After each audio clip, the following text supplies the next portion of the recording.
Okay, so yan. So welcome to the final examination review for MTY1101. And I prepared 51 questions to simulate the examination. The questions that will be shown here are comprehensive, meaning may questions dito na ang dami niyang topics na covered. No? So yan, katulad ng ginagawa namin sa class namin na synthesis. No? So, ang dami niyang subtopics na kailangan alam mo. No? So, yan. So, but other questions are just simple recall questions. No? And also, bigyan ko na kayo ng idea that the final exam is much easier than what we're going to do. Okay? Mas madali yung final exam sa gagawin natin today. This is just to test yung capacity nyo no? To think critically. Okay? Bago pa kayo yung maging critical. Okay.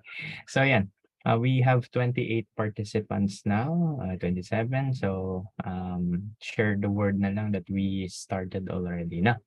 So I'll flash questions, then I will launch a poll in which you can participate and then explain natin why that's the answer na. So again, I'm hoping for the participation of the audience. Okay. So let's begin with question number 1. Napakadali niyan. Relaunch tayo now for yan. Okay. So question number 1, which of the following is a primary alcohol? Is it A, B, C, or D?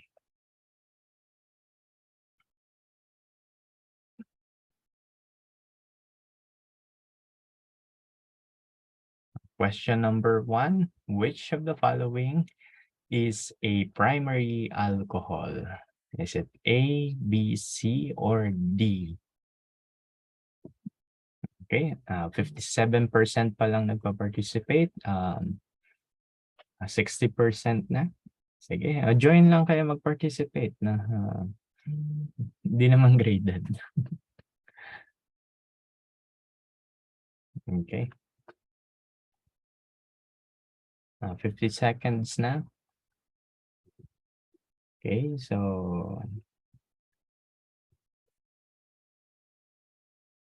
hintay pa tayo ng iba. So there are 7 people who are yet to answer. Sige. Okay. Okay, 5, 4, 3, 2, 1. Okay, so let's end the poll. Ayan. The answer is, ano sagot nyo? So, most of you answered A. The answer is letter A. No? Okay, so bakit letter A? Sige.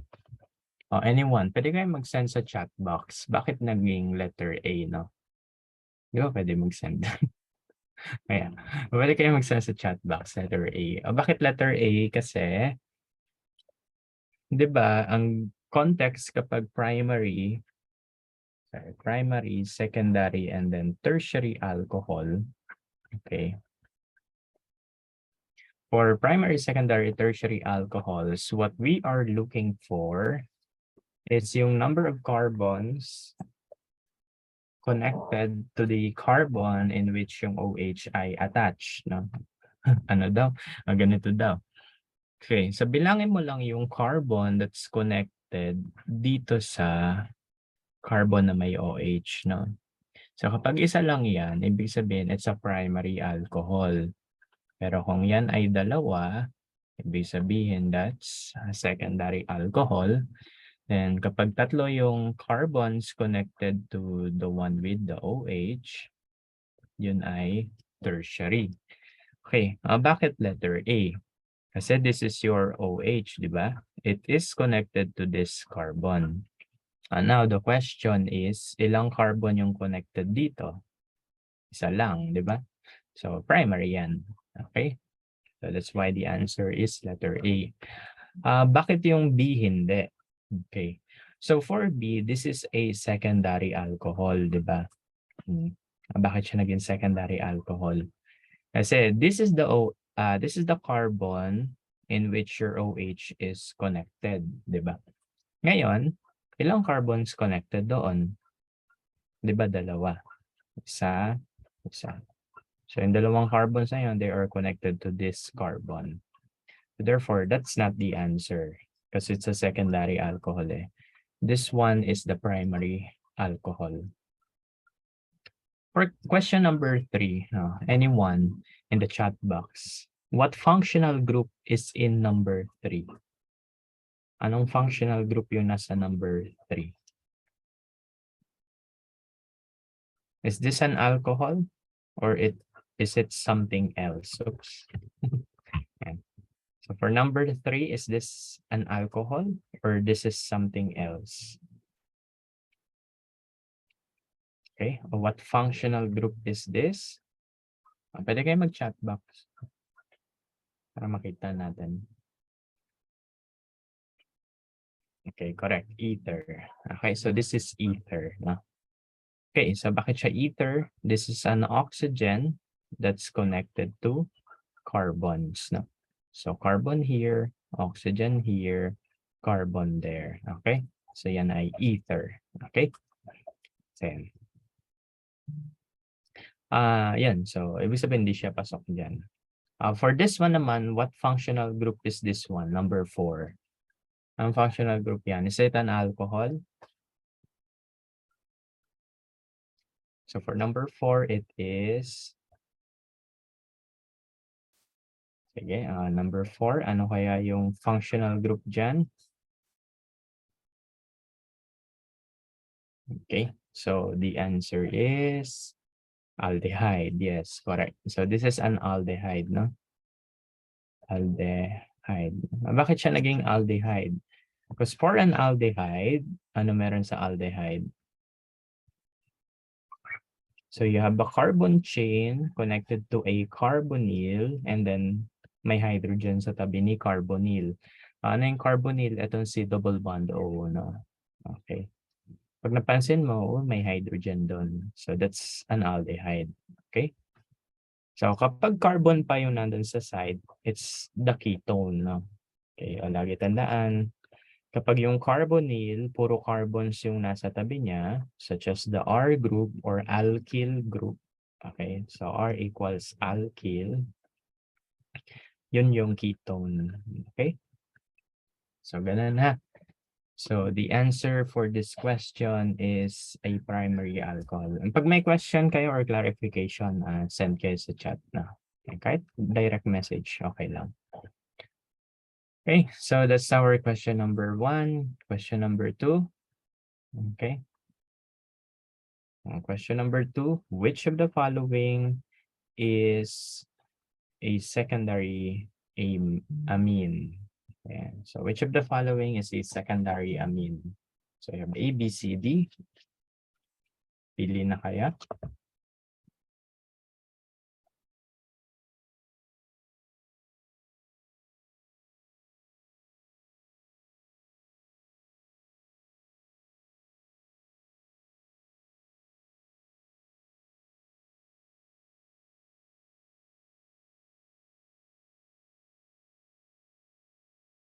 Okay, so which of the following is a secondary amine? So, okay, so medyo spread out yung answer nyo dito. So we have 19 of 32. Okay, so 23 na yung nakapag-answer.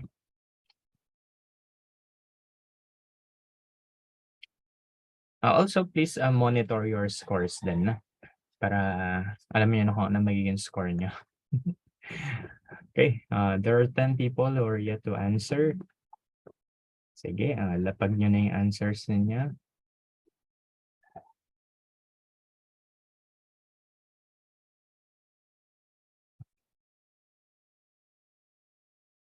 Okay, so we're ending the poll in 10, 9, 8, 7, 6, 5, 4, 3, 2, 1. Okay, so end the poll. The answer. Ito yung answers niya. Okay, So medyo malawak yung distribution, but most of you answered letter D. Okay, so the answer here is letter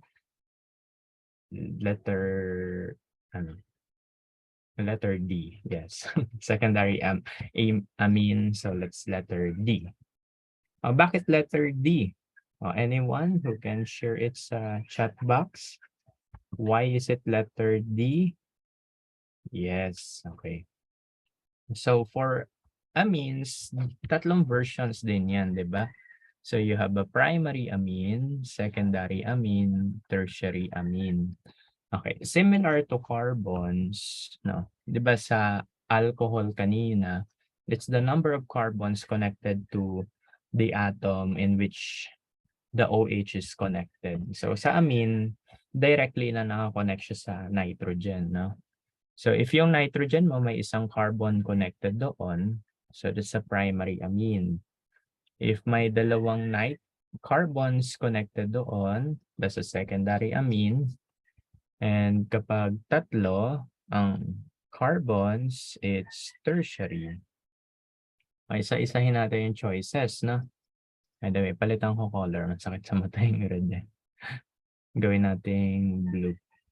Yan. Okay. So looking at this one, hindi pala kita. Sige, red na lang. Yan. So looking at this one, this is your nitrogen. Ilang carbons connected dyan? Isa lang. So this one is connected to that nitrogen. So sabihin this is a primary amine.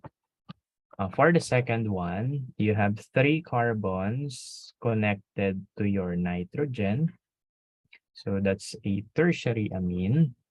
Same thing as this one, tatlong carbons connected to the nitrogen. So another tertiary. And then for the last one, ito kasi dalawa lang yung carbons connected to the nitrogen. So that's your secondary. So the answer is indeed letter D. No? Okay, 14 people got it correct. Okay, so diba brush up tayo ng types of amine, types of alcohol, ha? Okay. Sige. So, let's proceed to the next question. We have 33 people na such Zoom. Sige. If you can invite more, edi mas okay. Sige. So, let's proceed. Question number 3. Which of the following is a carboxylic ester? So, typo yan. So, which of the following is a carboxylic ester? So, is it A, B, C, or D? Or ester? Sino dyan yung ester?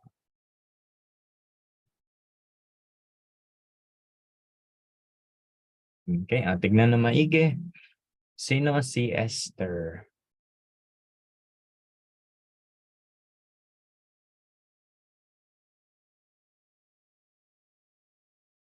Baka na-confuse kayo sa term na carboxylic ester na. Si Jeka naglagay na ng sinagutan na.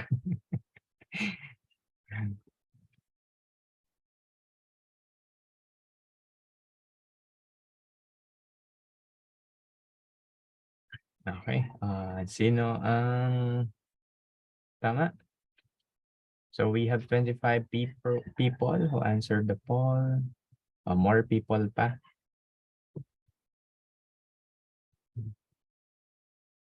So we'll end the poll in 10, 9, 8, 7, 6, 5, 4, 3, 2, 1, and poll. Okay.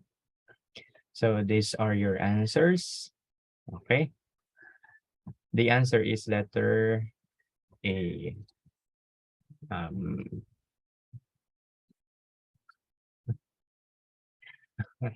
So the answer is letter A. Okay.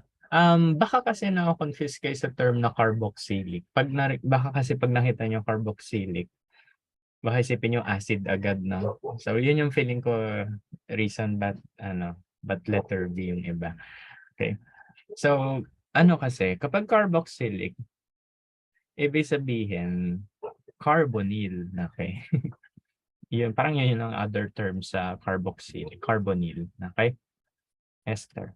So, maraming versions yung carbonyl groups. Okay? So, you have your aldehyde. That's your aldehyde. This is your ketone. Okay, 'di ba kapag ketone puro carbon sa left and right?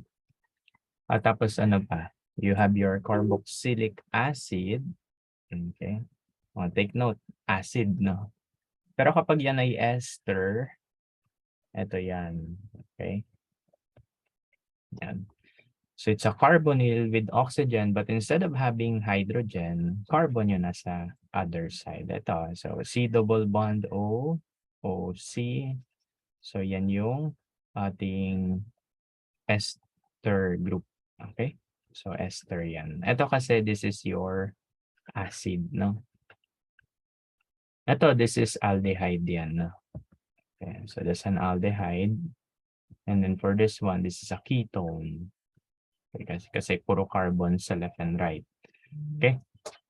So, ganun lang. Okay? Most of you got it correctly naman. Okay? So, ano lang, pag nag-exam kayo, be careful with the words, no? Kasi baka mamaya na dala lang kayo ng bugso ng damdamin. Baka isip nyo, ay, carboxylic, edi acid, no? Hindi. May ester kasi. Okay? So, next question number 4. What is the IUPAC name of the compound? Sige, mag-ganun-ganun kayo sa screen niya. What's the IUPAC name of the following compound?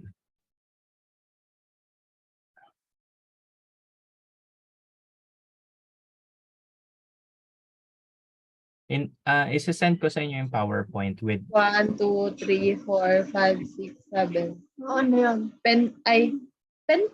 Ay, bakit 5? Kasi ito yung ano, parent.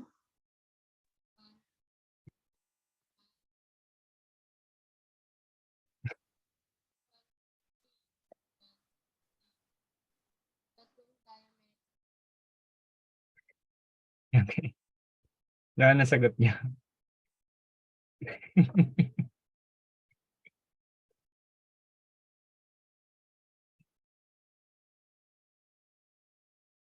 Bilang ko pag nag-exam kayo, magbibilang-bilang din kayo. Sige.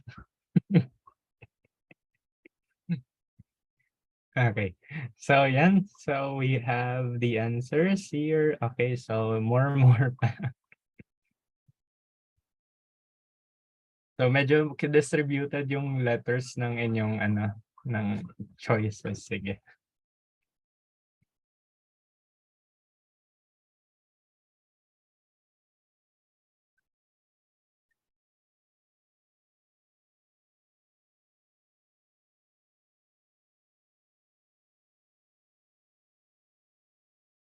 Okay.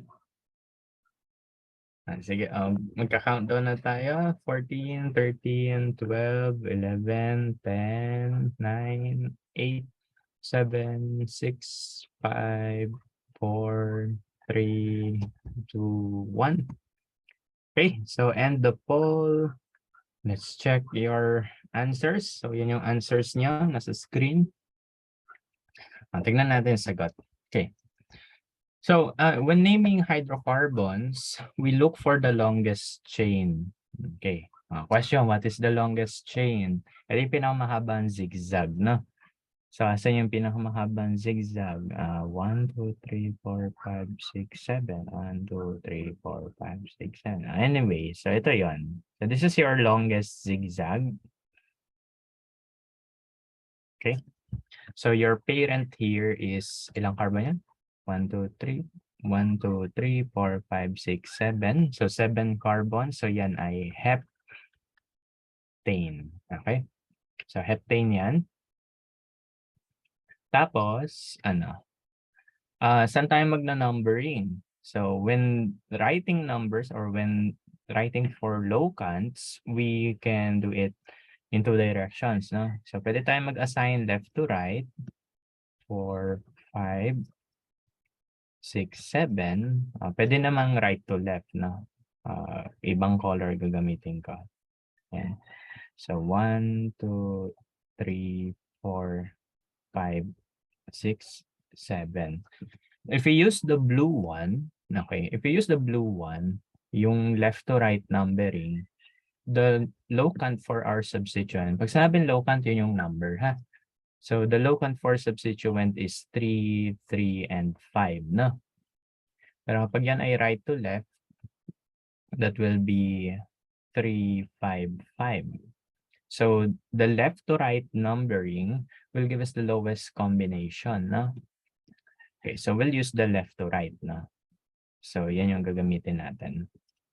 Okay, so what are your substituents? So, sa 3, may dalawang methyl. So, this will be dimethyl.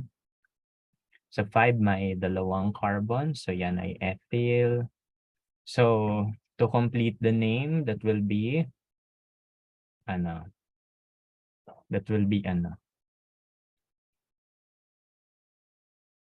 mag-alphabetize tayo.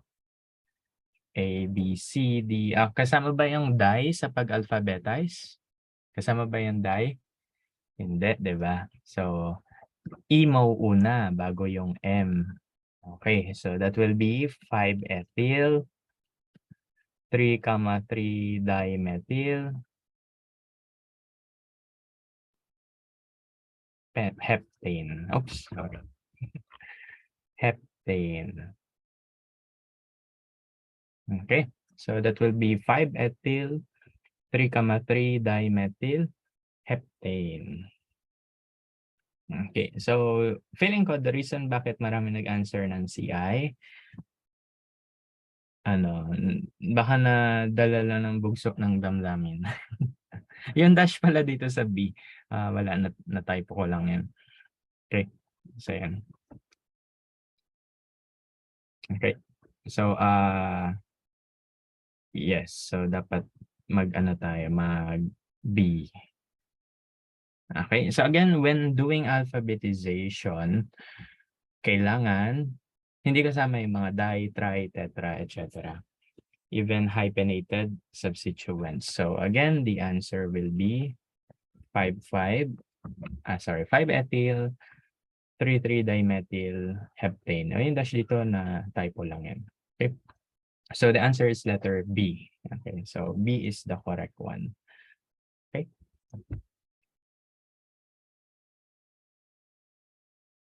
Pag may gusto kayo clarify, chat nyo na lang, ha? Sige. Next one, yan. So what is the IUPAC name of the following compound? Sige. So what is the IUPAC name of the following compound?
Okay. So we have 18 people who already answered, 19, 20, sige. By the way, while the review is still ongoing, invite pa kayo ng mga pwede natin isama dito. Also, this is recorded para may copy kayo na. Especially dun sa mga nasa church ngayon or family stuff. Okay. Okay, so 15 seconds remaining. And 10, 9, 8, 7, 6, 5, 4, 3, 2, 1. Okay, so end the poll. Share the results. Yan. Okay, so those are your answers. So ngayon, this is your cyclo. Sorry, yeah, the parent name here is of course your cyclo, no? So cyclo, ito yon. This is your parent. Okay? So yan yung parent cyclo. Paano ngayon yung numbering dito? Okay. So when assigning numbers sa cyclo, usually end-to-end naman yun eh. Okay. So whichever will give you the lowest combination, no? Okay. So pwede ito yung end-to-end na sinasabi ko. Okay.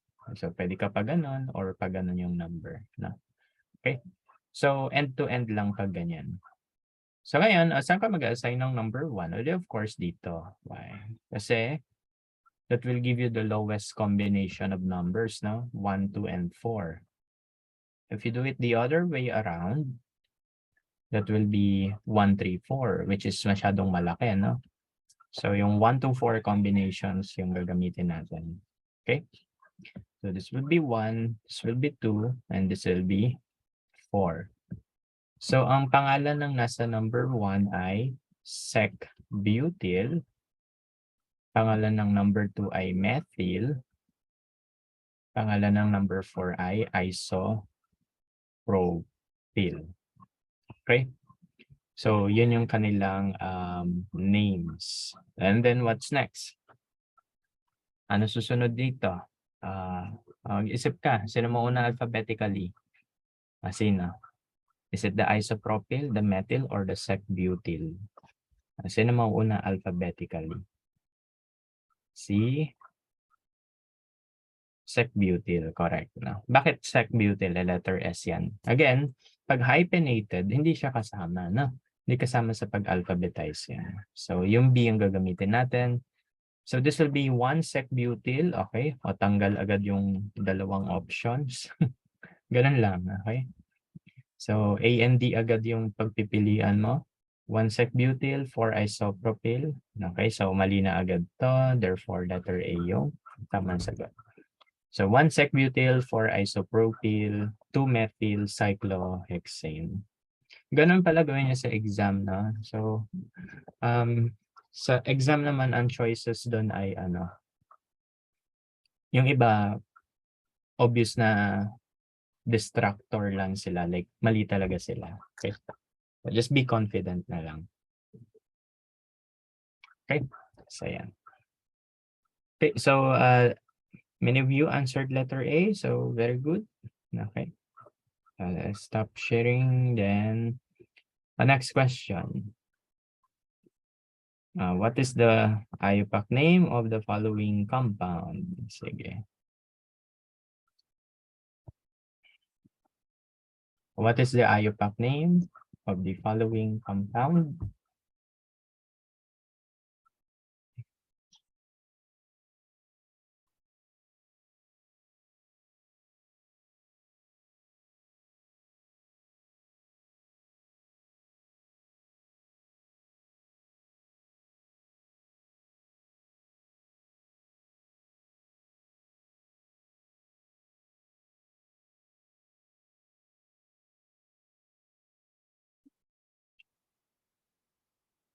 Okay, so I'm seeing different answers.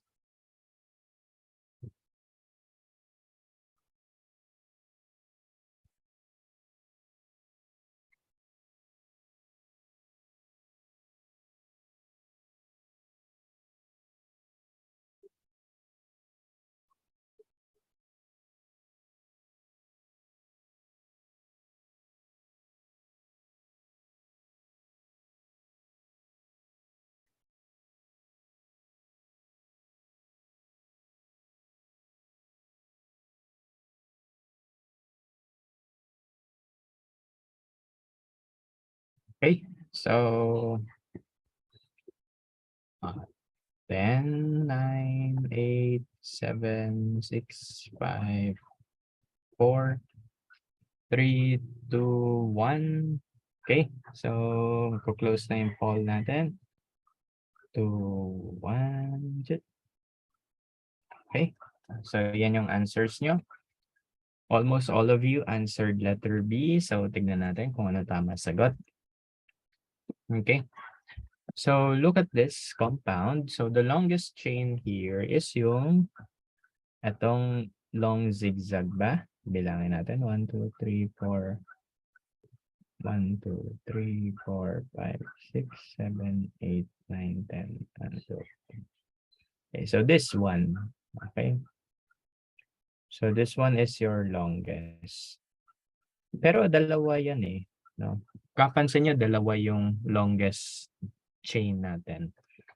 Ano pa yung isa? I-highlight ko na lang yung isa. Yung isang longest chain ay ito. Diba? What's the problem with the yellow one? Anong problema sa yellow? Para silang 10 carbon. Ano yung problema nga lang sa yellow compared to red? Ayan, less substituents than red. Okay? So, kailangan yung longest chain mo, may most substituents. Kasi if you choose the yellow, sorry. If you choose yung yellow, ito lang substituents mo. So, 1, 2, 3. Tatlo lang, no? But if you choose yung red, ano yung substituents mo? 1, 2, 3, 4. So, mas marami. Okay? So, indeed, yan yung ating longest chain. So, ngayon, ano to? So, this is methyl, this is methyl, this is ethyl, this is 1, 2, 3, 4, sec-butyl. Okay? So, saan tayo mag-assign ng carbon? Di sa left. Kasi nasa left yung mga substituents, no? So, 1, 2, 3, 4, 5, 6, 7. So, on carbons 2 and 7, meron tayong dimethyl. Okay. Carbon 3 may ethyl. Carbon 5 may sec-butyl. Tapos, the parent chain is decane. So, order na natin siya, no? So, lahat yon decane. So, wala pa tayong ma-eliminate. Of these three substituents, ano yung mauuna? Of course, yung sec-butyl. Kasi letter B. Okay? So, mali na agad to. Mali na agad to. Mali na agad yon. So, letter B agad. Diba? Hindi mo pa natatapos, may sagot ka na. Kasi mauuna yung butyl, no? Alphabetically. Okay. So, 5 sec-butyl, correct. 3-ethyl, 2,7-dimethyl decane. Ito pala tip ko rin, no? Kapag exam, alamin mo na lang yung substituents, no? Kung sino mauna alphabetically. Tignan nyo to.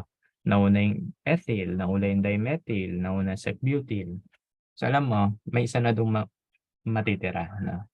Kasi alphabetically, mauna yung sec-butyl. So, yun na. Right, wag mo na ituloy, no? Yun na yung sagot. Okay? Ganun lang. And so, nice na majority of you got it correctly. So that's good. Next one. Rank the following alkanes in order of decreasing boiling point, putting the alkane with the highest boiling point first. Okay. So again, the trend is from highest to lowest. Oops, sorry. Okay, so the trend is from highest to lowest. So highest to lowest boiling point.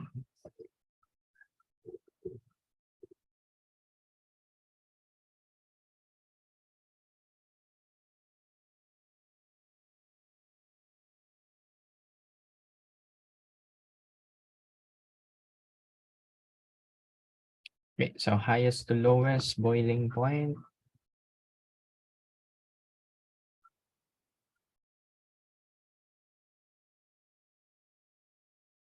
Sige, so we have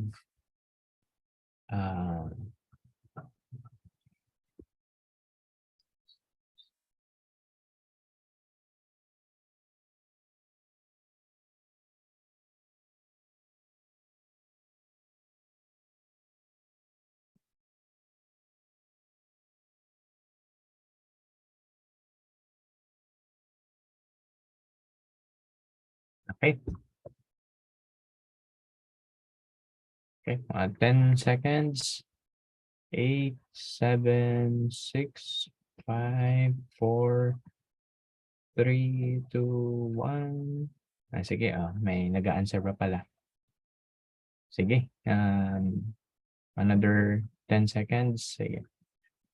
10, 9, 8, 7, 6, 5, 4, 3, 2, 1.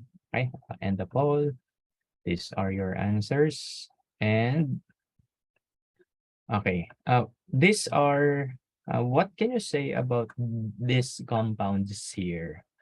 So, yun muna yung question ko. So, what can you tell about the molecule 1, 2, and 3? Ano yung relationship nila sa isa't isa? Look at them.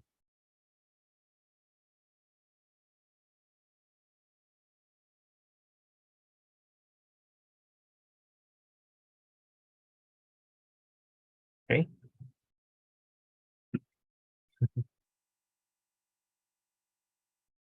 Okay, so yes, lahat sila 5 carbons, no? So 1, 2, 3, 4, 5, 1, 2, 3, 4, 5, 1, 2, 3, 4, 5. So 5 carbons sila lahat. So, kaso iba-iba yung structures nila. So ano tawag natin doon?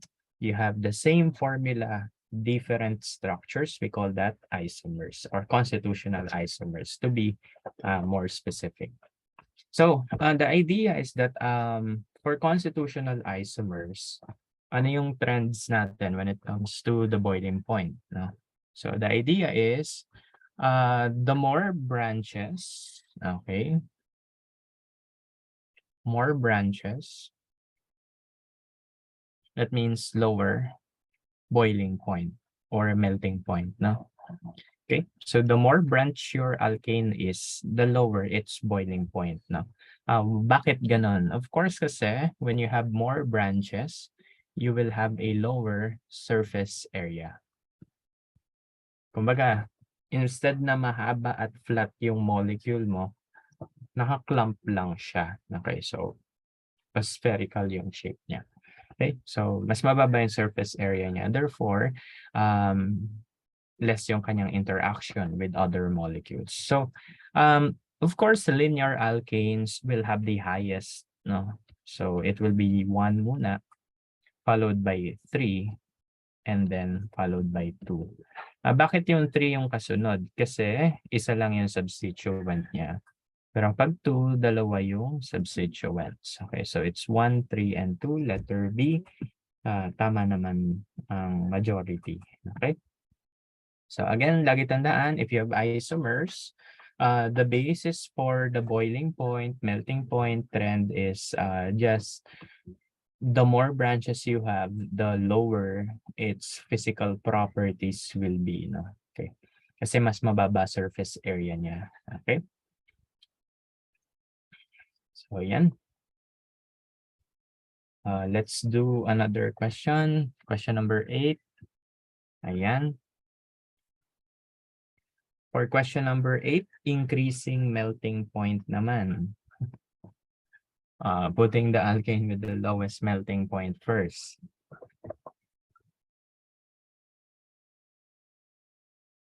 Okay, increasing naman.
Okay.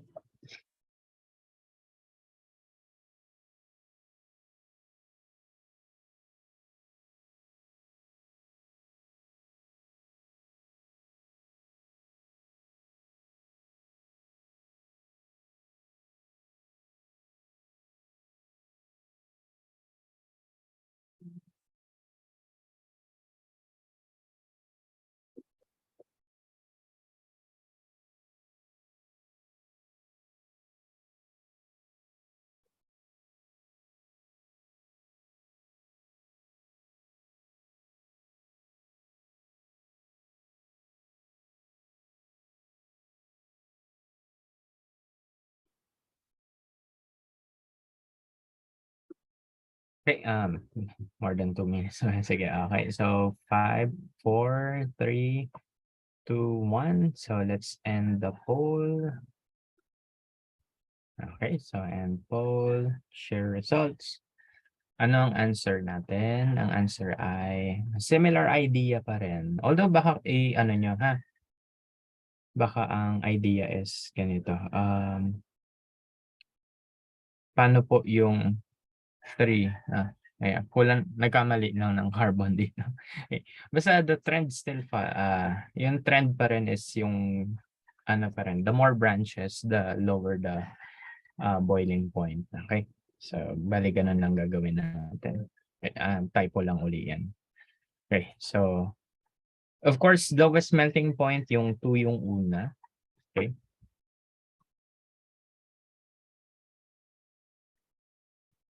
Yes, oo nga pala. Because of the typo, wala dito yung tamang sagot. No? Yeah, correct. Oo nga pala. Dapat pala letter E. May none of the above. Okay. So, dapat kasi 5 carbons eh. Hindi ko lang na, hindi ko na double check. So anyway, suppose that this will have 5 carbons dito. Ang idea wala dito kasi babalik ta rin ko siya. Okay. Yan, suppose na 5 carbons yan. So, bali mangyari, magiging trend ay 2, followed by 1, followed by 3 na. Okay. So, yan yung magiging trend na natin. 2, 1, 3. Typo lang to. Yeah. Hindi ko na double check.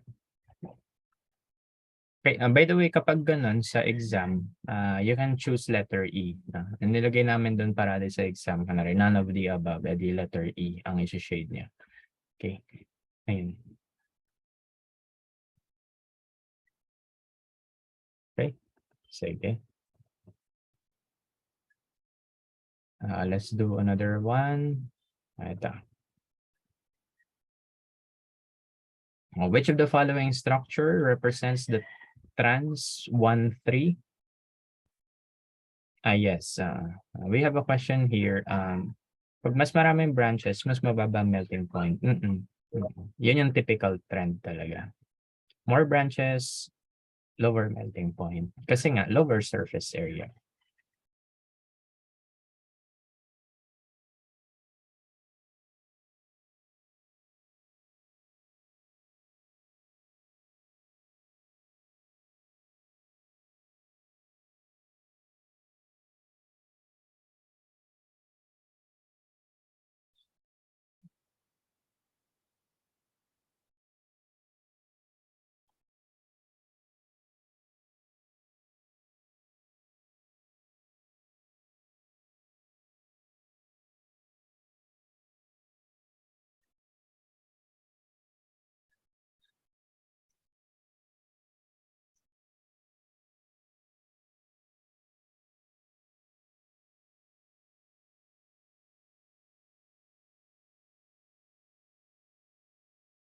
Okay.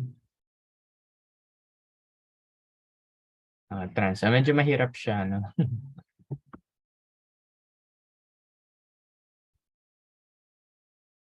Okay.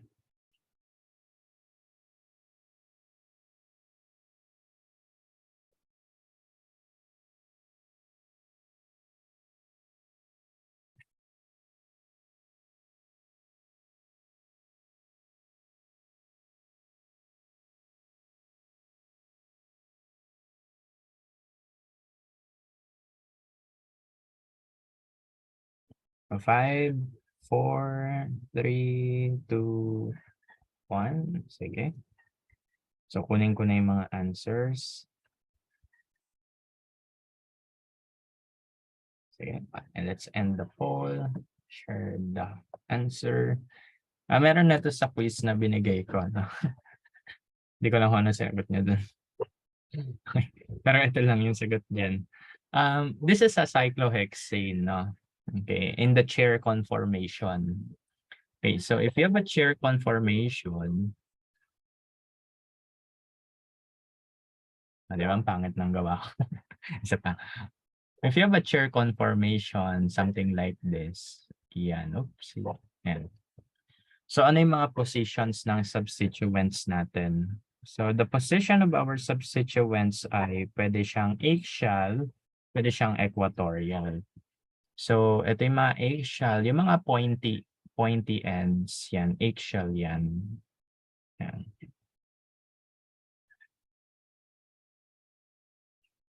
Okay, so tatlong axial pataas, tapos tatlong axial pababa, no? And then you have equatorial, no? So sabi equatorial, they are pointing doon. Ay, sorry, may naiwan pa akong ano. Naiwan pa pala akong axial. Sorry, wait lang. Ayan. Again, don't worry, papost ko yung video recording, ha? Yan. Yan. Oops. Pag ganon, pag ganon, pag ganon, tapos ganon. Ayan. So, yung purple, yun yung axial. Yung blue one, yun yung equatorial. So, since we're talking about trans 1,3-dimethyl cyclohexane, okay. So, pag trans, dapat nasa opposite ends na. Ganito na lang gawin nyo. Mag-assign kayo ng kahit anong carbon atoms dito na. So, mag-assign tayo ng kahit anong carbon atom number. Okay, oops, sorry.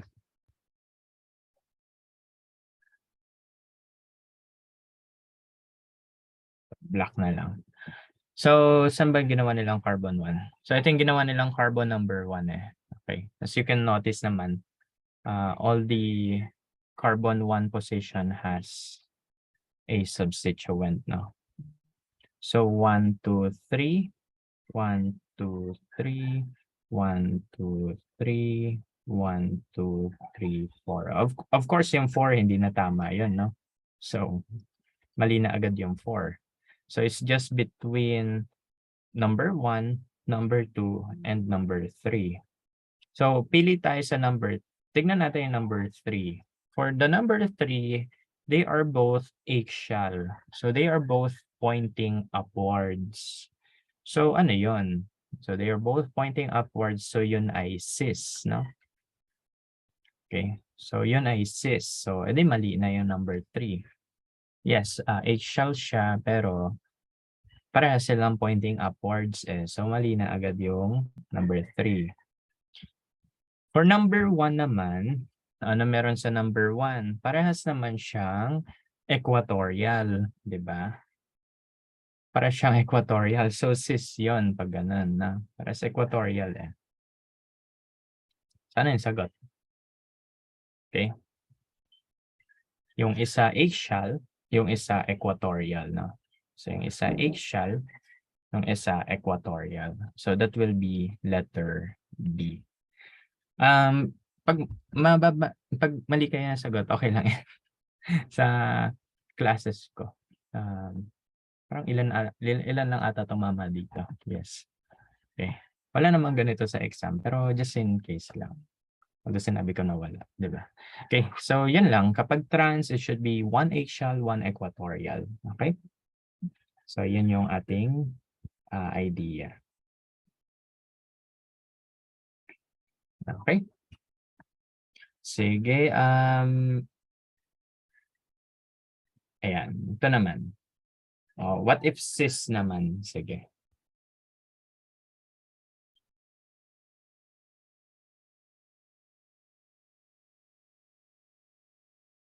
Ito, mahirap ulit to. Wala na ito sa exam, pero Tignan lang natin. Try lang. Okay.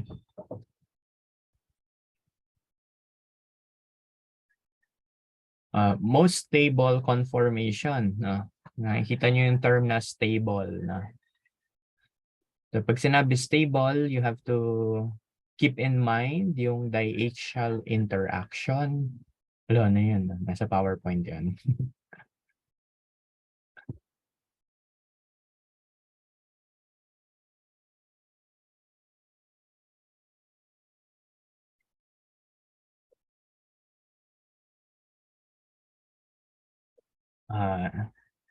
Tignan nyo yung term na stable, ha? Stable.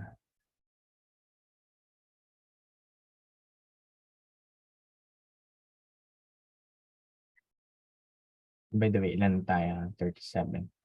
Invite pa kayo kapag may kilala pa kayo. Oras na ba? Anto pa lang naman. Dami pa nating question pala.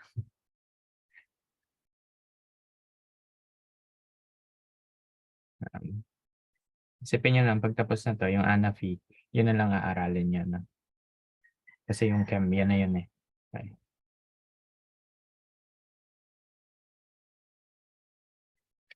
Okay, so countdown tayo.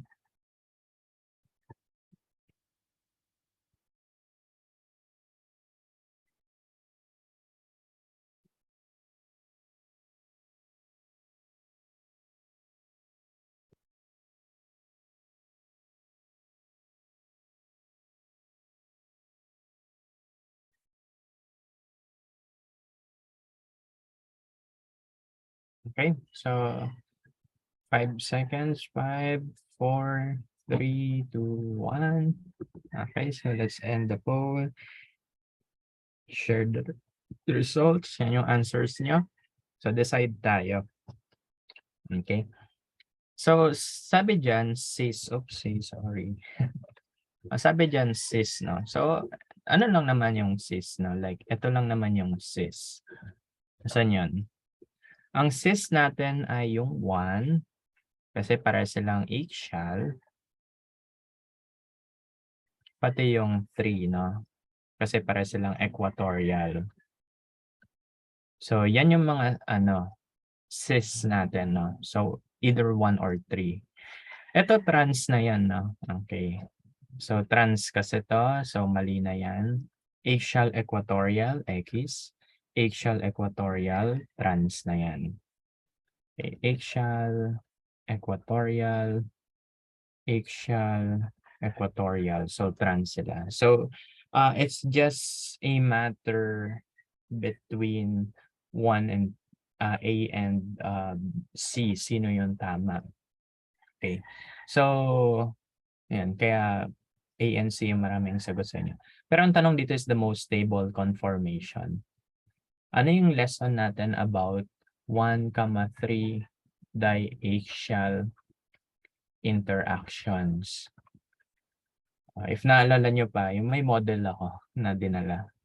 Diba? Sabi ko, kapag axial, okay, yung carbon groups natin, they are bumping against each other. Diba? Sabi natin yun. So, when they bump against each other, yun yung tinatawag na 1,3 diaxial interaction. So, ano yung result, diba? So, electrons yan nabubungguan, making the molecule less stable. So, ano yung mas stable?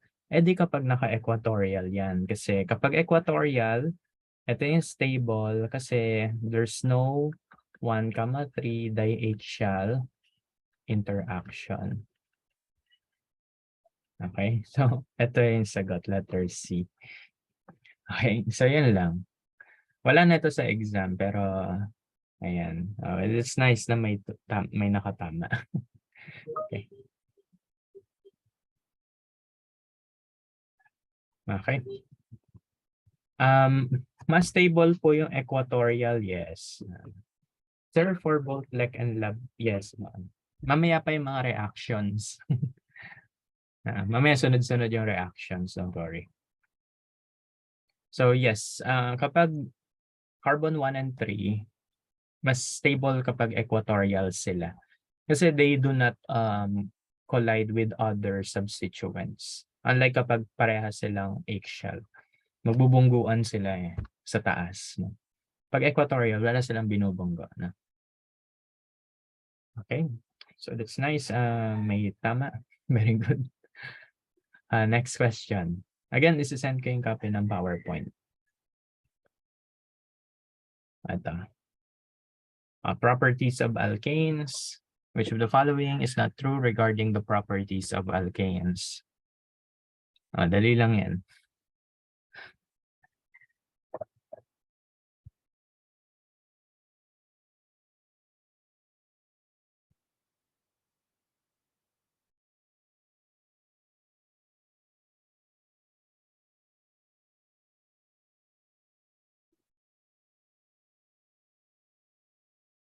Which of the following is not true for alkanes?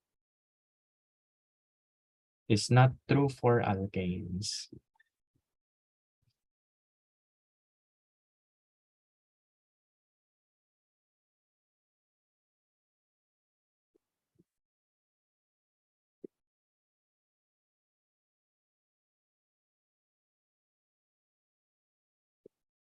Okay, half of you are yet to answer. So sige, answer lang kayo dyan.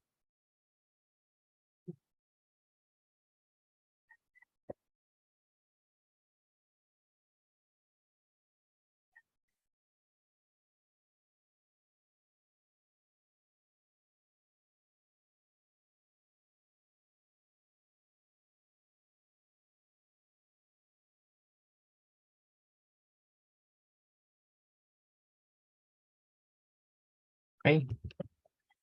Okay, so countdown tayo. So 5, 4, 3, 2, 1. So end the poll. Sige. Another 10 seconds. Okay. Lagay niyo yung answers niyo. 10, 9, 8, 7, 6, 5, 4, 3, 2, 1. Right? So end the poll. Share results. Yan. Answer is letter C. So the answer is letter C. Not true di ba? So yes, alkanes are non-polar. That's true because carbon-hydrogen bond is not polar. Alkane also burn in air to give H2O and CO2. Yes, that's true. Immiscible, highly miscible, no. Kasi as you notice in the laboratory experiment ninyo, that yung ating alkanes doon, they form layers na. So dapat immiscible na. So it's false, it should be immiscible. Strongest molecular force is the van der Waals forces or the London forces. Okay? Baka ngayon na naalala, basta van der Waals, London force yun. No? Ano lang, synonym, kumbaga. Okay? So letter C ang sagot. So that's nice. Half of you got it correctly.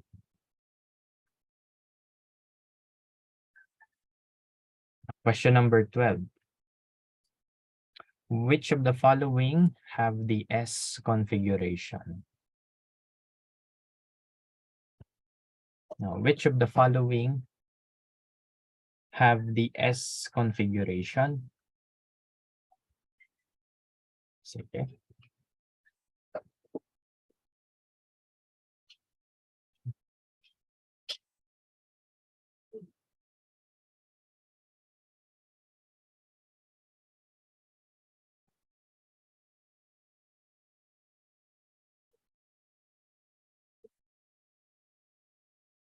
Ito medyo mahirap. May ganito po ba sa sa exam? Yes. Pero onti lang. Isang item lang ata, dalawa. Ito pala tip ko, no? Kapag mag-exam kayo, unahin niyo yung lab. Kasi 2 points each. Yung lec kasi. Sobrang daming tanong kasi nun. Unahin niyo na yung lab. So the problem with most students is ang problem doon ay andito na pala si Carlene. Andito na si Miss Carlene. Gawin natin siyang co-host.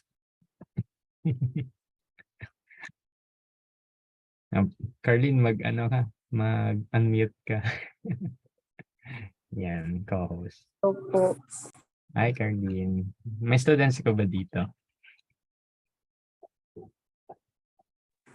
Wala, Sir Jim.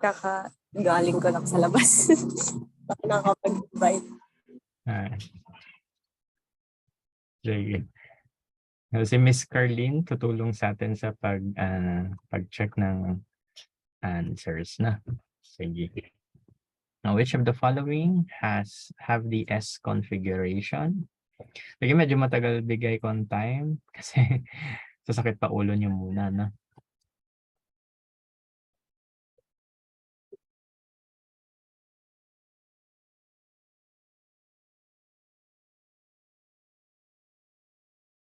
Again, wala masyadong ganito sa exam. So, unahin nyo na lang yung lab. Kasi gagawin nyo dito, mababaliw-baliw kayo. Tapos, 1 point lang naman. Unlike sa lab, 2 points agad, di ba? So, yan. I-prioritize nyo yung lab sa lab. Kasi, ang nangyari last midterms, inuna yun yung lec. So, naubos yung time sa lab. So, don't repeat the same mistake, no, from last time.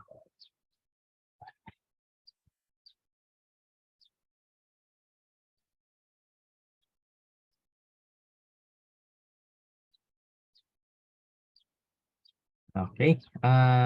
So last 10 seconds. 10, 9, 8, 7, 6, 5, 4, 3, 2, 1. Okay. So let's close the poll. And okay. So yan yung results. Tignan natin kung ano yung tamang sagot. Okay. So ano ba meaning kapag S configuration? So, kapag S configuration, ano meron? Kapag S configuration, ano yung rotation ng priority groups? The rotation of priority groups ay counterclockwise. Okay? So, kapag S rotation counterclockwise yung rotation ng priority groups. Correct na. So, tignan natin na. Kasi ano yung problema dito? Yung hydrogen kung saan siya napunta, no? Pasensya na. Kinapi-paste ko lang. Okay. Pero kaya natin to magawa ng paraan.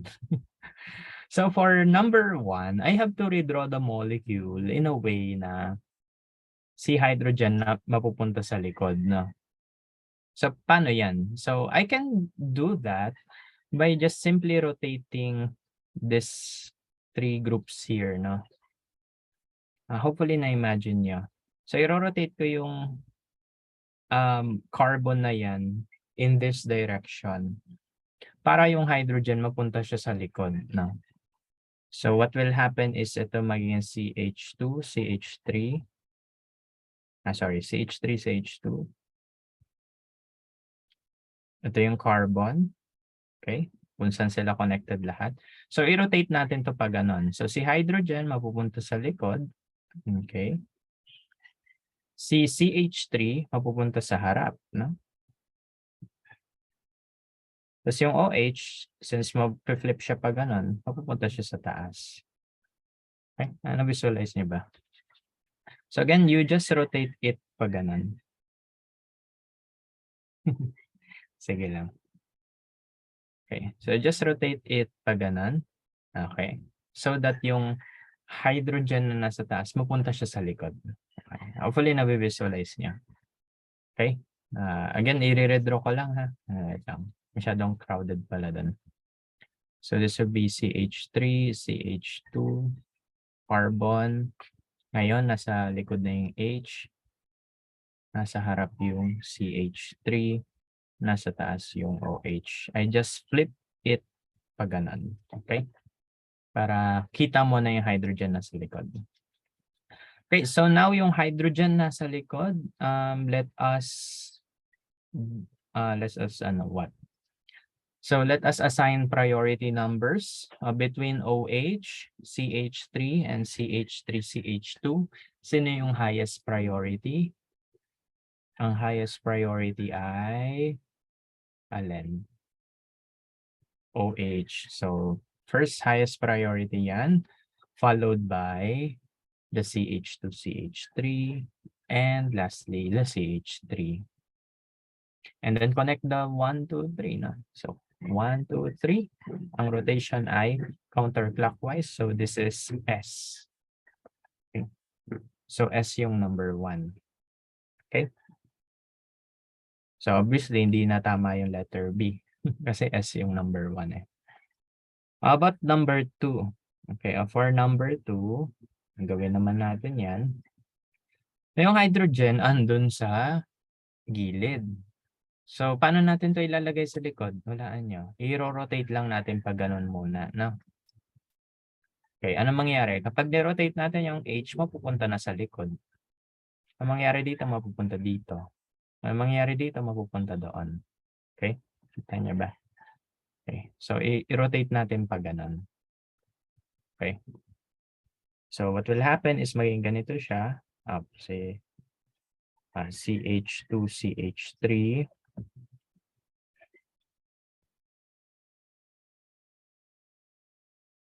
So, yung hydrogen nasa likod na. Okay? Kasi mapupunta siya dun eh, di ba? Tapos yung CH, itong double bond na mapupunta dito. So, CH, CH2. Tapos yung CH3 mapupunta doon sa other side na. Again, walang ganito sa exam. Baka kasi mamaya maiyak na kayo dyan. Walang ganito. Ano lang. Masyadong mahirap kasi ito. Pero merong mga RNS doon. Hindi naman ganito kalala. Okay. So anyway, nasa likod na yung hydrogen. So mag-assign na lang tayo ng priority numbers. Between this, and that. Sino yung highest priority? Okay, ganito. Yes, yung double bond na C ang highest priority. Okay. So followed by this one and then this one. Okay. So yung double bond, CH2, CH3, and then CH3. Sir, bakit yung double bond? Ganito. Kapag double bond kasi, imagine it as carbon connected to two carbons. Okay. Ano ulit, sir? Ganito. Pag double bond, you can view it as carbon single bond C, tapos isa pang carbon single bond C. Okay. Kumbaga parang dalawa yung carbon bonds natin. Okay. So yan. So that's why siya yung higher priority parate. Pag may double bond, siya yung higher priority than this one. Okay. So 1, 2, 3. The rotation is counterclockwise. So another S yan. Okay. So 1, 2, 3, counterclockwise, another S. So mali na itong letter A. Kasi yung 2S din eh. So it's either C or D na lang. Okay. Finally, tingin tayo dito sa other side. Yung hydrogen nasa harap, no? Okay, so ano gagawin natin para mapunta sa likod? I-rotate mo lang pa ganun yung bond. Okay. I-redraw natin. Para yung hydrogen mapunta sa likod, CH3 mapupunta dito, ito mapupunta doon. Okay? So, i-redraw natin. Ba't ba tabing ito? Okay, so mag-redraw tayo. Yan, oops, tabing ito. Parang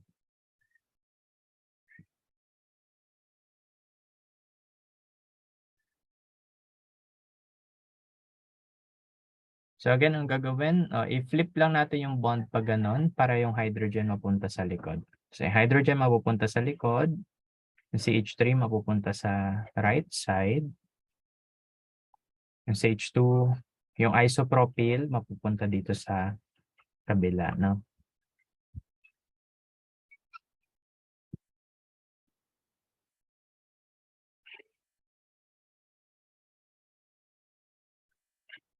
Okay? So, yan. So, yung hydrogen, nalagay na natin sa likod. Okay? So, we're just going to choose between these three. Sino yung highest priority? Highest priority will be the isopropyl, correct? Followed by the ethyl, followed by the methyl. So, 1, 2, and then 3. So, 1, 2, 3, oops, siya ay clockwise. Clockwise, so R yan. So, mali na agad yung letter D.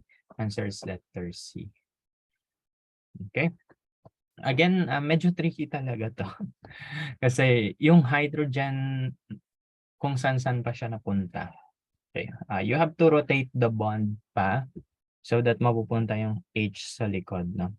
Always remember, when moving the location of the atoms, cascading yon. Meaning kapag ito, nilipat mo doon, ito, lilipat sa kabila, and so on. No? So, pag nilipat mo to doon sa likod, ito mapupunta dito, ito mapupunta doon. Okay? So, yun lang. So, magkakascade sila. Iikot sila. Always remember to put hydrogen at the back para ikaw ay tumama. Okay? So, yan. It's nice. Half of you got it correctly. So, that's good. Good. Very good. We are 54 here na. Okay? So, hello sa mga students ni Carlene. Carlene, una ko nakita si Exala na naman. Okay. Yan. Sige. Sir, nakita si CH3CH2. Yes. Si CH3CH2, di natin siya ginalaw kasi ano yung pwede mo ikutin dito? Ang ikutin mo is yung may mga solid and dashes lang. Imagine nyo to as parang ganito. Wait lang. Kuha ako ng model. Nasa school pala yung model ko. Wait lang. Imagine nyo na lang, pencil. Okay. Di ba nasa taas yung CH2, CH3? So, ikot-ikutin mo man to. Okay. Ang mangyari kay CH2, CH3, nasa taas pa rin siya. Di ba? Kahit umikot-ikot na yung nasa baba, yung CH2, CH3, nasa taas pa rin. So, that's why it is unmoved, no? So, unbothered siya. Okay. Kasi yung baba lang yung ginagalaw natin yung gumagalaw-galaw. Yung CH2, CH3 sa taas nito, hindi na natin siya ginalaw. Kumbaga fix yung kanyang location.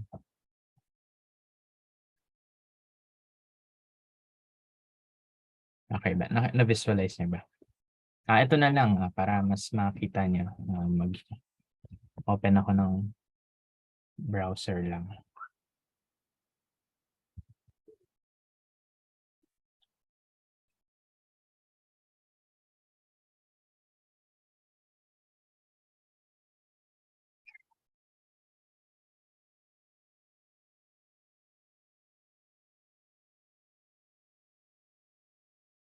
Para ma-visualize niyo, wait lang ha. Kung na-visualize niyo, very good. Pag hindi, i-reinforce natin. Wait lang, nasa na ba? Yan. Mag-screen share uli ako. Ayan, dito tayo.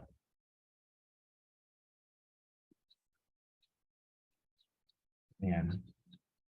So let's say CH2, CH3 tong taas. So kapag inikot mo yan, nakikita nyo, yung CH2, CH3 nasa taas pa rin. Okay. Parang ganun yung sinasabi ko.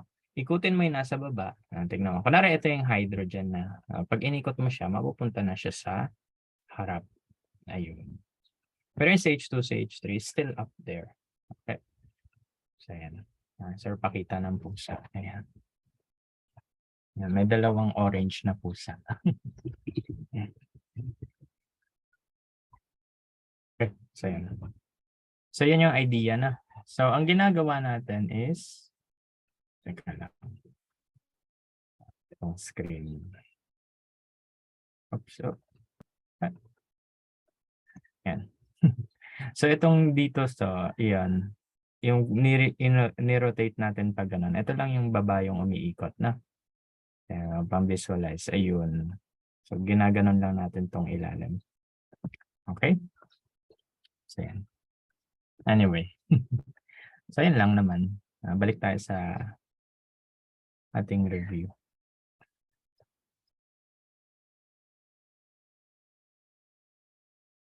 Yung sa 1 na case, sige. Yung sa 1 na case, ganito naman ganap nun. Okay? Kunin natin yan sa 1. Ay, na-close ka na. Wait lang. So, sa case ng number 1, ganito naman. Sabi ko, yung hydrogen ililikod natin. Okay. So, parang ganito lang mangyayari. Wait lang ha. Sa 1, pakita natin. Para ma-visualize niya.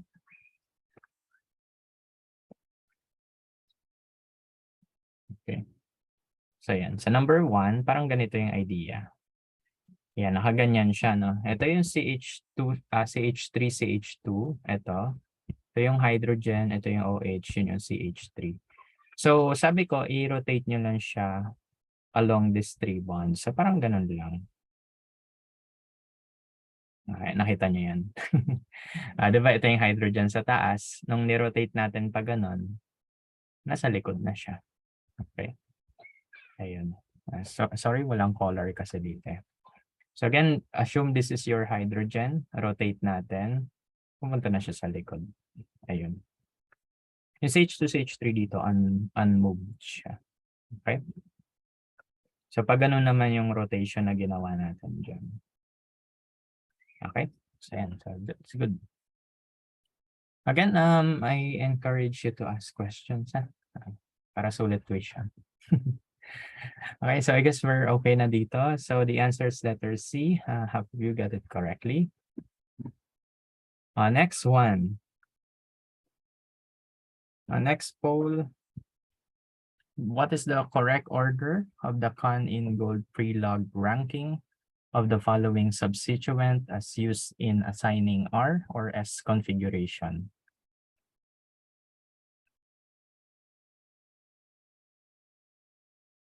What is the correct order of the Khan in gold pre-log ranking of the following substituent as used in assigning R and S configuration for the chiral centers? The first one should be the highest ranking, followed by the ones with the lower ranking.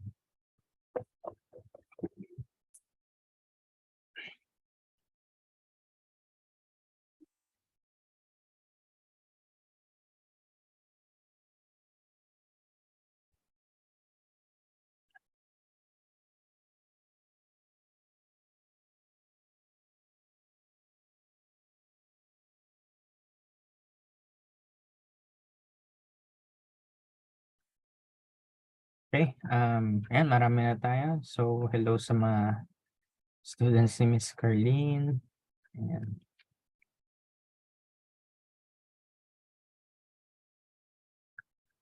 Okay, so again, what is the correct order of the Khan-in gold pre-log ranking of the following substituents as used in assigning RNS configurations of chiral centers from highest to lowest ranking?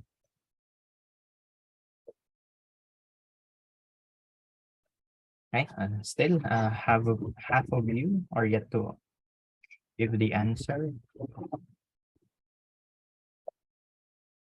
While waiting, ayan yung pusa. Mas may pusa pa dito. Nanganak yung isa eh. Ayun yung nanganak. Sino yung aso?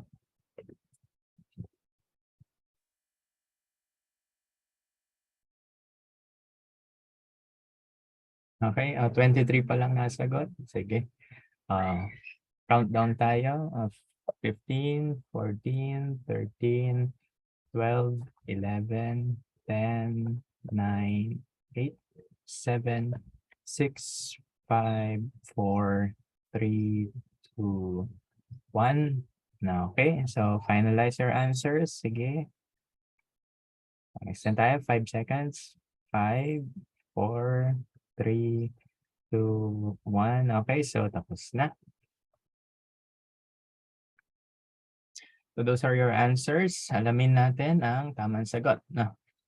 Okay, so when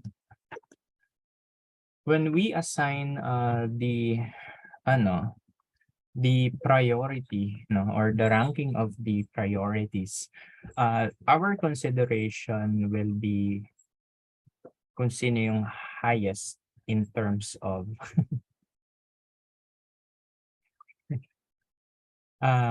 our consideration will be kung sino may highest atomic number. So carbon is atomic number pang ilan ba yung carbon? Pang-anim. Okay. Oxygen is 8, no? So of course, it's either 3 or 4 yung mauuna. Okay. Kaso wala 3 or 4 yung nandun Hindi tayo makapag-eliminate agad. Okay. So it's either 3 or 4 yung mauuna. So decide tayo. Ano sabi natin? Kapag indistinguishable yung first atom, ayan, ganyan yun pag ni-Lewis structure mo. Okay? So pag indistinguishable yung first atom, tingin ka sa katabi. Ano yung katabi nila? Carbon. Wala parehas pa rin O tingin ka sa katabi pa. Ito hydrogen yung katabi. Ito ang katabi, carbon at oxygen. So obviously yung 4, yung mas mabigat, no, in terms of atomic number. Again, paano yung deduction natin? O tingin ulit. Sabi, when assigning the Can-in Gold-Prelog ranking, tingin ka sa first atom na dinudugtungan. Oxygen, parehas. So tingin ka sa katabi. Carbon.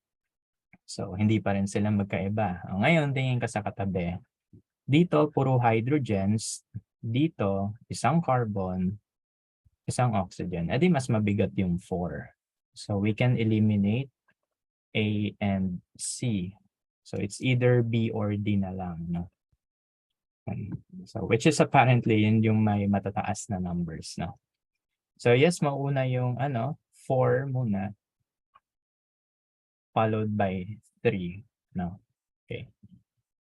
Sorry, ba't ko binabura? Okay. Ayan. So yan yung reason bakit yung 4 mauuna kaysa sa 3. Ngayon, it's now between 1 and 2. No? So between 1 and 2, i-draw natin yung 1 and 2. So ano lang yan CH2OH. Tapos ito, CHO. Pag CHO, ganito yan Yan, aldehyde. Okay. So between 1 and 2, mag-judge na tayo.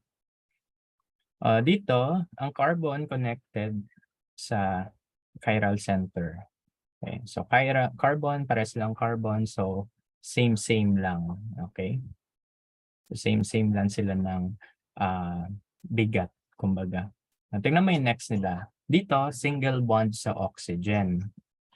Dito, double bond sa oxygen. Katulad ng sinabi ko sa alkene, kapag double bond, you view it as dalawang bonds to carbon. No? So kapag carbonyl, dalawang bonds to oxygen yan. Okay. So ganun yung ating perspective. So dito isang bond to oxygen, dito dalawang bond to oxygen. So therefore, this will be heavier than this one.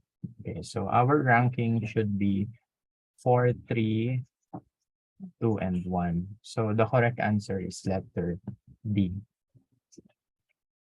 Again, kapag may double bonds, okay, consider them as dalawang separate bonds to oxygen. So isang bond to oxygen dito, dalawang bonds to oxygen. So mas mabigat to compared doon. Okay, so yan. Any questions? Pag may question, chat nyo lang So let's start question number 13. Ilan yung tumama? 25%. Okay na yan.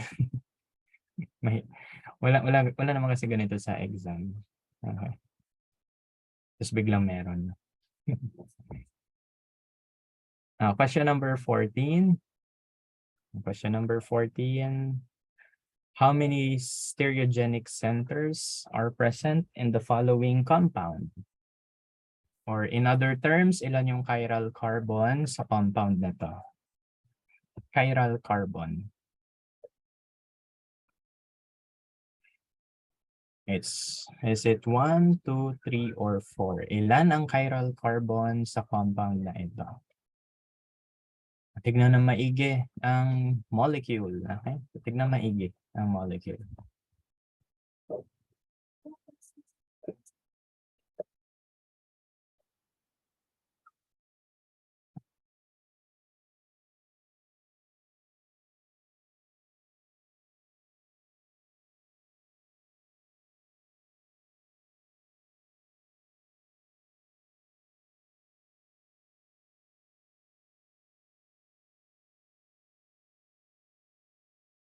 Again, participate yung mga ano ha.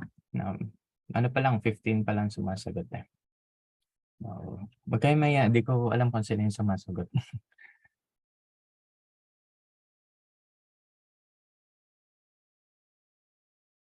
Ayan. Hindi ko naman nalalaman kung sino ang nasagot.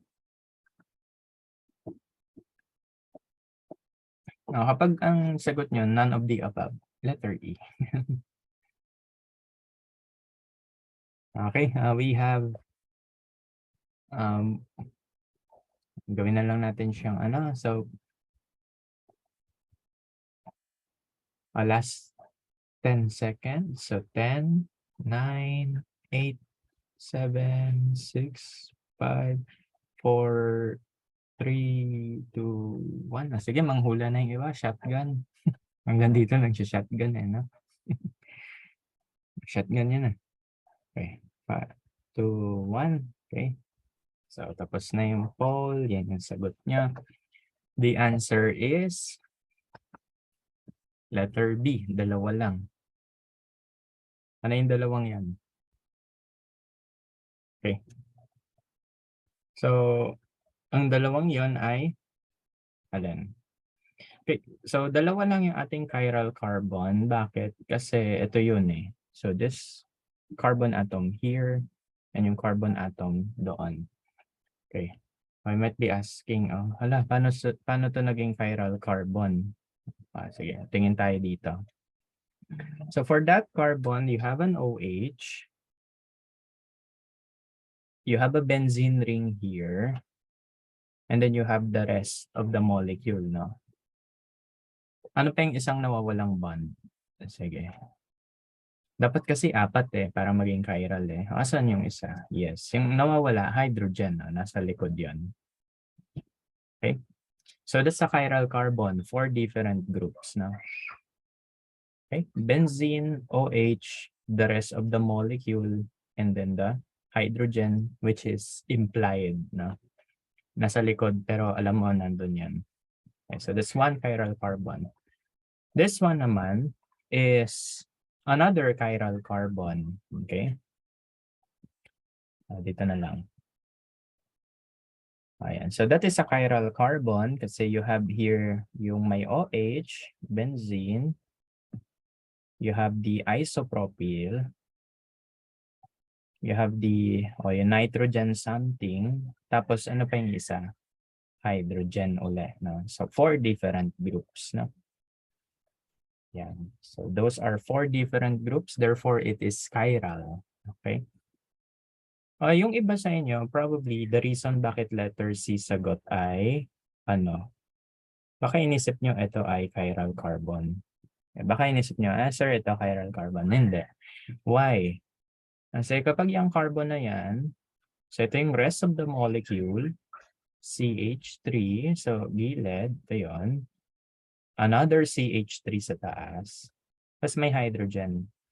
And remember, kailangan iba-iba yung groups eh, kaso dalawang CH3 meron ka. So it's no longer a chiral carbon.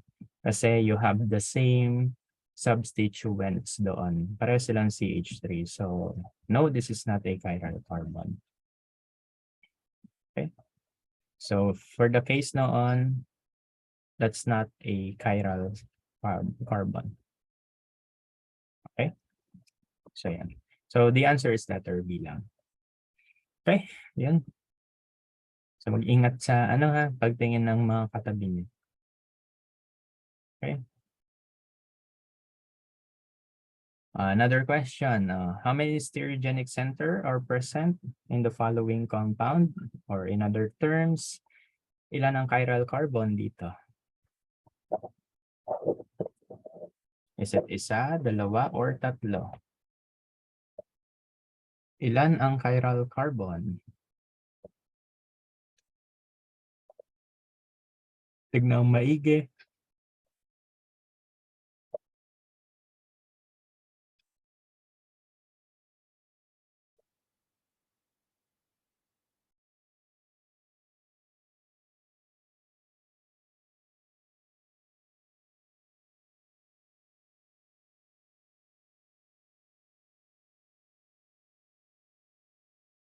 Okay.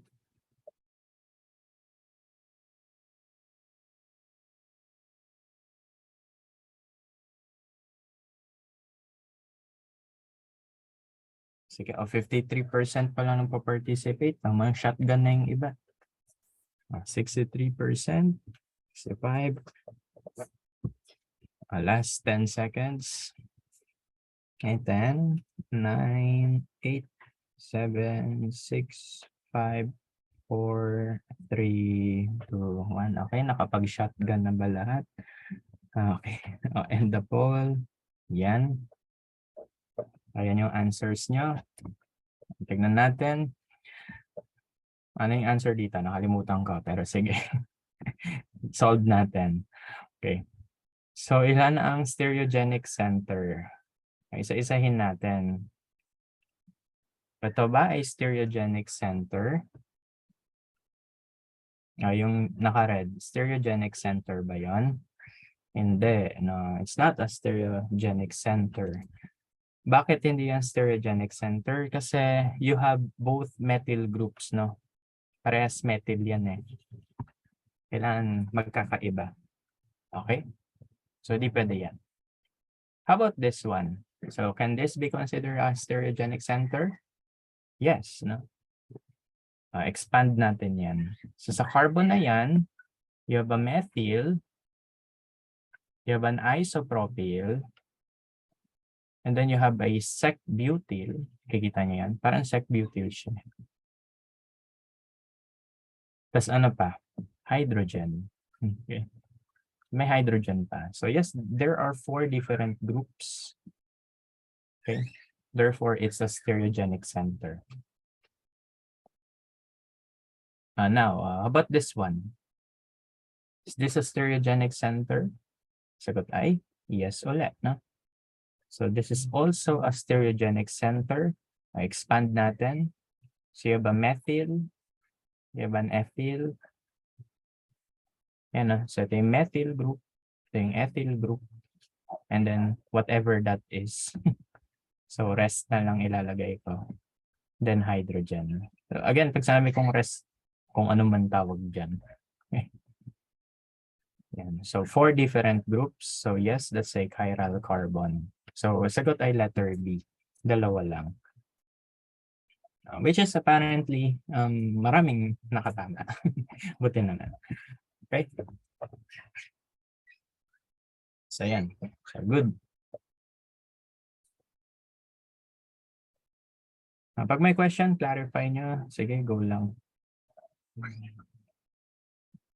Question number 6. Ito na naman tayo.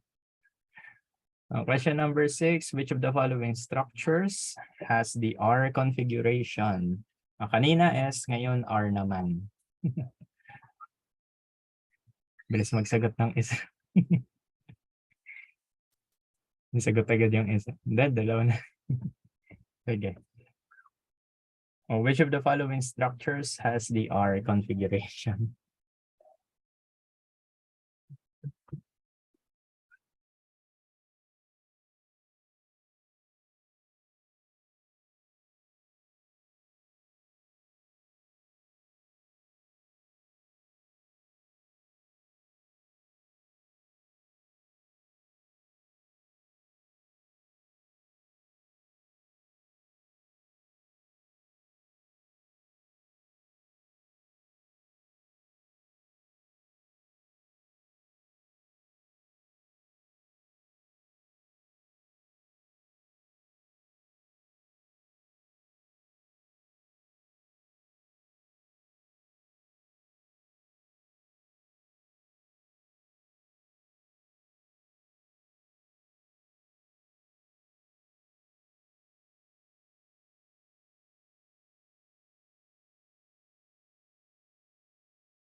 Okay, 25 na yung may sagot. By the way, I think mag-extend tayo onte ng time. Okay lang ba? Kasi 50 questions yung prepare ko eh. Sayang no, hindi natin ma-discuss lahat, di ba? So yan. Anyway, kung di naman kayanin ang time nyo, we have the recording naman. Okay. So ipopost ko rin. Share ko rin sa class ni Miss Carlene yung recording.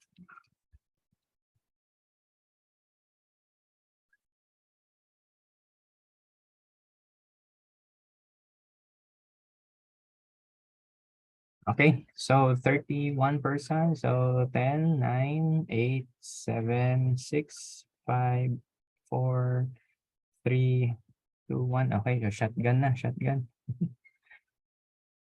Okay, 5, 4, 3, 2, 1. And the poll. Yan yung answers nyo. Ano yung sagot? Okay, isa-isahin natin yan. Feeling ko ilalabas ko uli yung website kanina para makita nyo yung yung rotations, no?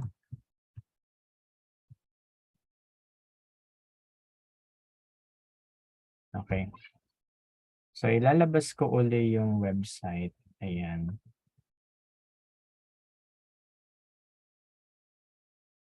Para ma-visualize nyo yung rotation na sinasabi ko. Okay. Just so happened na teka lang, tignan natin kung may iba-iba yung colors dito.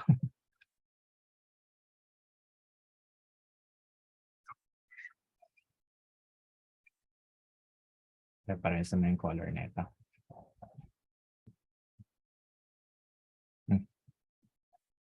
Balik tayo.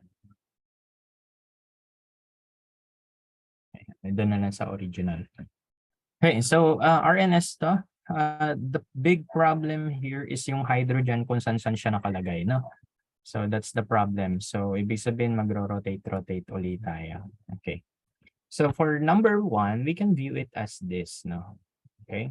So ito yung CH3, CH2, ito yan. Hydrogen nasa taas, CH3 nasa likod, Br nasa harap.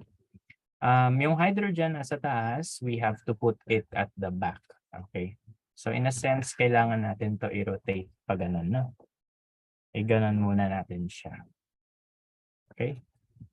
So what I mean by that is, let's say again, this is your hydrogen. Itong nasa mouse na to. Ililikod natin siya. Okay. Nasa likod na yung hydrogen. What will happen to the Br? Itong Br, pag ni-rotate mo pa ganun, mapupunta na siya sa taas. Also, yung CH3, let's say ito yung CH3, yung aking cursor.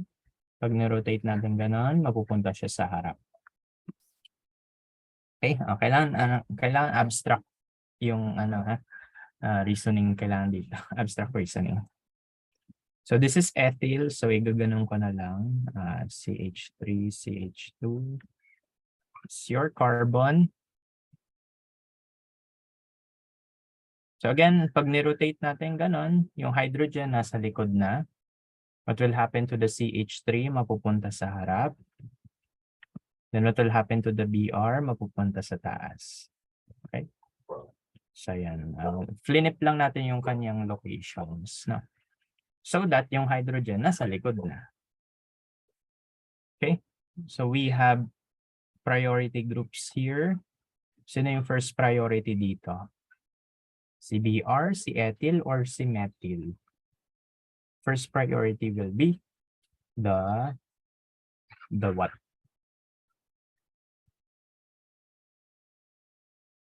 The Br, correct. So first priority followed by the ethyl followed by the methyl. So 1, 2, 3. Hasta uli. So yan, counterclockwise. So yan ay S. Okay. So for number 1, that's S. Okay. Pa-counterclockwise yung rotation. Let's try number 2 naman. Okay, so for number 2, ano yung problem dito? Yung hydrogen, bida-bida nasa harap, no? Ikot natin yung ilalim para mapunta siya sa likod. So, tingin ulit tayo dito para mas ma-visualize. Ayan.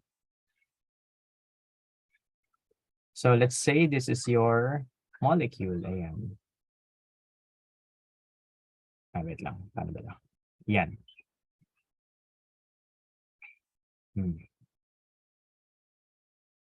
Ayan, okay. So, ito yung CH2, CH3. Itong nasa taas. Ito yung hydrogen sa harap. Yung methyl sa likod, yung CH3 nasa likod, yung Cl, ayan. So, gagawin natin, we have to rotate it this way para yung ating hydrogen mapunta sa likod, no? So, ano gagawin natin? Igaganon natin.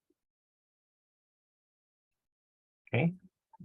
So, again, ito yung hydrogen sa harap. Lalagay natin sa likod.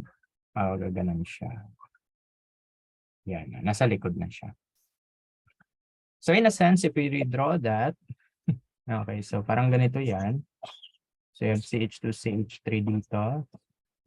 Unmoved yung CH2, CH3. Itong tatlo ay iikot lang na. Naubo pa yung pusa.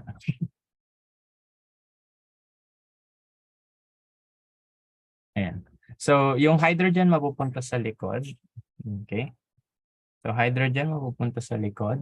What will happen to the Cl? Mapupunta siya dito sa harap. Again, cascading yan. Kasi yung methyl mapupunta dun sa other side na. Okay, kasi mag-flip yan eh. Okay, so, CH3. Again, yung hydrogen nasa likod, so wala na tayong paki sa kanya. So, focus tayo dito. So, parang yung number 1 lang din pala to, no? So, our highest priority will be the Cl, followed by the ethyl, followed by the methyl. Okay, so 1, 2, 3. Ito ay R. Okay. So, number 2 is a possible answer. R kasi yan. So, it's clockwise. So, mali na agad yan. Mali na agad to. Actually, alam nyo na agad yung sagot pala, no? Kasi may 1 dito, only 1, mali na yan. Itong letter C, only 1 and 2, mali nga yung 1. E di yung letter D, mali na rin kasi may 1 doon, di ba? So, probably the answer is letter B. Pero verify natin, no? Okay. So, verify natin if ito ay hindi R. Kasi kapag R yan, edi letter E isasagot nyo. None of the above. Okay. So, ito natin, kasi yung hydrogen nandun sa gilid. So, i-rotate na lang natin siya pag ganun ulit. Yung CH2, CH3 sa taas, it will stay as is. Okay, so CH2, CH3 nasa taas.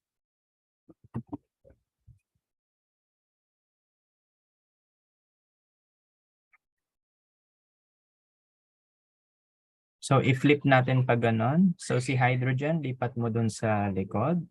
Si OH, malilipat dito sa harap.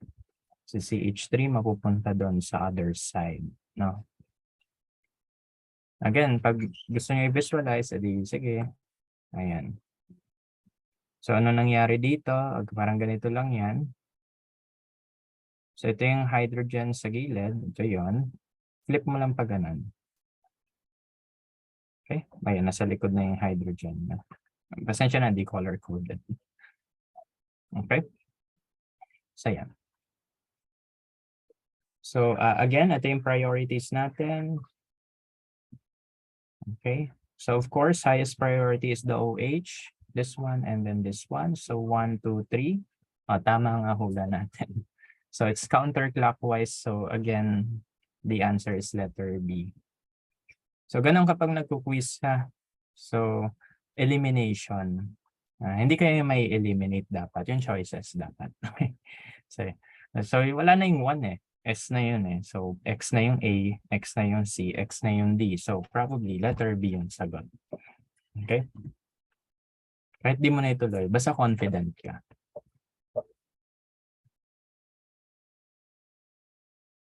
Okay, ayan. The next one. Stop sharing. Relaunch poll. What is the relationship between the following compounds? Are they constitutional isomers, diastereomers, enantiomers, or identical? What's the relationship of the following compounds? Constitutional, diastereomer, enantiomer, identical. Constitutional, diastereomer, enantiomer, identical.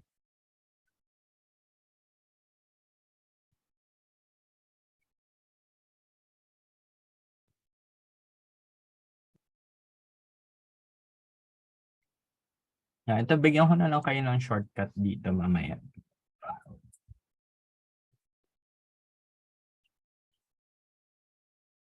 Nawala si Miss Carlene.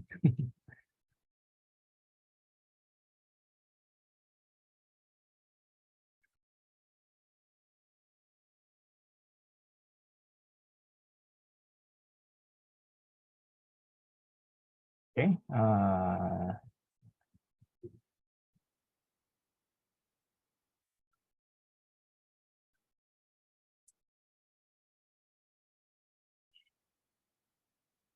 Okay, 30 respondents. So we need a few more people. Sige, countdown tayo. 10, 9, 8, 7, 6, 5, 4, 3, 2, 1. Okay, shotgun. Shotgun. Shotgun. Shotgun mas the final exam. So, okay, let's end the poll. These are your answers. Okay. Ngayon, mag-isip tayo. Ano kayong sagot dito? Okay. So, isip tayo. When we say constitutional isomer, ano meaning nun? Sinabi constitutional isomer, pwede kayong mag-unmute kung gusto niyo recitation. Pero hindi siya graded. Different structures, no? Different connectivity. Ayan. So, more precise. If you look at this two, okay, are they connected to the same carbon atom? Well, yes, no? For NH2, it's connected here. For NH2 here, it's also connected to the same carbon. So yung OH, same carbon. OH, same carbon dinudugtungan. So it cannot be A. Kasi yung dinudugtungan nilang carbon atom is the same pa rin. Oh, ano yung nagbago sa kanila? Ang nagbago is that their 3D connection yung nagbago. Okay? So under that stereo, under the stereo isomers, okay, so again, mali na agad yung A kasi yung connection nila, same laman. So yung NH2 doon na nakadugtong, ito doon pa rin. What differs is their spatial arrangement, no? Spatial arrangement. Whether nasa harap ba sila or nasa likod na. So sa stereoisomers, may dalawa tayong tinatawag. Enantiomer, pati diastereomer, no? Actually, di namin dinidiscuss yung diastereomer. Kasi sasakit ulo niya. So, ibig sabihin, since di natin diniscuss, edi di yun yung sagot, di ba? Ganun lang yun. Okay. So, ano meron kapag enantiomer? Ano naalala nyo? When we say enantiomer, these are, mirror image of one another, di ba? So, let's say may ganito ka. Okay. So, pag may ganyan ka, i-mirror mo yan. So, ganito itsura, no? Yan. So, mirror image. Okay? Or another way to represent it is, let's say, i-flip mo pa ganon, magiging ganito itsura niya. Okay? So, yung solid magiging dash kapag flip mo pa ganon yung molecule. Pag binaliktad mo. Okay? So, these two are mirror image of one another. Ano napapansin nyo kapag mirror images? Yung solid wedge nagiging dash. Tingnan nyo. Yung solid naging dash. Yung solid, naging dash. So, ano yun? Enantiomer. Ganun lang. Wag yung solid, naging dash. Tapos yung isa pang solid, naging dash din. Enantiomer yun. Okay? So, yan. So, the correct answer is letter C. Okay. It is enantiomer. Pero bigyan ko kayo ng idea. Ano ba meaning ng diastereomer? No? Kasi nakikita nyo sa PowerPoint pero di namin din-discuss. No? Ganito lang. Pag diastereomer, they are non-mirror image. Non-mirror image. No? So, ibig sabihin, it's not necessary na yung solid maging dash or yung dash maging solid. Let's say, kunwari, ito. Let's say, ito solid yan. So, solid naging dash, solid pa rin.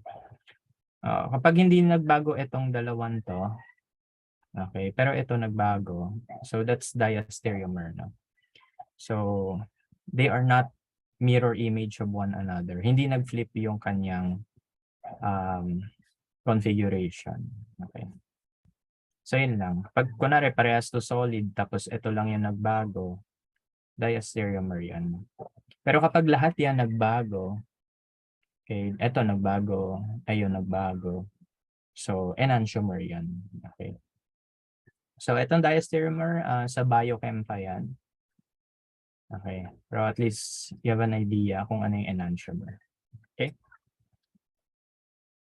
Okay. Idea, enantiomer, mirror. Ito, non-mirror. Okay. Next question. Ang tagal naman ng reaction. Ito, malapit na tayo sa reactions. What's the IUPAC name of the following compound? Madali lang yan. Kailangan pag nag-quiz, mga 10 seconds, may sagot na agad kayo. What's the name of the following compound?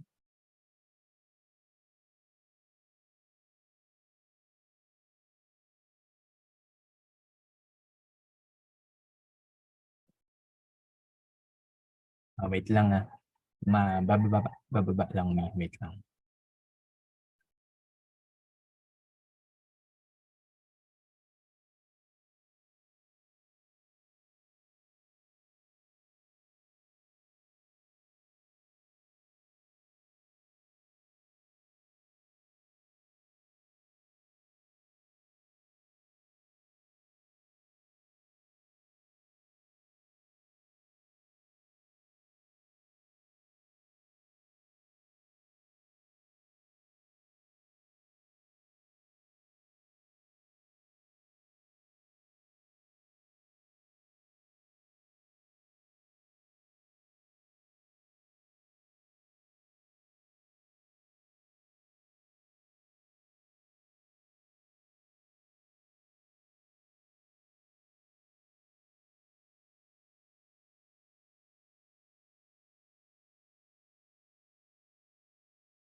Okay.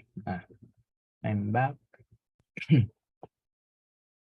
Okay, so 5, 4, 3, 2, 1 again. 5, 4, 3, 2, 1. Okay.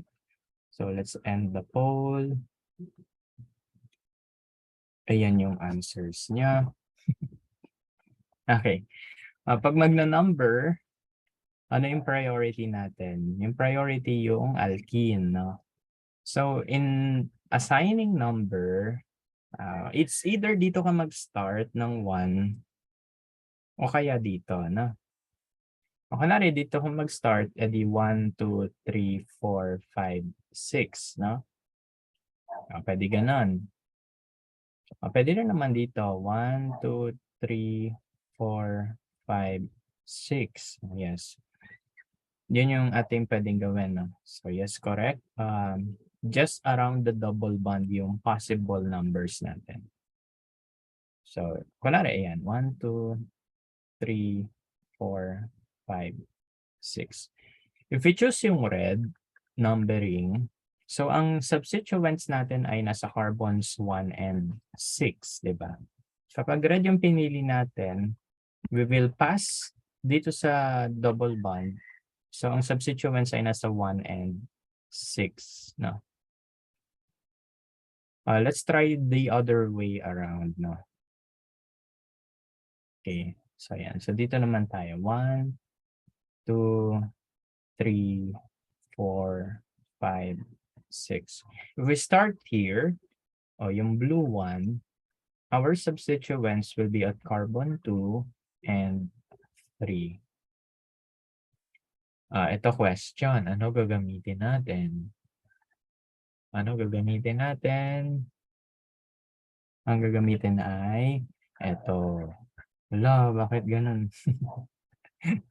Ito yung gagamitin. Bakit? Ano yung idea kapag substituent? Yung first number, kailangan parati lowest, di ba?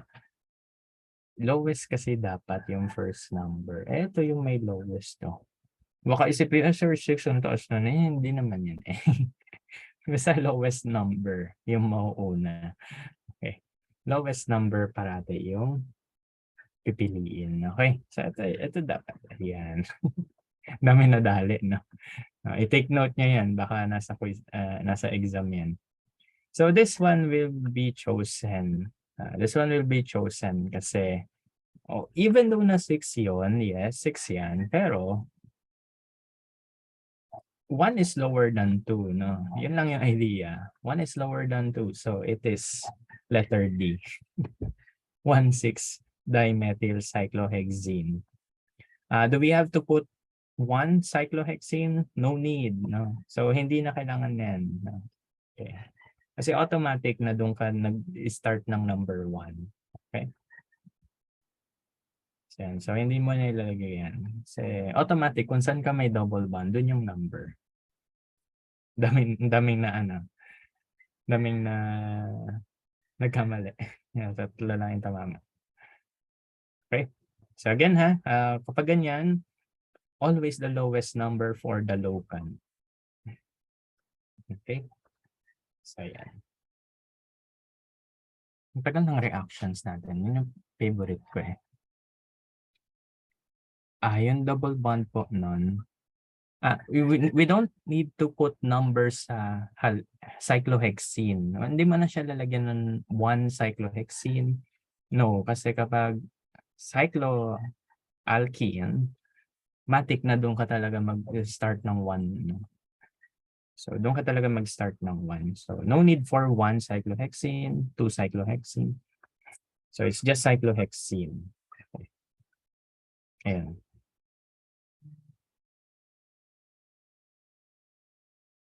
Okay, next question. Ito madali lang to. Which of the following is not true regarding alkenes? Pag may nagkamali dito, mandilibre ng Yoel.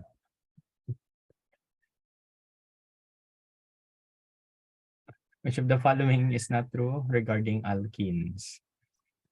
Sige.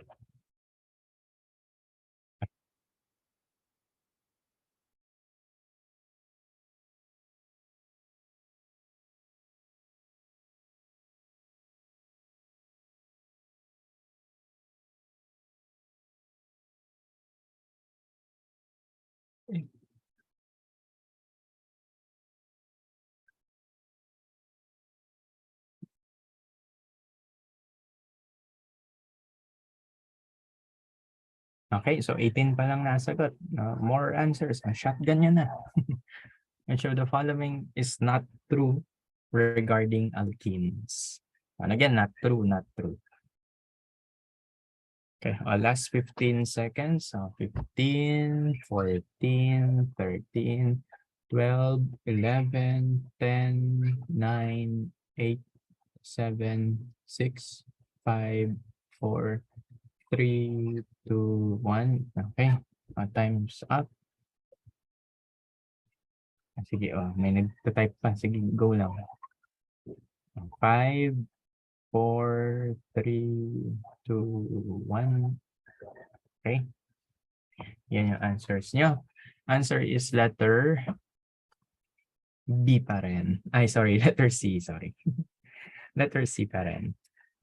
Okay. So yes, alkenes are non-polar. True yan.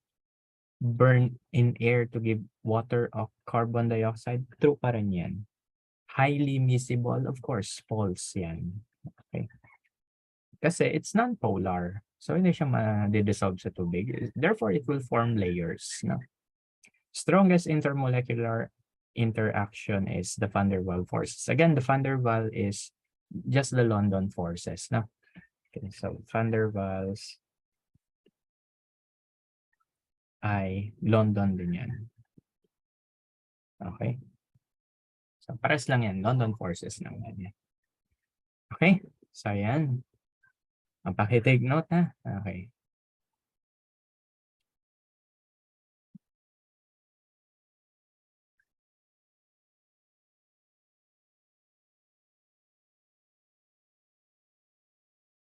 Okay, so sige. Question number 20. Medyo kalahati na tayo. Ayan. So, reaction na tayo finally. What is the major organic product obtained from the following reaction? Sige. What is the major product obtained from the following reaction? Is it 1, 2, 3, or 4? A, B, C, or D?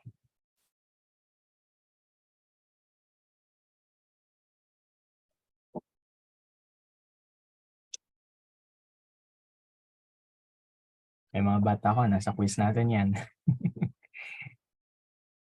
Pag mali kayo, -10.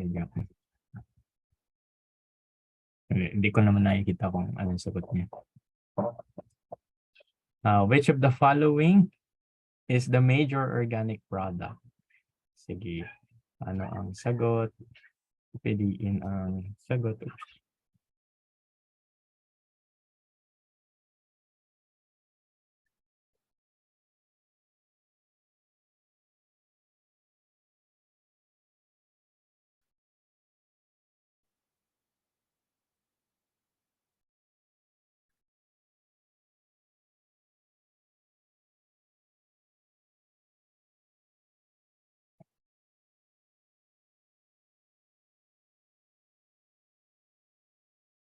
Okay, last 15 seconds. Okay, 15, 14, 13, 12, 11, 10, 9, 8, 7, 6, 5, 4, 3, 2, 1. Okay, shotgun na yung iba. Wala na shotgun. Sige. Okay, so yan na yung answers nyo. Okay, so ano sagot? The answer is letter B ang sagot. Letter B. Bakit letter B kaya? No. Anong reaction ba muna tawag dito? What is this reaction? When you have an alkene reacted with water in the presence of acid, this reaction is called water na may acid. Itong reaction ay tawag dito ay ano? This is called ano? Hydration, correct. So this is hydration. May water eh. Yan na, may water kasi. So sa hydration, ano yung kumakabit sa alkene? So it's just the hydrogen and the oxygen. What else do we know about hydration? It is Markovnikov, no? Okay. It follows Markovnikov's rule.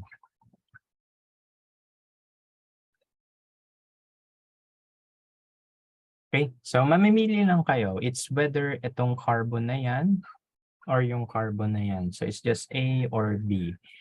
Doon pwede kumabit yung H, doon pwede kumabit yung OH. Pero ano sabi ng Markovnikov rule? Yung hydrogen kakabit sa carbon na maraming hydrogen. So ano yon? Saan kakabit yung H? Sa A or sa B? Sa B, correct. No? Kasi isa na yung hydrogen dito eh. Okay, so doon kakabit yung H. No? So dito kakabit yung H. And then saan kakabit yung OH? Eh di sa A. Okay? So ito yun. Okay? So ito yung A, ito yung B. Dito kumabit yung H, andun yung OH. So that is letter B. Final answer. Okay? So Markovnikov rule, hydration reaction. Okay, half of you got it correctly. Kaya don't forget the basics lang. Okay? Sige, so that's your Markovnikov rule. Again, magsasend ako ng PowerPoint. No? Okay, next one. Puro reaction na. Masaya na to.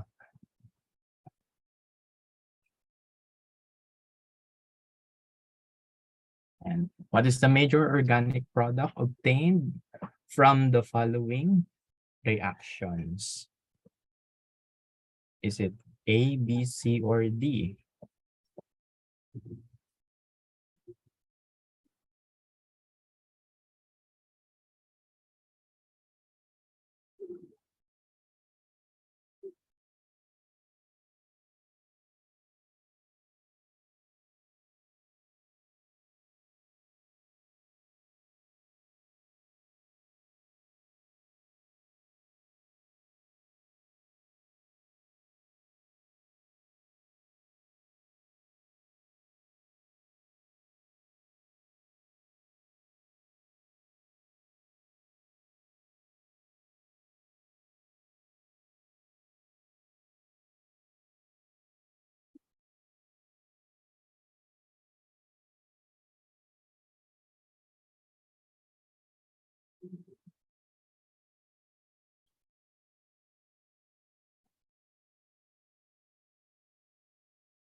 Okay, so 5, 4, 3, 2, 1. Oh, shotgun na. Shotgun, shotgun, shotgun. Shotgun. 5, 4, 3, 2, 1. And the poll. Share results. Answer is, ano sagot? It's letter C. Ito yung tama. Letter C. Bakit? This is again hydration. Hydration lang yan. So ano yung kakabit kapag hydration? E di H pati OH. No? May sulat si Jack. So kapag hydration, ang kakabit ay H and OH lang. Saan kakabit yun? Dito lang sa dulo-dulo. No? So it's either dyan or doon. Saan kakabit yung hydrogen? Sa carbon with the most hydrogen. So ano yon? Letter A or letter B? Carbon with the most hydrogen. Is it A or B? Yun ay ano? Saan yung carbon na marami hydrogen? Is it the A or the B? Yung B, ito, no? Isa hydrogen dyan, dito wala na. So dito kakabit yung H. And then dun kakabit yung OH, no? So anong compound yung dun kumabit yung OH? Edi ito lang. Okay? So yan. So the answer is letter C. Yan lang. Okay. So dito kakabit yung OH. Kasi andito yung hydrogen. Okay? So ito, ibang reaction yan. Paano ito nagagawa? This is a diol. You can produce that using KMnO4. Yung ginawa niya sa lab na reactions. KMnO4 ginagamit dyan. For this one naman, anong reagent ba gamit dito? Basta itong 1 and 2, ibang reagents yung ginagamit dyan. Hindi namin diniscuss sa inyo. Okay, kasi complicated yan. Okay? So yan. So that's Question number 1, letter C ang sagot. Question 22, ayan, another reaction.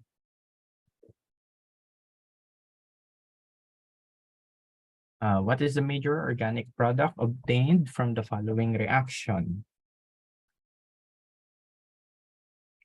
Okay, you have an alkene reacted with HBr. Ano sagot?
Okay, now we have 35 answers. Sige. 50 answers coming. Sige. Now 5, 4, 3, 2, ano, okay. Shotgun na, shotgun. Shotgun. Okay, okay. Countdown 5, 4, 3, 2, 1. And poll. Sure results. Ang answer ay letter B. Okay, so letter B ang sagot. Oops. So it's letter B. Okay? Ganun pa rin Markovnikov na. So anong reaction tawag dito? Sige. HBr ginamit. Yes, ang recording is-send ko together with the PowerPoint. So anong reaction tawag dito? Kulang yung words na sinasend niya sa akin. May kulang.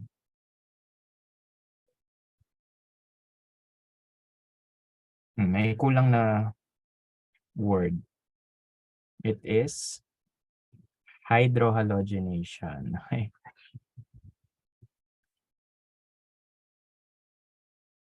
So this is hydrohalogenation. Kasi hydro, halogen. Ganun lang. Hydrohalogenation. Okay.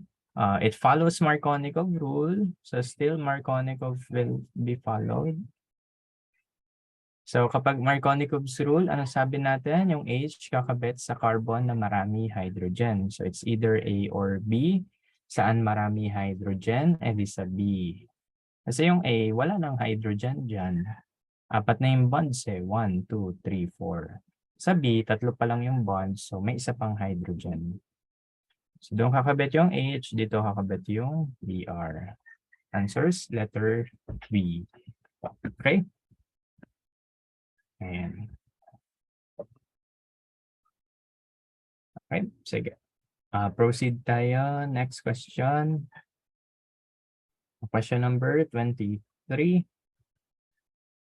What is the major organic product when obtained from the reaction?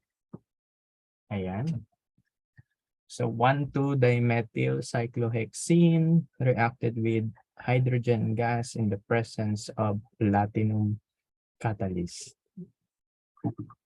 What is the major organic product?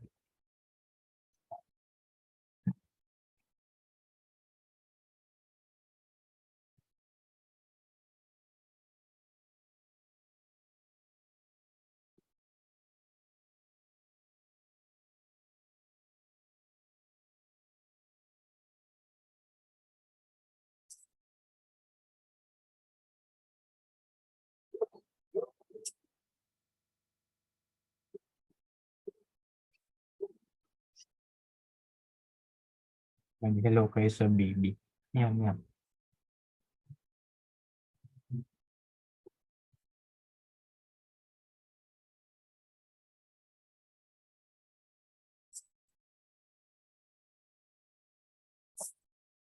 Okay, sige, shotgun na, shotgun. Count lang tayo. So, 15, 14, 13, 12, 11, 10, 9, 8, 7, 6, 5, 4, 3, 2, 1. The answer is... Okay. So, these are your answers. Ano yung tamang sagot? Ang tamang sagot ay it's letter A. Hala, bakit ganun? Ganito yan. Remember, ano yung sabi natin sa lessons? Sabi natin that hydrogenation, okay, hydrogenation yan kasi naglalagay ka ng hydrogen, no? Sabi doon, it's a syn addition. Naalala niyo pa ba sa PowerPoint? Ano ibig sabihin kapag syn, nasa same side yung hydrogens? So, ibig sabihin, yung hydrogens ay either parehas nasa likod or parehas nasa harap. So, bakit number 1?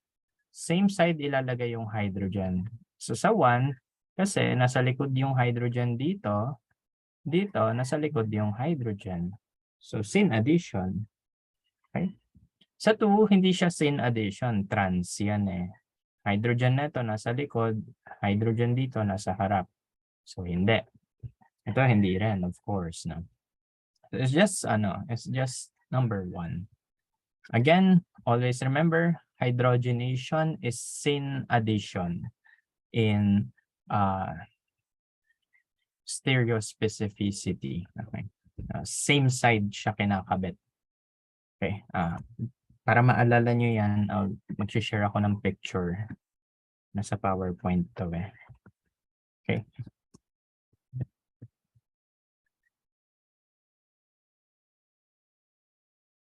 Okay, para na maalala nyo. Ayan, so, syn addition yan.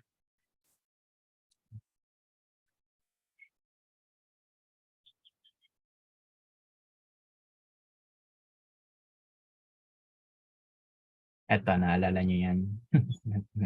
Itong nasa PowerPoint. Tagal-tagal. Ayan. So, kasi lahat ng hydrogen nasa iisang side lang. So, kapag kumabit dun yung alkene, sa same side siya kakabit. Kaya nga, syn addition. Same side addition. So, either parehas na sa likod or parehas na sa harap. Okay? Don't forget that. Yan. So, answer is letter A. Next question. Which of the following reactions with alkenes is stereospecific? Ito na. Which of the following is stereospecific?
Okay.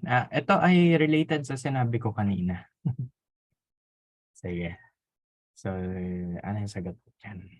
Okay, last 10 seconds.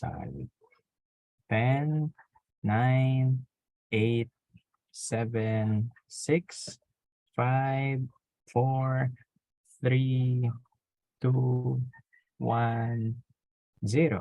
Okay, so end the poll. Share results. Yan. So yan yung answers nyo. Ang answer ay letter B. Kakasabi ko lang kanina. Hydrogenation. Ano ba muna yung stereospecific? No? Pag sinabi stereospecific, ibig sabihin nun, sasabihin niya whether yan ay nasa same side or opposite side. Na parang yung syn and anti-addition. Okay? So dalawa lang yan. It's either the syn addition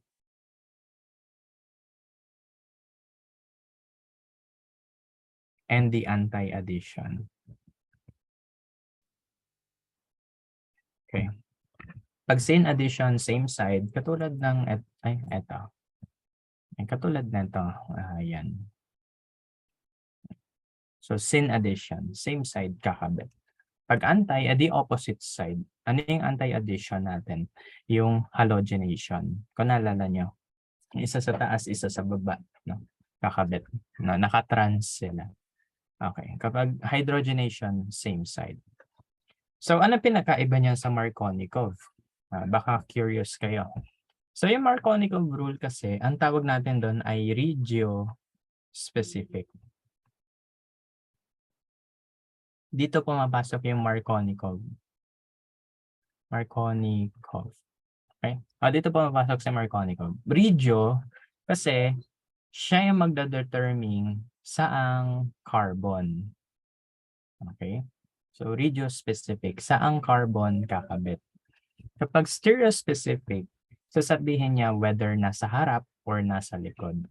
Nasa harap or sa likod. Okay? Nasa harap ng carbon, naka-solid. Kapag nasa likod, naka-dash. Yun. So, stereospecific, syn and anti yan. Ano yung syn addition? Yan yung hydrogenation. Ang anti-addition, yan yung halogenation. Okay? So, kapag regio-specific, Markovnikov lang yon. Ano yon? Hydrohalogenation. Ano pa? Hydration. Ano pa ba? Meron pa ba? Yan. So, ito, hydrohalogenation yan. So, Markovnikov regio-specific. Sasabihin nyo, isang carbon kakabit. Hydration, regio-specific kasi may kakabit na hydrogen. Markovnikov rule. Pero again, kakasabi ko nga lang kanina, kapag stereospecific, sabi niya whether nasa harap ba or nasa likod. So, dalawa lang yan. It's hydrogenation or halogenation. May ganito ba sa exam? Wala naman. Pampa-review lang lahat. So, kailangan familiar talaga kayo sa lahat ng sinabi. Ito may previous question pala. Sorry, di ko na-address. Yes. Kapag hydrogenation, yung double bond, magiging single bond lang. Yes. Hindi ko nakita agad yung question. Okay. So, tandaan nyo yan. Regiospecificity, pati stereospecificity. Okay. Marami pa niyan pag nag-BS Chem kayo. Madami-dami pang ganyan. Okay, next question. Question number 25. Yes, kalahati na tayo. By the way, tuloy-tuloy tayo ha. So kung nagugutom kayo, go lang. Kung kailangan nyo mag-CR, go lang. Okay. Kasi ako tuloy-tuloy ako dito. Okay, what is the major organic product obtained from the following reaction? 2 moles of halogen. Okay, again, 2 moles of halogen.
Okay, last 10 seconds. 10, 9, 8, 7, 6, 5, 4, 3, 2, 1, and time's up. So, sige, ang final call, sige. Wala na. Sige. Okay na yan. These are your answers.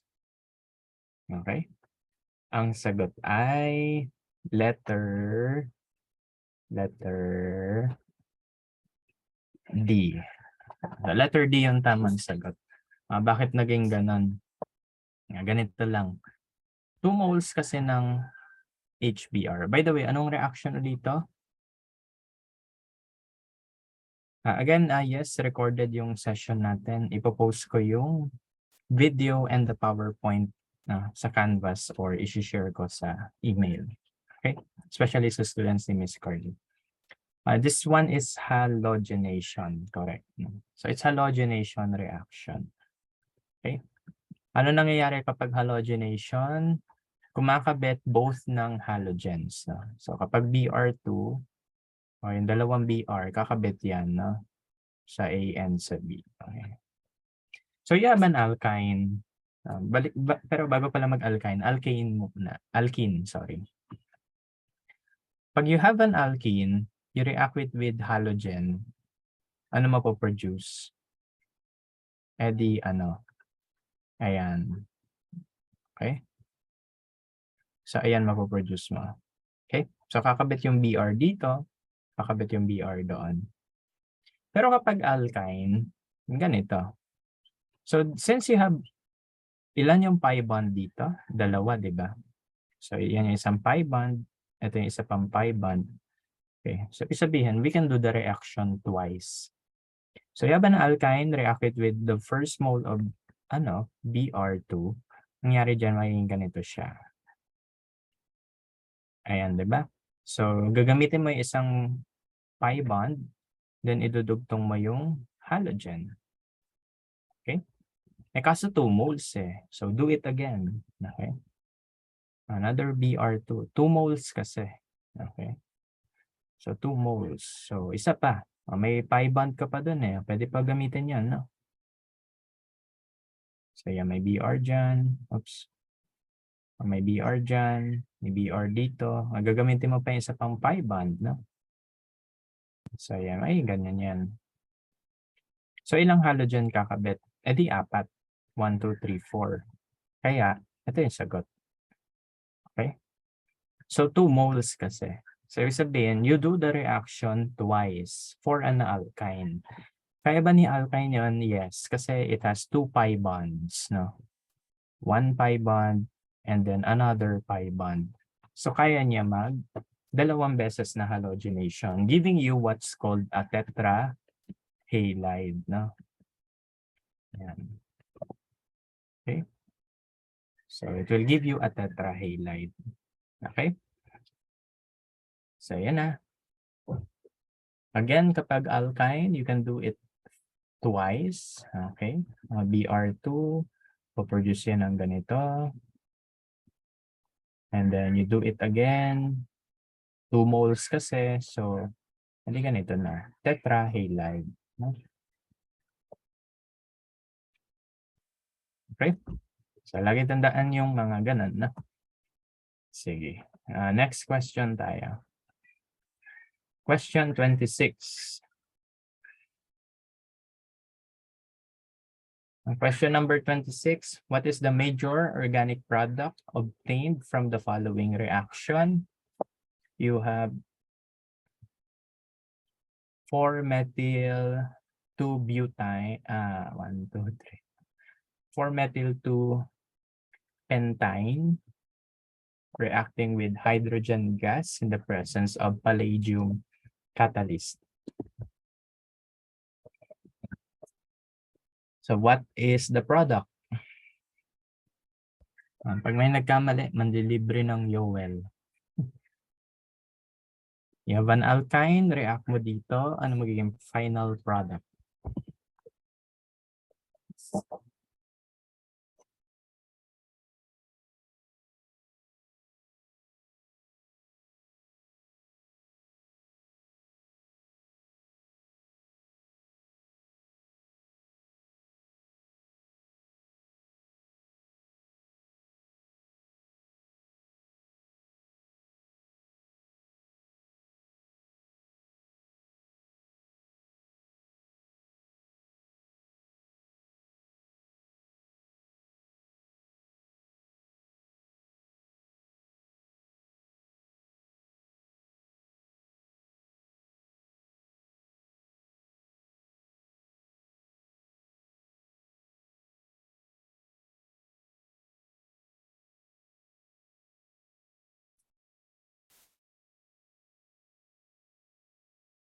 Okay, so 5,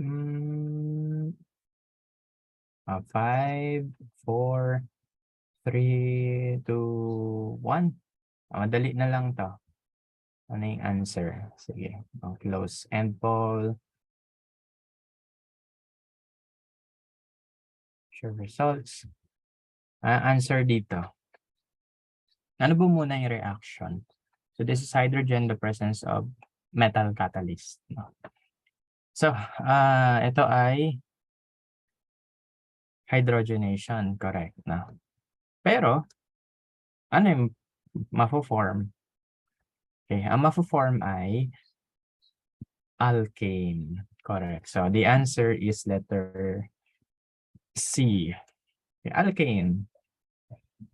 Okay? So, kasi ano metal catalyst lang eh. Lagi tandaan, pag metal catalyst lang, such as platinum, nickel, palladium, basta transition metal. Okay. Basta transition metal, it will produce an alkane. How will you produce an alkene ba? So, paano tayo gumagawa ng alkene? So, if you want an alkyne, tapos gusto mo siya maging alkene, ang kailangan mo ay poisoned catalyst. Okay? Pero ang mafo-form mong alkene dito ay cis-alkene. Ano ba yung mga poison catalyst? Dalawa lang naman yan. You have the Lindlar or yung Ni2B, no? Kalimutan ko na tawag dyan. Okay? So, dalawa lang yan. So, dun sa nag-answer ng A, kung gusto nyo yan yung ma-form nyo, you react it with H2 Lindlars, no? Pero kung gusto mo yung 3 ma-form mo, ito yung reagent na sa alkane. Baka nagtataka kayo, paano po yung 2? Eh di ano yan, NaNH3 ginagamit namin. Anyway, di nyo kailangan alamin. Pang-BS Chem yan eh. May ganun pa trans-alkene. Okay? Again, don't forget yung yung fundamentals. No? Okay, next question tayo. Again, tuloy-tuloy tayo ha. So if you need to go, sige lang, popost ko na lang recording. Dami pa ang question eh. 27.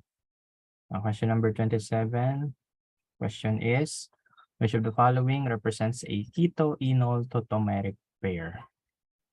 Which of the following represents keto-enol tautomeric pair? Yung ketone, gawin mong enol and vice versa.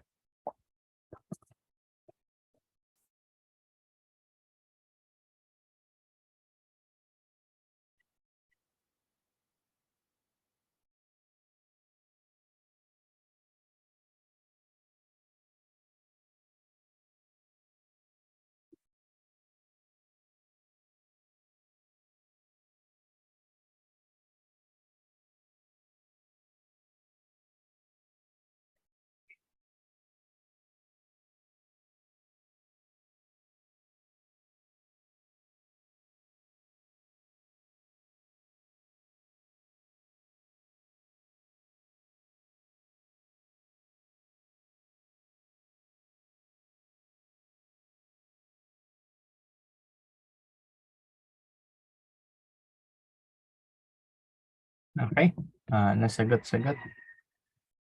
Ang keto-enol tautomeric pair ay, sige shotgun na, shotgun.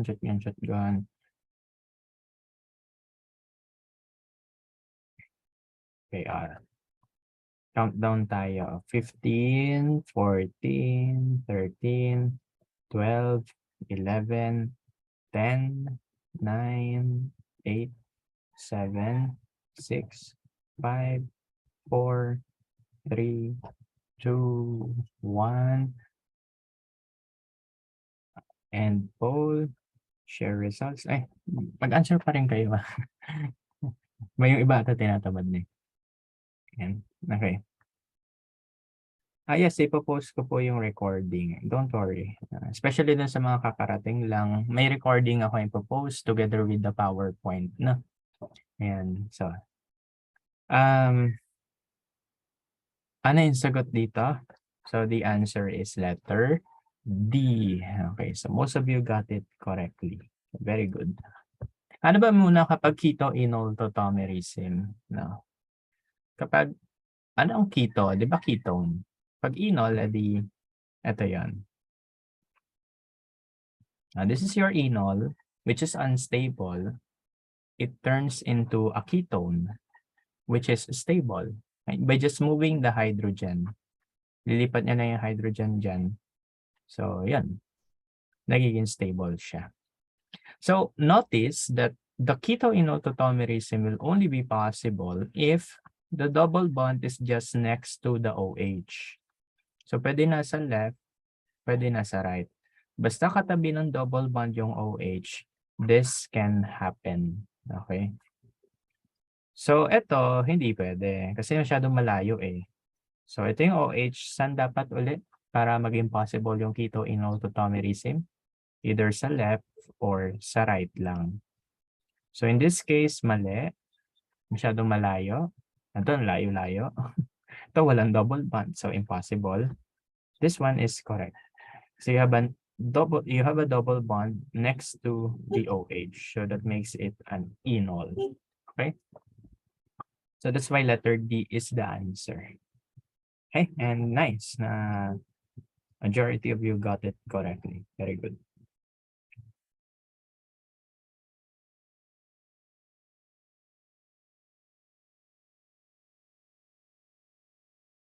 Question number 28.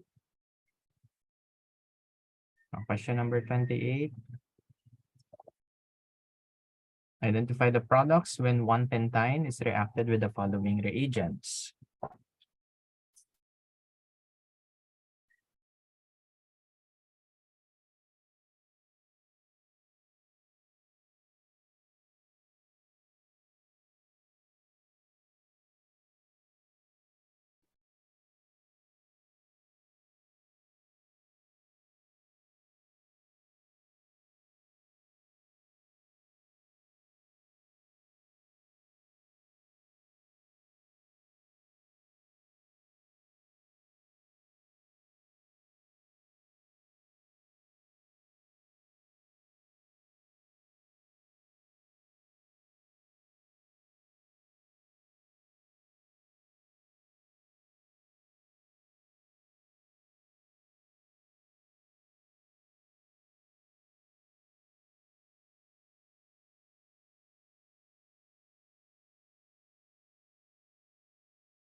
Okay.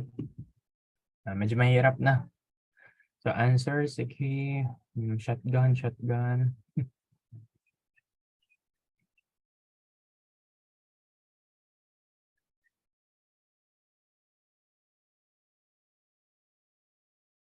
Okay. 5, 4, 3, 2, 1, and all. Yan na. Okay. So, dalawang reaction yung nangyari, no? So, ano yung tawag natin sa first reaction?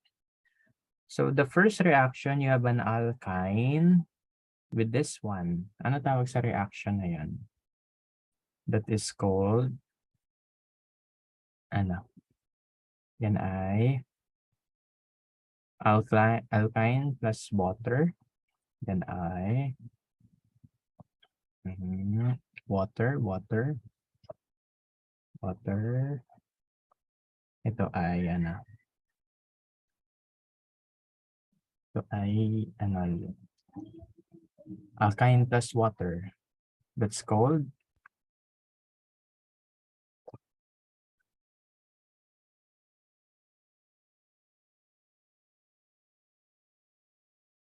that's called hydration. Correct. Okay, so this is hydration. Okay, so hydration tawag dyan. Okay, so ano mangyayari? So you have an alkyne. Okay, 1, 2, 3, 4, 5. React it with H2O. Saan kakabit yung H? So again, reduce selectivity, Marconical. Kasi may H na kakabit. So saan kakabit yung H? Sa A or sa B? So A or sa B?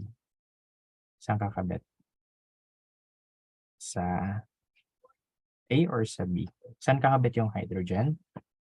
Ang hydrogen ay kakabit sa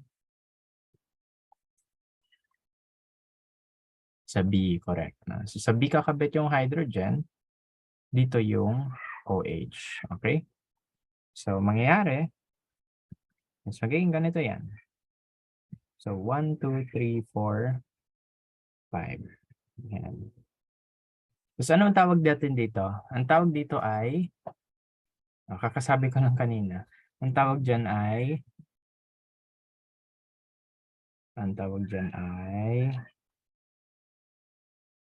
starts with letter E. Ang tawag dyan ay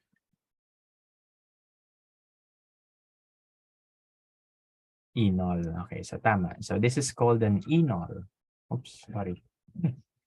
So this is called enol. Ano nangyari sa enol? No-convert yan into a ketone, di ba? So ang ketone, ayan. Right? So yun yung letter A. Yan yung product sa A. So you have the enol first, magiging ketone siya. Okay? So asan yung mga A na may ketone? So it's either A or D lang. Okay? It's either A or D. So mali na to, mali na yan, mali na yan. Okay? So ngayon, between B or D na lang tayo. You have a ketone. You react it with sodium dichromate. Anong reaction ini-expect natin? Oxidation, di ba? Tandaan, kapag oxidation, ang reagent ay dichromates, no? Yan, basta Cr2O7. Pwedeng potassium, pwede sodium. Question, will the ketone be oxidized further or hindi na? Cannot undergo oxidation because there's no alpha hydrogen left. Correct. Okay, so tama. There's no more reaction na. So there's no reaction here. So for A, you produce a ketone. For B, no reaction. So it's letter D. Okay? Ano yung pwede maging carboxylic acid? Yung aldehyde. Pero yung ketone, yun na yun. Wala na tayong magagawa doon. Okay? So ketone is a ketone. Kahit anong mangyari. Okay? So that's letter D. 5 lang yan nakatama. Okay? So yan. I think binigay ko to sa quiz ko sa mga bata. Naalala niyo ba? Parang may ganyang question eh. Next one. Ito madali lang. Nomenclature. Sana matapos na tayo. Gagawa pa ako ng essay. So what is the IUPAC name of the following compound? Ayan. Question 29. Ano kaya pangalan niya?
Okay, last 5, 4, 3, 2, 1.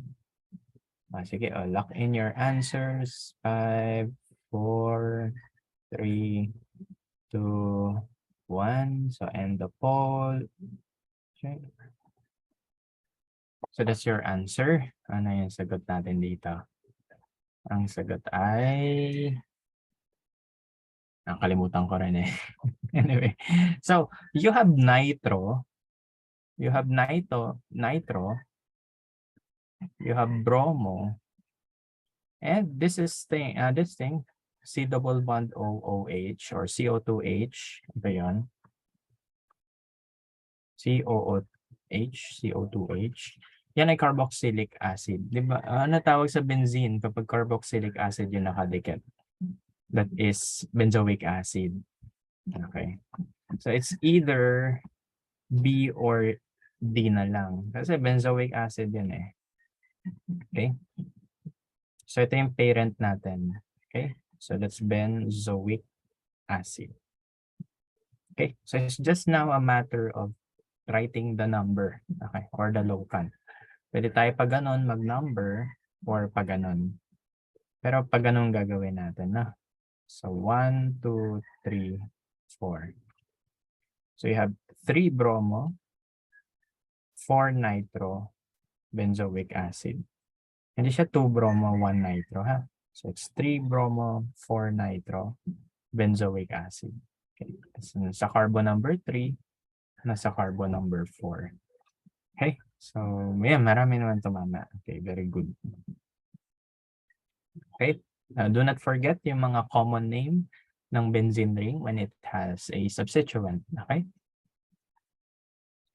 So, yan. The next one.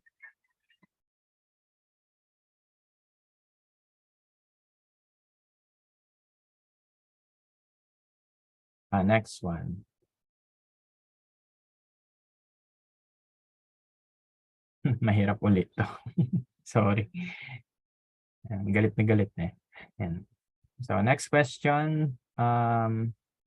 Given the reaction below, identify the compound C.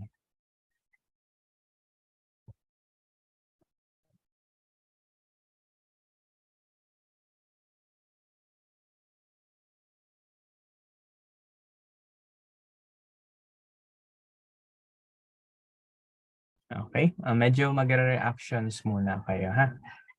Identify compound C.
Medyo mag-reactions pa kayo ha. Sige, ganyan kayo medyo maraming time. At 1 more minute. 1 more minute.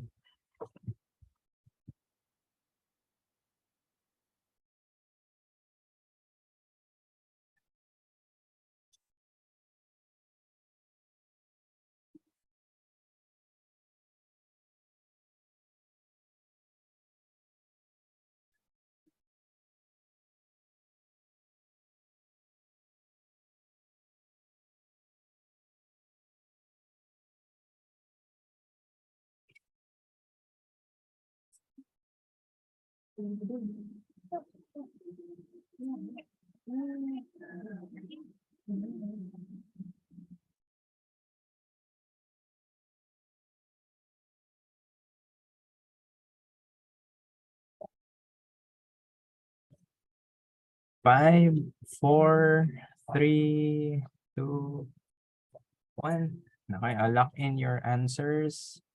Shotgun. And let's end the poll. Yan. Ayan yung answers niya. Sige. Gawa tayo reactions. So, ano mangyayari dito? Tell me what will happen sa first reaction. You have benzene ring plus this one. Ano yung mapo-form natin? So, you have a benzene ring. Lagyan mo niyan. Ano tawag sa reaction na to?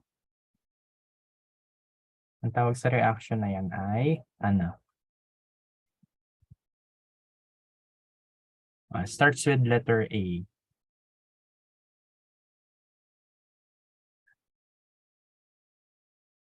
Alkylation, correct. Okay, so this is alkylation. Okay, so this alkylation, anong mangyayari? Yung Cl, mawawala, kakabit yung carbon. Okay, so kahit saan muna yan. Okay, so gaganon siya. Okay, so that's your first reaction. Yan yung compound A. Tapos ano mangyayari sa letter B? Letter B is, ano tawag sa reaction na to? This reaction is called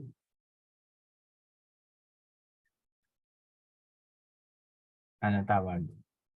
Starts with letter N. Yan, nitration, correct. So, nitration. So, ano kakabit dyan? NO2, di ba? Saan kakabit? Sige. Kakabit NO2, yung tanong, saan kakabit? Saan kakabit?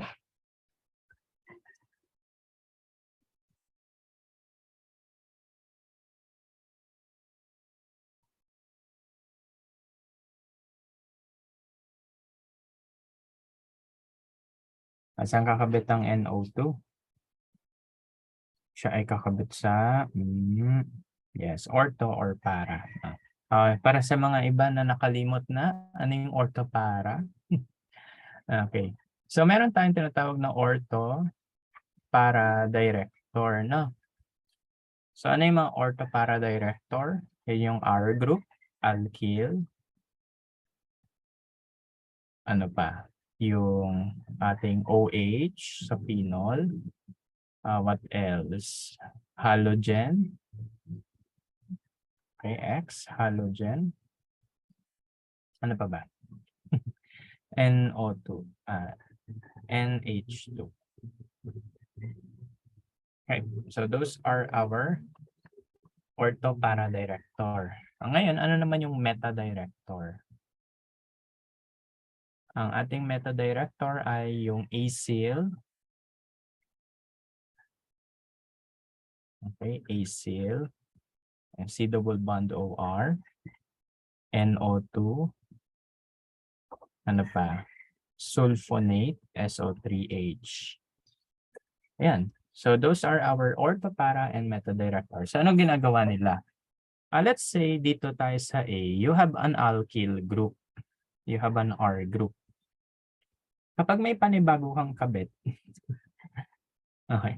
Pag may panibagong kakabit, siya yung magdidictate kung saan mo ilalagay. Kaya nga director diktador. I-dictate niya, saan ka kakabit, no? So look at this. This is an alkyl group. Ano sabi natin? Kapag alkyl, siya ay ortho para director. So sasabihin niya sa NO2, saan ka kakabit? Di sa ortho, pwede dito, pwede sa para. Okay? So pwede yung NO2 kumabit dito or doon. So ibig sabihin, given that, maalis mo na yung choices A and C kasi ortho or para lang naman yung pwede. Okay? Kasi choices natin ortho, edi sa ortho natin ilagay na. Ayan.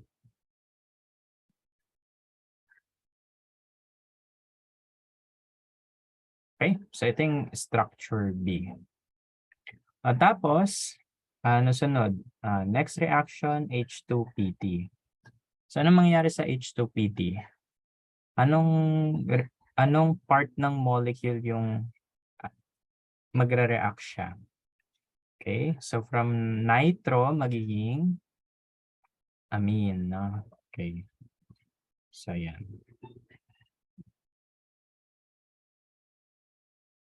From NO2 magiging NH2. Okay? Ngayon, ano pangalan ng benzene ring na may NH2? Ang pangalan nun ay aniline, di ba? Okay. So, aniline, so carbon 1, carbon 2.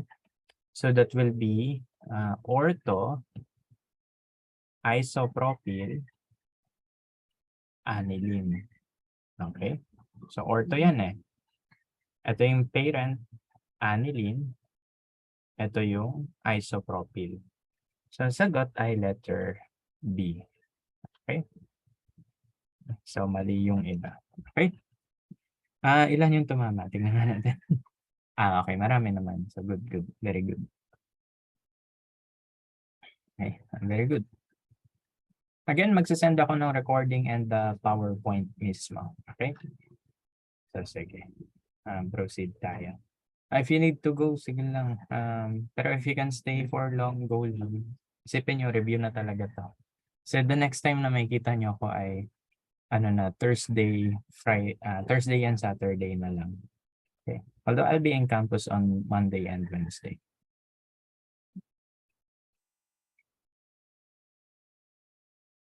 Next question. At which position will the bromine cation electrophile will attach to the benzene sulfonic acid?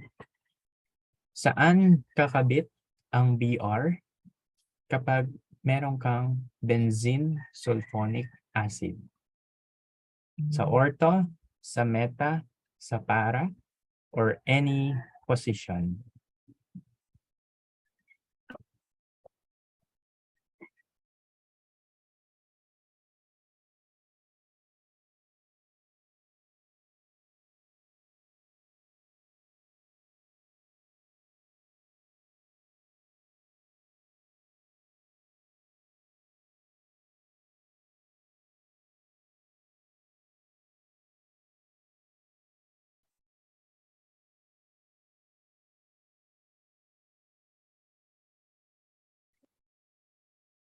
Okay, madali lang yan. So, 5, 4, 3, 2, 1. Lock your answers. Sige, lock na yung answers.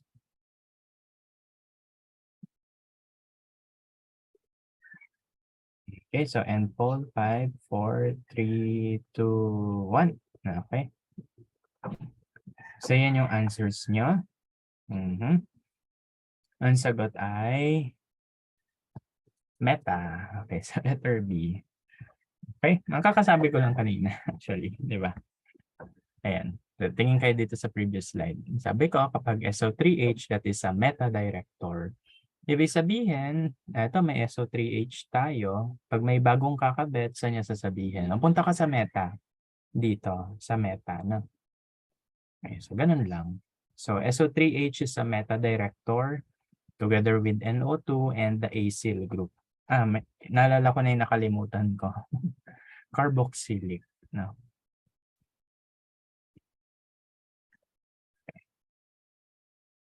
Yan ay mga meta-director. Okay? Again, I'll post the PowerPoint. Okay, share nyo na lang. And the recording as well. Okay? So, yan. So, this is a meta-director. So, sa meta lang kakabit. Okay? Okay. Marami naman nakasagot ng tama. Okay. But keep in mind, no, yung ortho and para directors.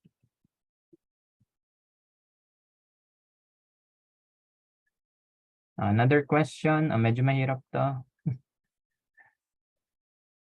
Question number 32. Okay. What transformation will happen from B to C? Again, question. What transformation will happen from B to C?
Okay, nakahula na ba lahat? Hula talaga yun na. Sige. Walang ganito kahirap sa exam. So, ibig sabihin kung kaya nyo ito sagutan, di maning-mani na yung exam sa inyo. As in. No? Isang tingin mo lang ay easy, so easy. Ganun. Kung kaya nyo to, kaya yung examination.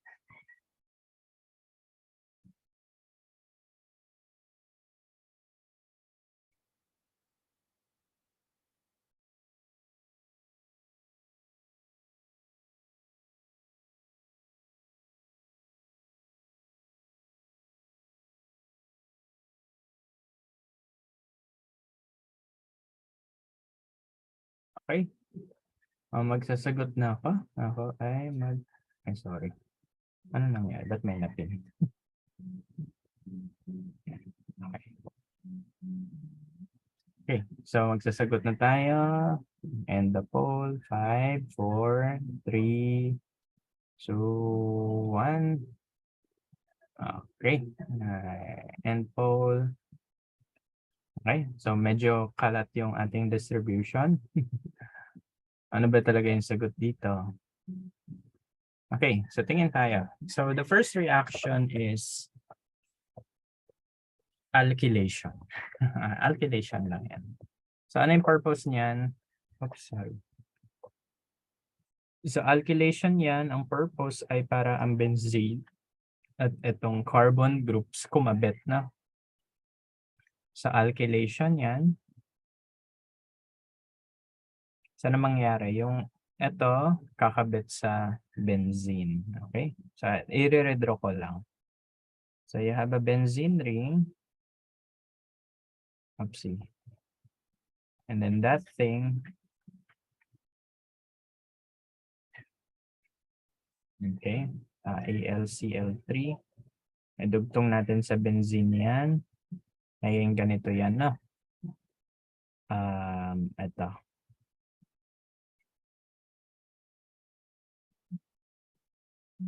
Okay, oopsie.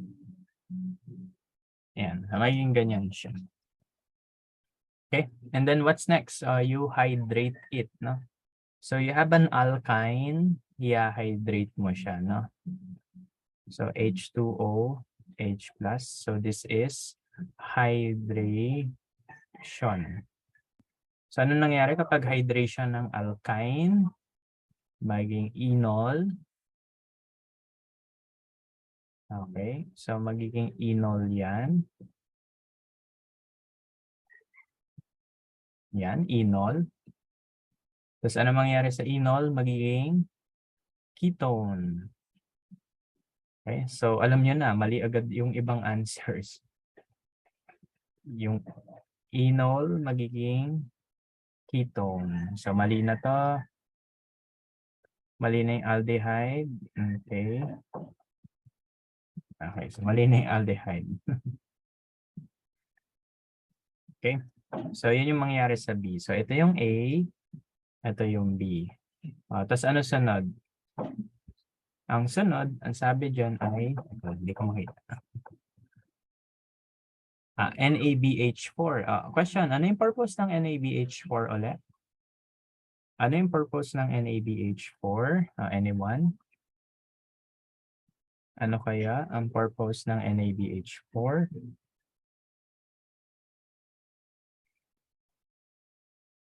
Ang NABH4 ay ginagamit para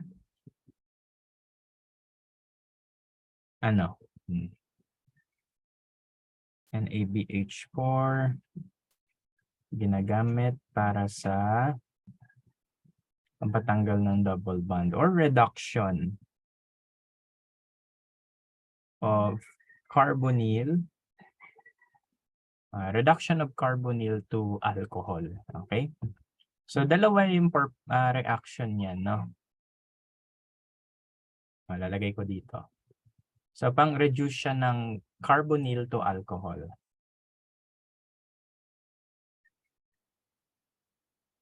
Oops, sorry. Dami ko kasi naka-open na. Yan. So carbonyl magiging alcohol yan. So alcohol. Sabi natin kapag aldehyde, magiging ano yan? Primary alcohol. Kapag ketone, magiging ano? Secondary alcohol. Okay? So we have what? We have what? A ketone. So if I have a ketone, nag-react ako ng NaBH4, ang mangyayari, siya ay magiging secondary alcohol. Okay? So magiging secondary alcohol yan. No? Yan. Okay? So it's a secondary alcohol. So your ketone will turn into a secondary alcohol. Okay? So ganun lang. Mga ganun lang. Kala mo dali eh. No? Mas marami naman pala ito, mama. Okay. So very good. Maraming tama. Good. Mas maraming nakasagot ng E. Okay, so nakikita niyo no, yung reaction natin, hindi lang siya isang topic. Like, halo-halo yan. So, ganun kasi sa exam, magkakahalo-halo yan. So, pag alam mo talaga yung reactions, kayang-kaya. Okay? So, sige. Question number 33. Ayan, naming ulit tayo. Pampachill. What's the name of the following compound? Okay. What's the IUPAC name of the following compound?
Okay, so, ayan. Okay, 5, 4, 3, 2, 1. Okay. And the poll. Ayan na yung results. Okay. Kano sagot dito? Actually, nalimutan ko. Pero, kaya naman. Sige. So, saan tayo mag-number? Of course, dito sa dulo. So, 1, 2, 3, 4, 5. So, alam natin it's 4-methyl 2-pentanol, no? Tama yun. 4-methyl 2-pentanol. So, mali agad yung A and B. Ngayon, ito yung problema. R or S?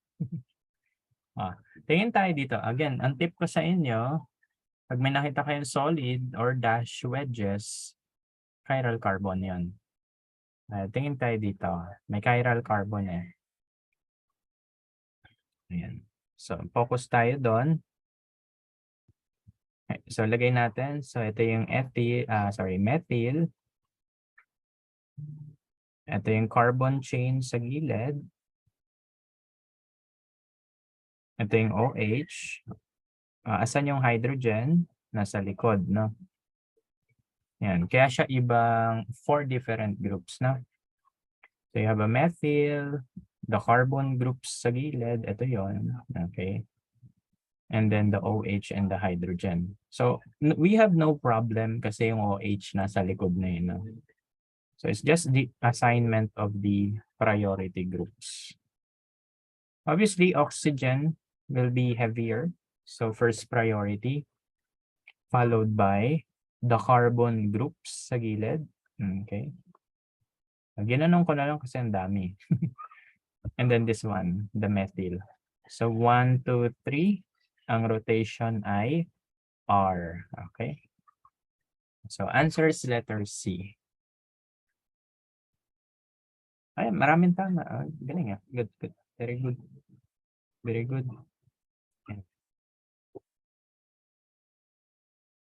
Okay. Pag may question, let me know lang ha.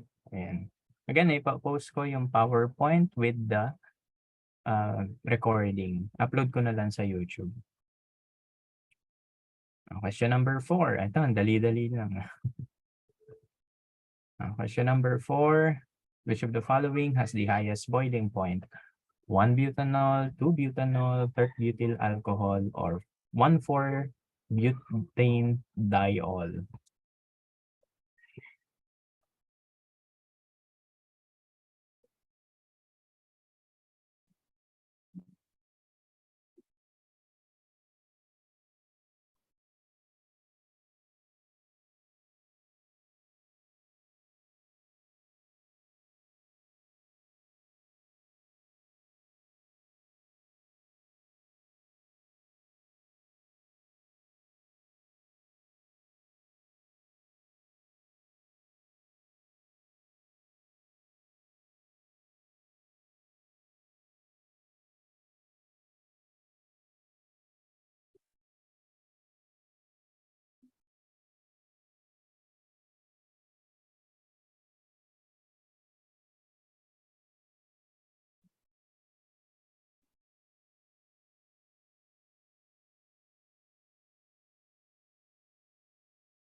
Okay, so 5, 4, 3, 2, 1.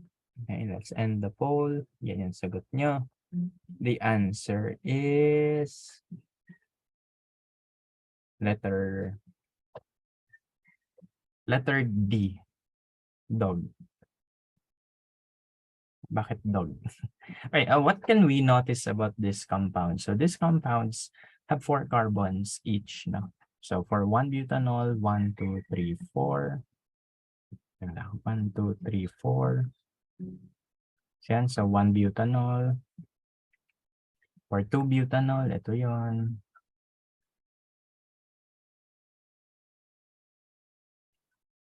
For 3-butyl alcohol, ito lang yon. 1, 2. Yan. Okay. And then lastly, 1,4-butane diol. Okay. 1, 2, 3, 4. Okay, so 1, 2. So if you're going to compare these alcohols, naka-arrange na siya from highest to lowest boiling point, no? So butanol, highest si 1-butanol, then 2-butanol, then 3-butanol. So what's the reason for this? Ang reason for this trend ay yung surface area, no? The more substituents, the lower the boiling point, no? But what makes 1,4-butane diol higher in terms of boiling point? Ano kaya yung pinaka-reason? Sige nga. Ay, mga tumama, letter D. Ano sa tingin nyo yung reason? Bakit siya yung may pinakamataas na boiling point? That's the number of hydrogen bonding na kaya niya. Look at these alcohols. They only perform one H bond. Pero kapag 1,4-butane diol, dala-dalawa, no? So, dala-dalawa kasi. Kaya, stronger yan. Okay? So, it is much stronger than 1-butanol. Okay? But again, if you're going to compare just this, same non-trend sa kanina, no? Okay. The more branches, the lower the boiling point. Pero pag dalawa na yung OH, ibang usapan na yan. Siya na yung malakas, no? Because it is capable of doing more hydrogen bonding. So, letter D ang sagot. Patapos na tayo. Or relaunch poll.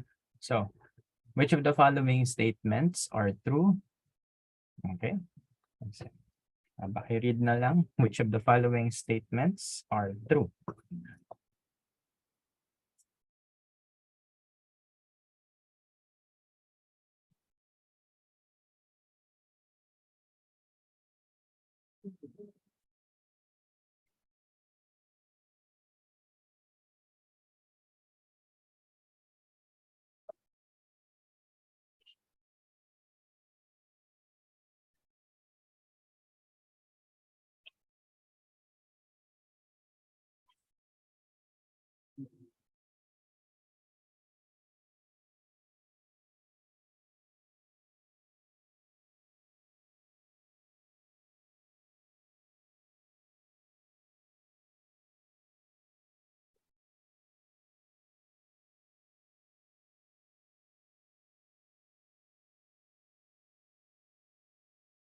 Okay. Last 5 seconds. 5, 4, 3, 2, 1. Okay. So, okay. May sumasagot pa. Sige, sige. 5, 4, 3, 2, 1. And the poll. Yan yung answers nyo. So, analyze natin maigi. Okay. So, let's analyze the choices. Question number 1. Ethanol is more soluble in water than dimethyl ether. Oops. Of course, sagot dyan, yes. So, true yan. Okay? Because in ethanol, it can perform H bond. Okay? So, yan. Ethanol can perform H bond. On the other hand, dimethyl ether, even though the carbon-oxygen bond is polar, no, it, parang hindi siya ganun hindi niya kaya yung dipole-dipole interaction masyado. So yeah, pwede pa rin naman yung dipole-dipole, pati London. Okay? But H bond is stronger. So true yung 1. Number 2, ethanol has higher boiling point than dimethyl ether. So also true because of the hydrogen bond nga. No? Ethanol has the same molecular weight as dimethyl ether. Ito hindi ko alam. So, ang ethanol, ano yan? 2 carbons, no? 1, 2, OH. Ang dimethyl ether, so may dalawang methyl, sa gitna nun may oxygen. O ilan carbons dito? So that's C2, H, tatlong hydrogen dito,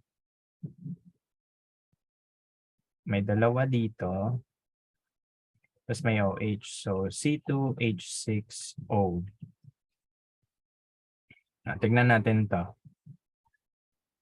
For dimethyl ether, so may carbon ka dyan. Ito yung mga hydrogens nila. So, C2H6O din pala. Nadali yung iba dito. No? So, pares na sila ng formula pala. No? So, C3, CH3, CH2OH, or C2H6O. Ito naman, CH3O, CH3, dimethyl ether. So, C2H6O. Adi true pala lahat. So, the answer is D. Diba? May panlilin lang na nangyayari. So, the answer is letter D. Same molecular weight kasi pareha sila ng formula. No? Okay? Ayan. Nag-iingat na lang. No? Sayang, no? Tignan nyo maigi yung formula din kapag tinanong yung molecular weight. Okay? Muntik na. Next one. Next one, 36. Which is the IUPAC name of the following compound? Sige.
Okay.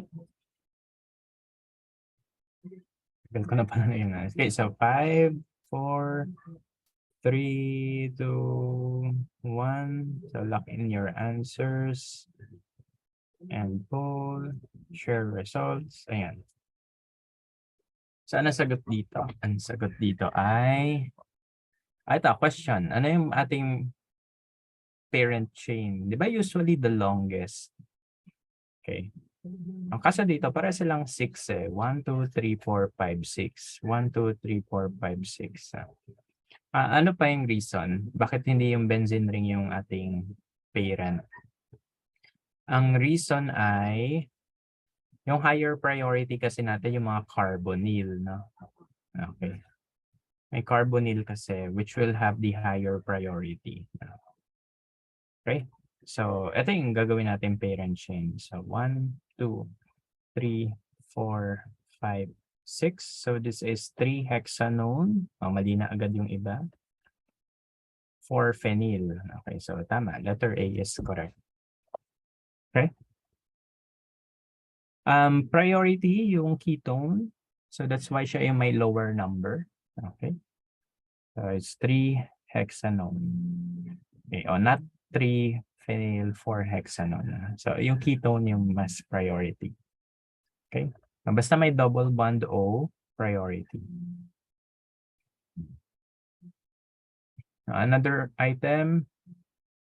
Puro madadali na lang to. Ayan. Hindi pala to. Ito hindi pala. Okay. So, what is the major product obtained when we do this reaction?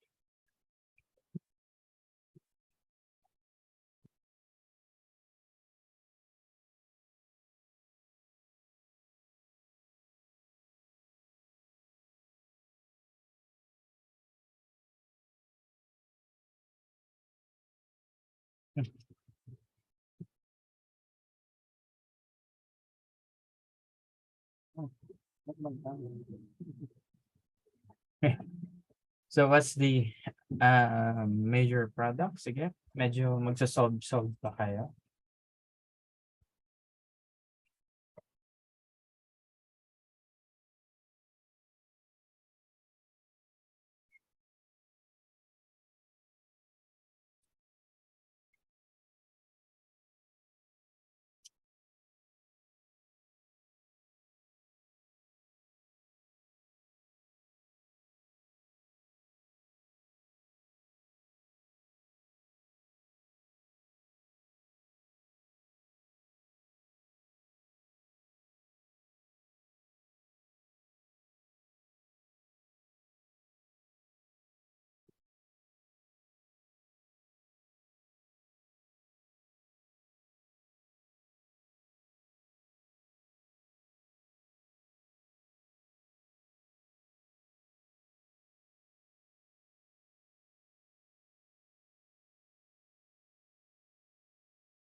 Okay.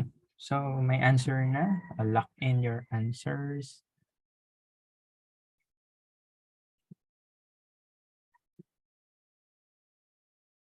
Lock in your answers. 5, 4, 3, 2, 1. Okay. So, the correct answer is, okay, yung sagot niya. Ano yung correct answer? Okay, anong reaction muna to bago natin sabihin? So, what reaction do you expect dito?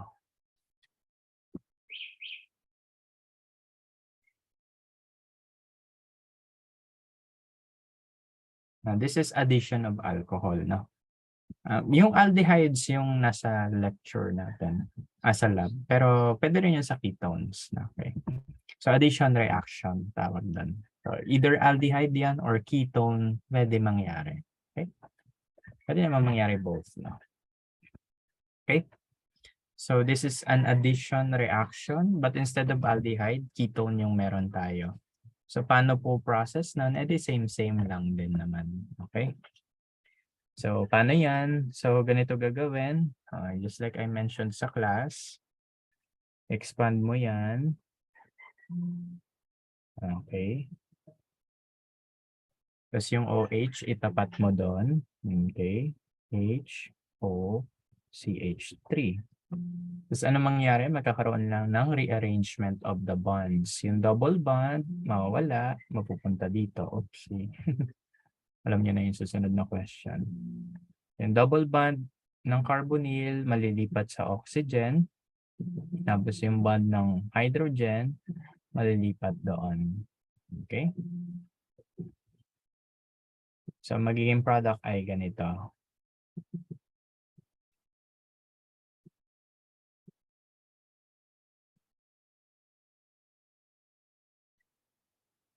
Okay? So medyo pangit yung ginawa ko. Teka lang. Ipagandahin natin. So yan. Okay? So yan yung product, no? Okay, so yan. This is a hemiacetal. Hemiketal pala.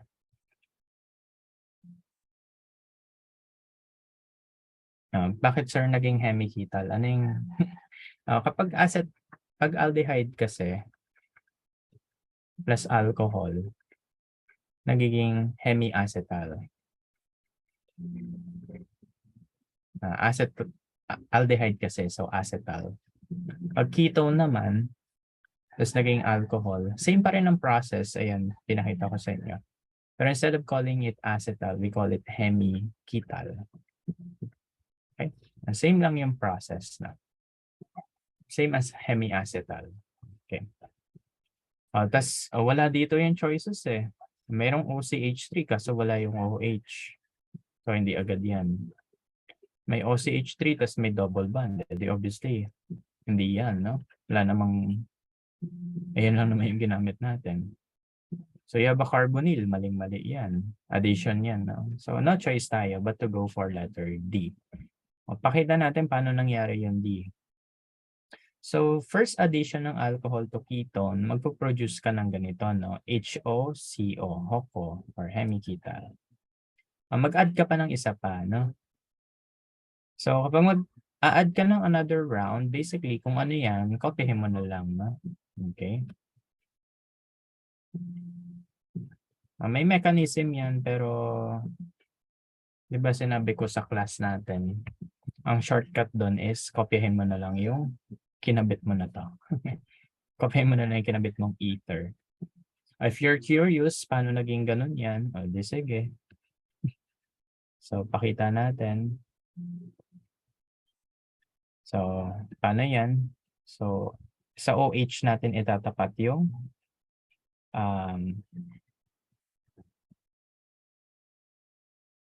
yan. So, sa OH natin tatapat yung methanol. Okay? So, HOCH3. No? So, mawawala yung water dyan. Kakabit yung oxygen pati CH3. Okay? Producing something like this. Or, ayan. Okay? So, same process lang ng ginagawa natin sa aldehydes. No? Okay, so yan yung ating product. So letter D, marami naman tumama, no? Kasi I think example to sa quiz. Nasa quiz yan eh. Sige. Next question.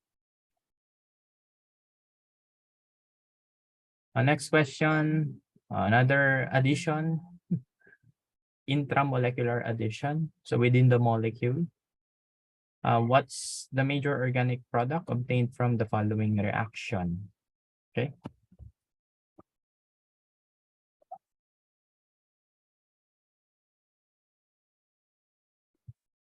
You have 6-hydroxy-5-methyl-2-hexanone. Okay. So, react mo siya with sulfuric acid. Ano mangyayari? So, you have an alcohol, you have a ketone. Ano mangyayari?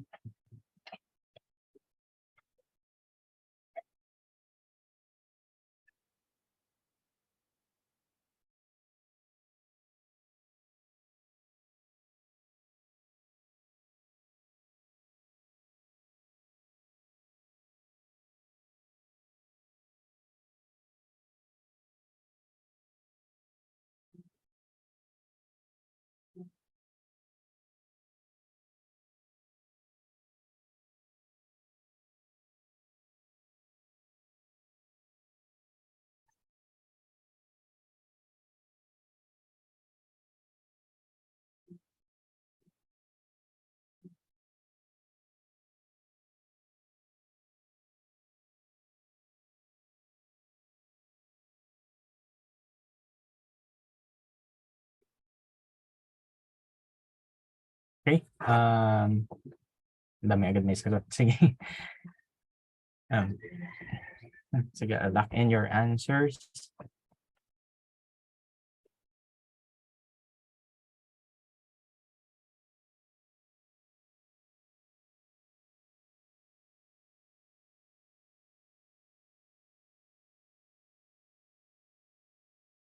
Okay, 5, 4, 3, 2, 1, and poll.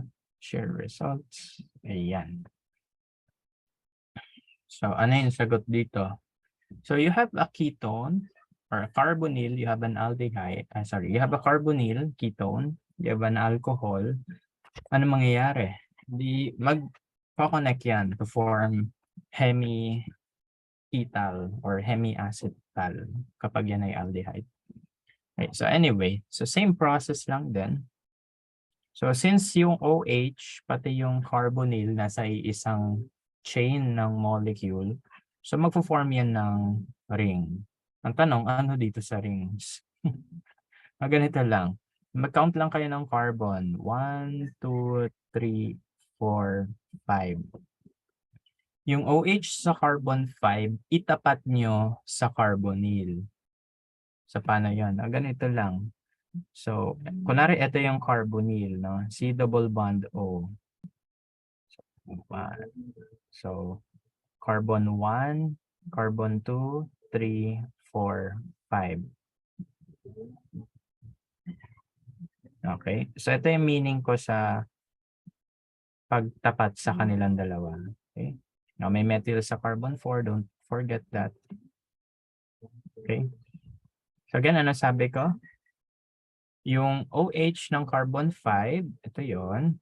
Ito yung carbon 5. Yung OH nun, itapat mo sa carbonyl. Ito yon.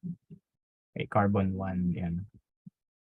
Tapos, ano mangyayari? E di yung bond rearrangement lang. So, yung double bond, kakabit dito. Ito, kakabit doon. So, ano yung final product? Let us draw. Ito yon.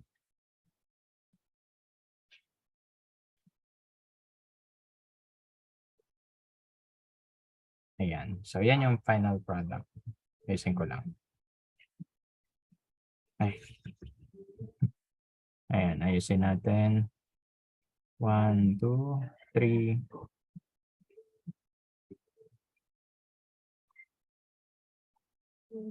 Okay. So, ayan. So, carbon 1, 2, 3, 4, 5. Okay. So, ang sagot ay ano? The letter C. Okay. So, it's letter C. Siguro, ang ano lang dito is ito kasi yun eh. So, 1, 2, 3, 4, 5. Ayan na. Naka-flip lang. Ito kasi 1, 2, 3, 4, 5. Nalipat nyo yung methyl sa maling carbon. So, it should be at carbon number 4. Ayan. So, yan. Okay, so it's letter C. No? Molecule 3. Yung position ng methyl, yung nalito siguro yung iba. Okay? Sige. May ganito ba sa exam? Wala naman. Ito, madadali na lang to. Ayan. What's the IUPAC name of the following compound?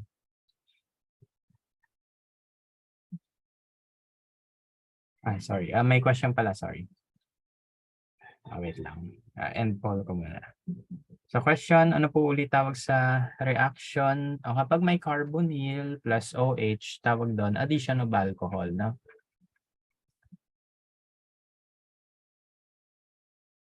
Okay. So addition of alcohol. Previous dito. Ganun din. Addition of alcohol. Ito ba? Addition of alcohol pa rin.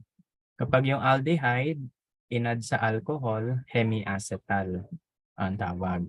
Kapag yung ketone, inad sa alcohol, hemiketal yung tawag. Paano yung process? The same lang din sa ginagawa natin sa aldehyde. No? Iba lang yung term. Okay. Kaya nga nung nag-exam, tumama pa rin naman yung iba. Okay. Magpapalit-palit pa rin ng bond katulad ng ginagawa natin dito. Okay. Let's go back sa poll. So relaunch. Sige. What's the IUPAC name of the following compound?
Okay, so 5, 4, 3, 2, 1. Sige, type in your answers.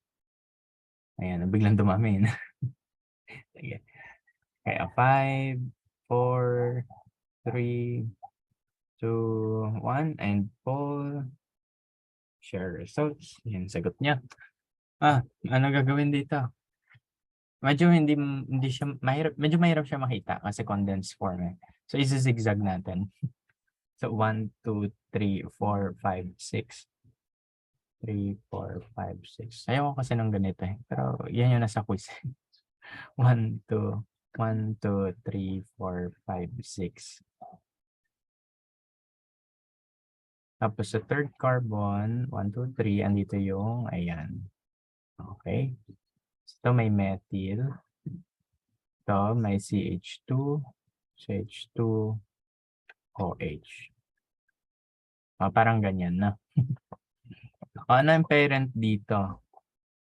6 carbon kasi puro hexene yung nasa dulo eh. No, no choice ka. Okay, so highlight ko na lang. Ang parent natin ay ito. So, sorry.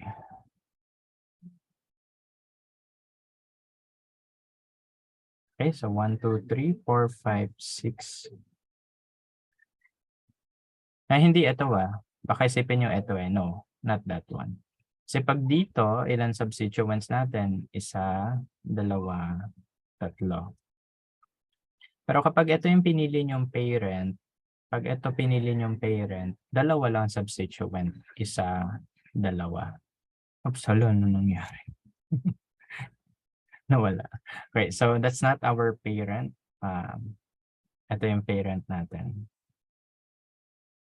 Okay. So, highlight uli natin.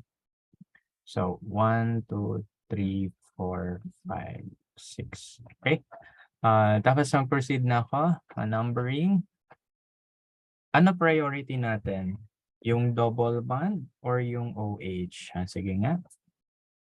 Ano ang priority nyo? Double bond o OH? OH. Okay. So, OH yung ating priority. Okay. Naalala niyo yung mga priority ng benzene ring? Yung naming nun, di ba? You have the carboxyl, followed by aldehyde, di ba? Tapos may OH, tapos sa baba nun, yung double bond. So that priority rule can still be used here. So we prioritize yung OH, no?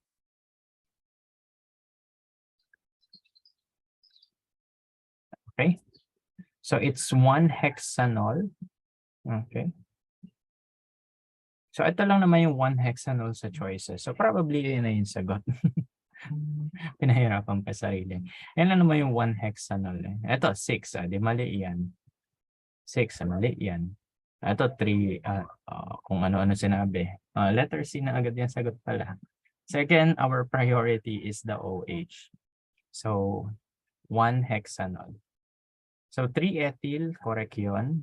4-methyl, correct. Itong 3-hexene, ibig sabihin yan, yung double bond starts at carbon 3. 3-hexene, 1-ol. Okay. So yan. Okay. Tignan mo, ginawa lang natin, identify sino yung correct na priority, which is OH. So nalaman natin, yun lang yung 1 eh. So no choice tayo, yan talaga yung sagot. It's letter C. Okay, 7 na kuha. Good. Malapit na tayo matapos, 11 questions na lang. Pasensya na medyo tinagal kasi sayang din kasi kapag di natin tinapos, di ba? Identify the types of bonding between molecules of alcohol. Pag may nagkamali dito, manlilibre ng Yowel. Ang dami ko ng Yowel.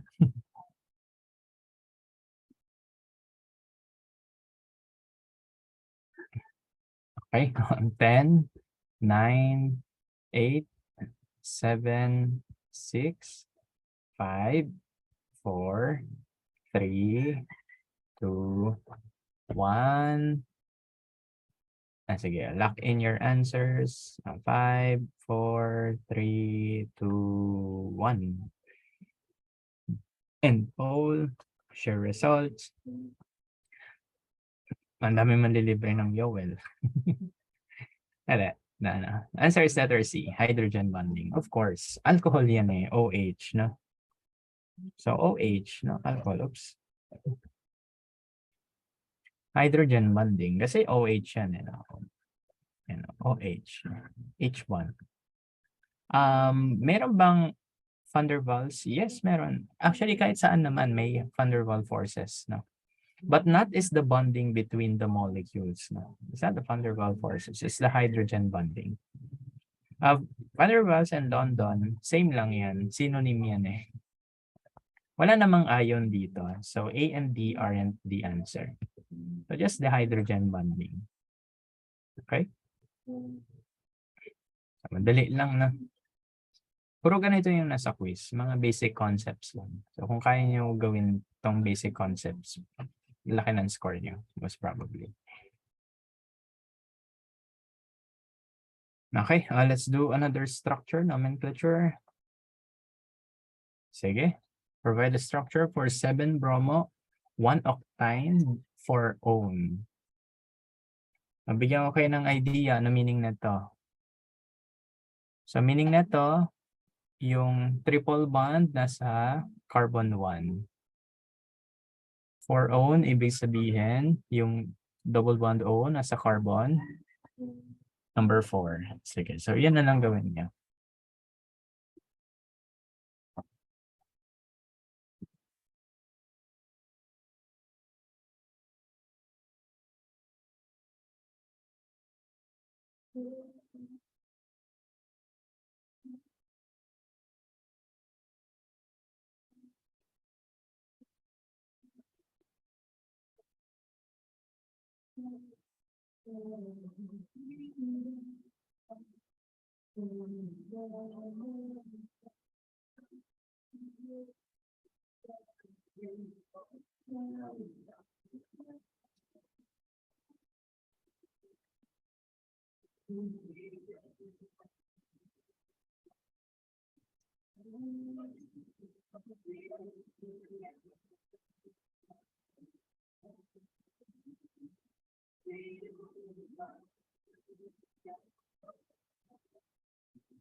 Okay. So, lock in your answers. 5, 4, 3, 2, 1. Okay, share results. Majority naman sagot sa inyo, letter A. Tama ba yung A? Tingnan natin. So, dapat 8 carbons. So, 1, 2, 3, 4, 5, 6, 7, 8. Adi A na nga. Hindi na tinignan yung iba yun. Okay, bakit hindi B? Kasi alkene yan eh. So, X na yan. Wala naman sa first carbon yung triple bond. So, X na yan. This one, nasa first carbon yung triple bond. But yung Br ay nasa third carbon. So, X din yan. Okay. So, it's just one that is correct talaga. Okay? Patapos na tayo. Pero ganito na lang yung last items. Tinamad na rin ako. What's the name of the compound? Hala, ano gagawin nyo dyan? Ano yung priority? Is it the OH? Is it the carbonyl? Is it the benzene? So, ano kaya yung priority nyo? Sige.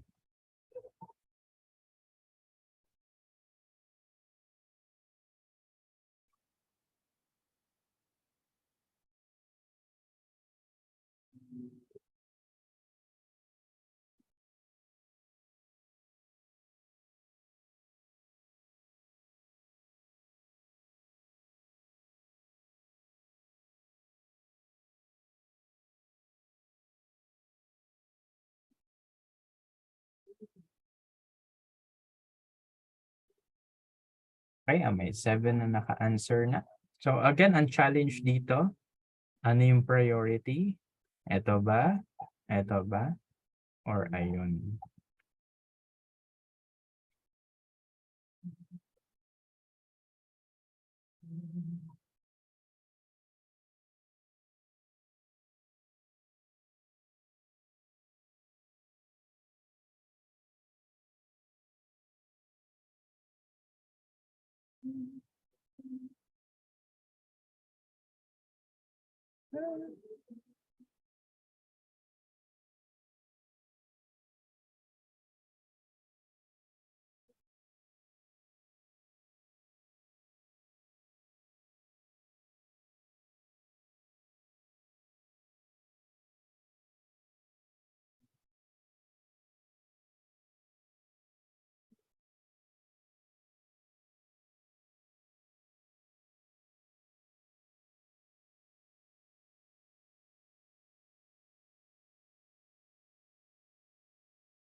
Okay, 5, 4, 3, 2, 1.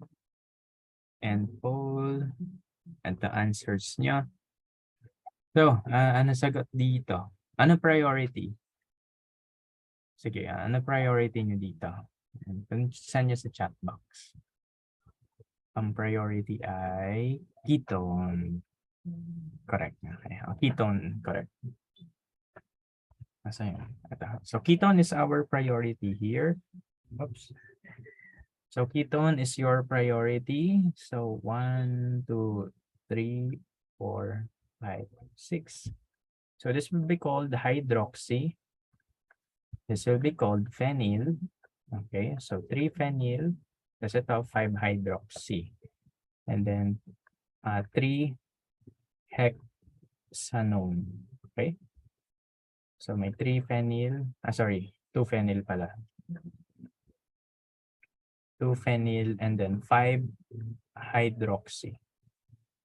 So ano yan? 5-hydroxy, 2-phenyl, 3-hexanone. So indeed, it's letter B. Okay?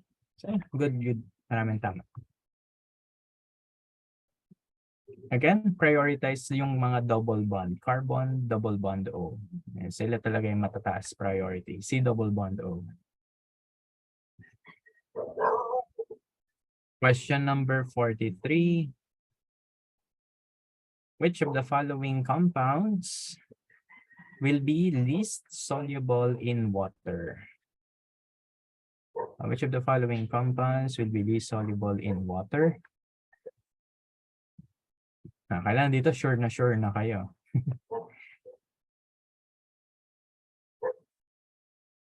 Which of the following compounds will be least soluble in water? Okay, countdown tayo.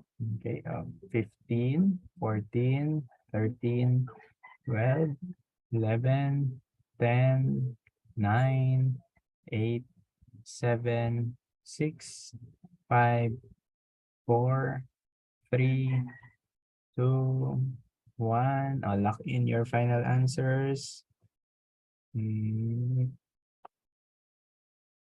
Okay, habol pa. 5, 4, 3, 2, 1. Okay, and answer. Ang sagot ay letter.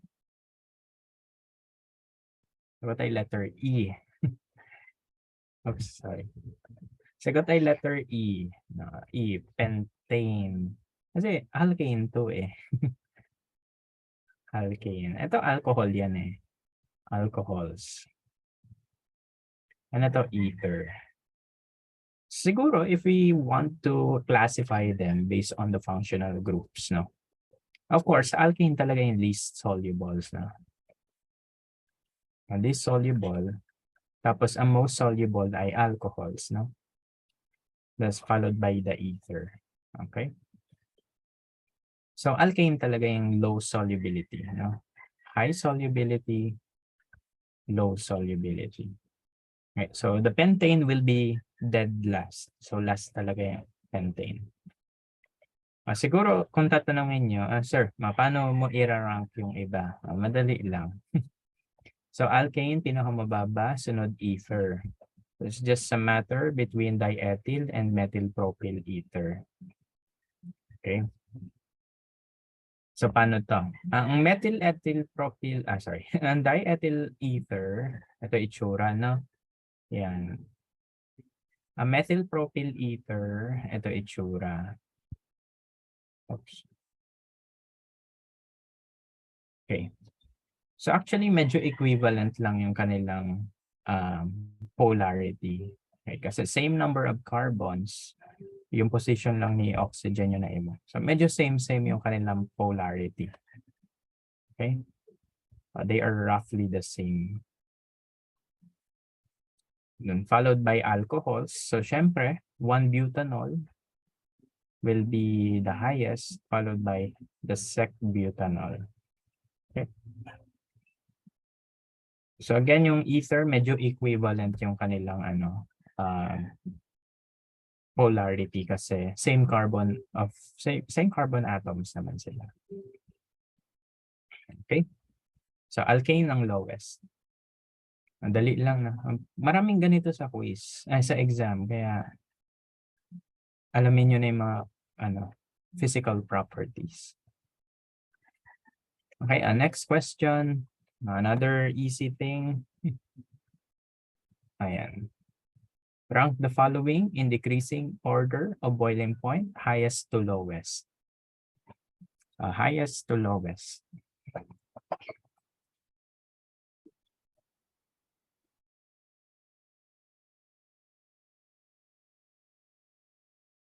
Between the alcohol given, yung 1-butanol than the 2-butanol. Why the 1-butanol? 1-butanol kasi linear siya, flat yung chain. Kapag sec-butanol kasi or 2-butanol, may substituent na yung OH. Di ba sabi natin, pag nagkaka-substituent, bumababa yung solubility, bumababa yung boiling point, melting point, gano'n. Medyo same-same sila ng idea. Okay.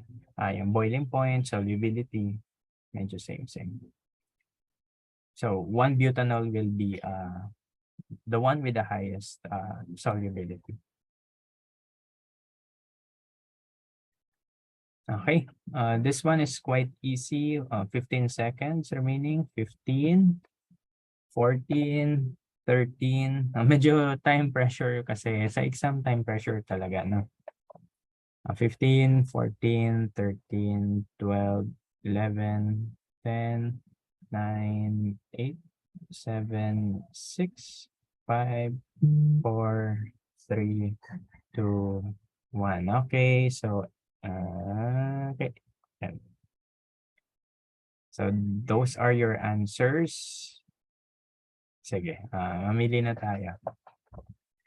Highest to lowest boiling point. So obviously, yung 4, highest yan. Dalawa OH eh. Diba? So this is a diol. This is just an alcohol. This is your ether and another ether. So 4 will be the highest given na it's a diol. Followed by 1. So this is your just typical alcohol.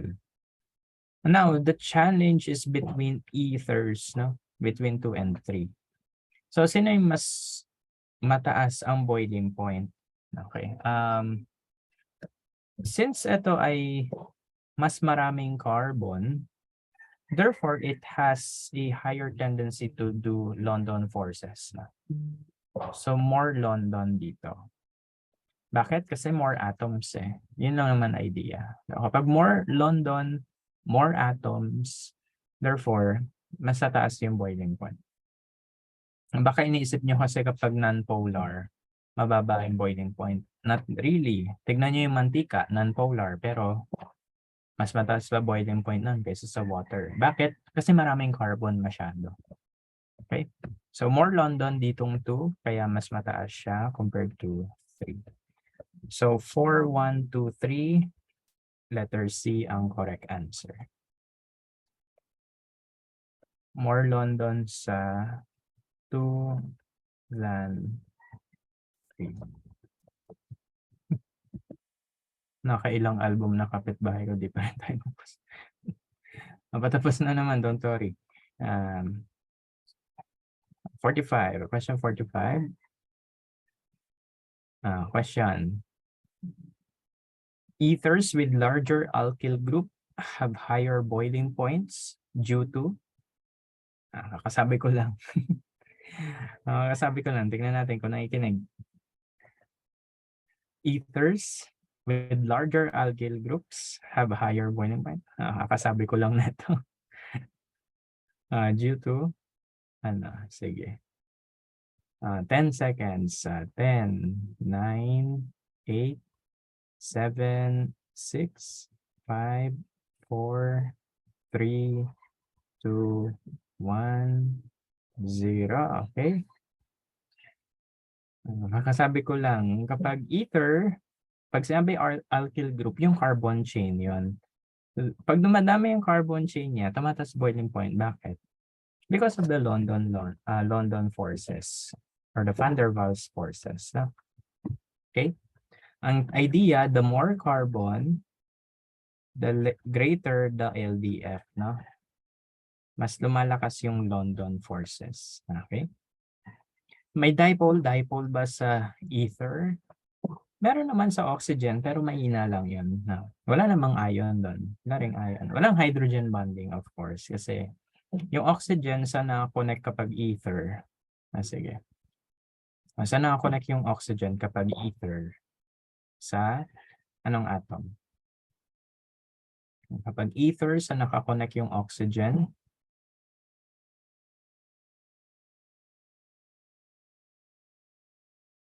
Sang atom?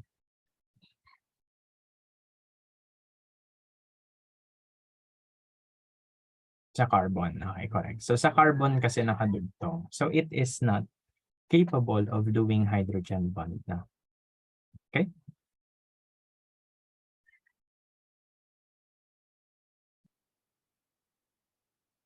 Which of the following compound is aromatic? Biglang ganun na ito. Which of the following compound is aromatic?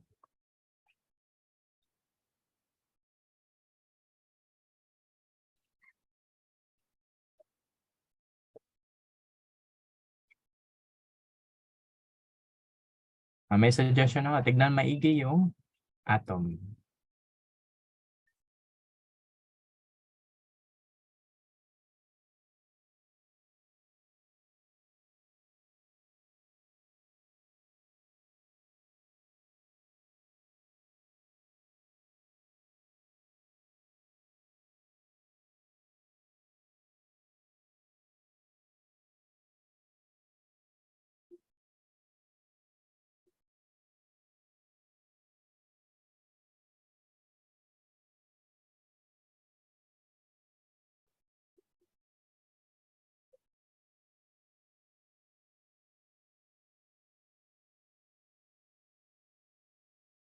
Okay, 5, 4, 3, 2, 1.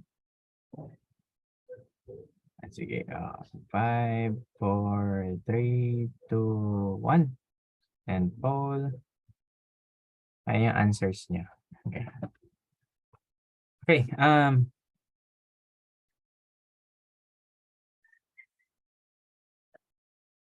so yes, the idea here is in order for a compound to be aromatic, it has to follow the Euclid's rule. Okay. So ano meron sa Euclid's rule?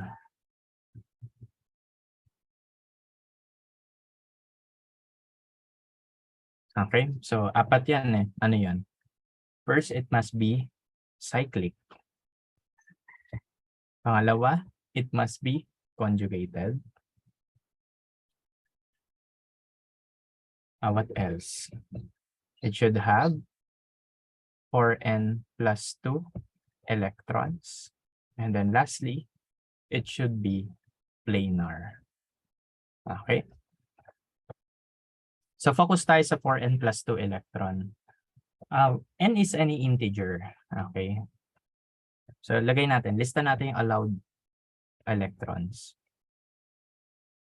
So let's say if n is equal to 0, how many pi electrons is that? So 4 times 0 plus 2, edi 2 electrons, 2 pi electrons. If n is 1, so 4 times 1 plus 2, 6 pi electrons. If n is 2, so 4 times 2, 8 plus 2, 10. If n is 3, so 4 times 3, 4, 8, 12, 13, 14 pi electron. And so on. Okay? 16, 17, 18. So the idea is ito. So the idea here is basta ganyang karami yung pi electrons mo, pwede siya maging pasok sa third rule. Okay? Isa-isahin natin to. So for number 1, feeling ko ito yung ito yung naging mali kasi yung number 1. Bakit? Look at this. This is a positive charge. It's not an electron. Yun nasa PowerPoint kasi. Ito yun eh. Ayan. It's negative, no? Okay, negative kasi yun. Meaning electrons yun. Or lone pair. Yan. Ito kasi positive. So, hindi yun electron. Be careful ah. So, ilang pi electrons dito? So, 2, 4. Remember, every double bond, 2 pi electrons. So, 2 plus 2. So, 4 pi electron. Okay? So, mali agad siya because it has 4 pi electrons only. Same thing as number 2. Okay? So, for letter B, it's also not aromatic kasi 4 pi electrons lang yan. Okay? 2 plus 2. Okay, so ngayon, it's just between C and D. No? Okay. The thing with letter C is ganito. Ang thing with letter C kasi is ito. Is it conjugated? Cyclic yan, yes. Is it conjugated? No, no. It's not conjugated. Bakit? So, you have a double, single, single, double. Diba? Dugi-dugi yan. Single, single, double, double. Dugi. Hindi yan conjugated. Kasi pag conjugated dapat single, double, single, double. Okay, double, single, double, single. Ito hindi eh. It's not conjugated. So we can say, or we can just dismiss this because this is not conjugated. Kailan tayo nagkakaroon ng special cases? Ang special cases happen when you have 5 atoms pababa. No. Special cases.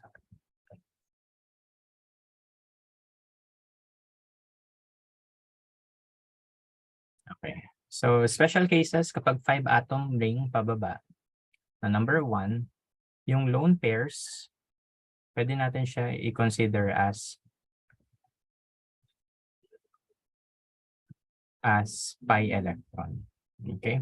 So, yung isang lone pair can be considered as a pi electron. So, ito 5 atoms yan. Okay? So, 1, 2, 3, 4, 5. So, 5 atoms. Tapos, remember, sulfur has lone pairs, di ba? So, parang oxygen yun eh. So, may dalawang lone pair yan. Okay. Okay, may dalawang lone pair. Sir, bakit lang yung dalawang lone pair? Isipin mo octet rule. May dalawang electron dito. May dalawang electron doon. So, may 4 pa. Those 4 will manifest as lone pairs. So, 1, 2, 3, 4, 5, 6, 7, 8 octet. Okay, may ganung bagay. May ganun. Okay, so dalawa yung lone pair ni sulfur.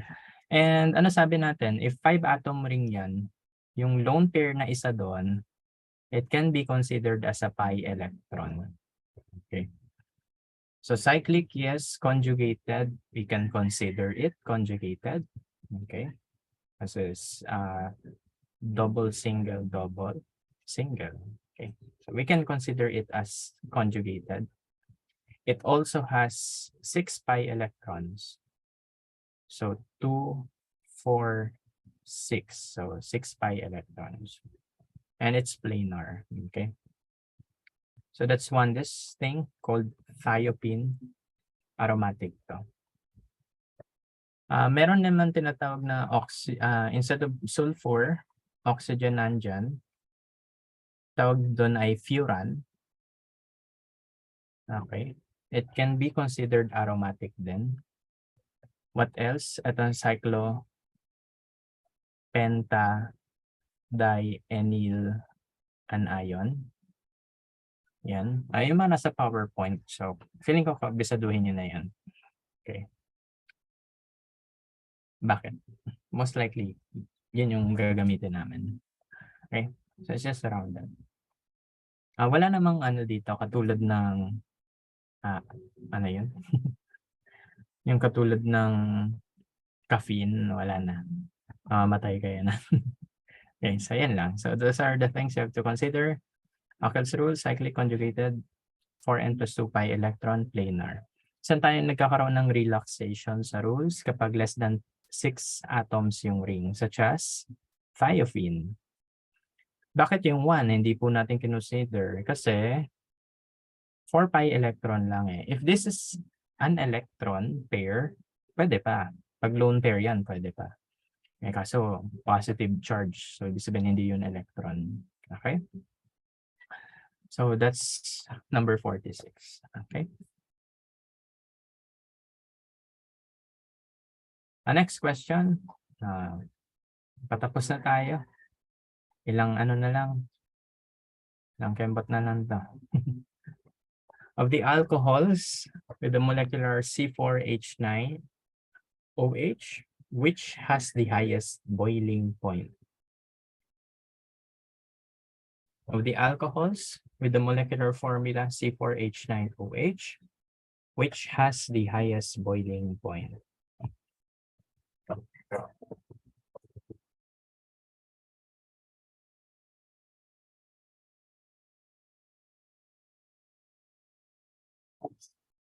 So all of them I C4H9OH. So it's just a matter of what type of alcohol it is, di ba?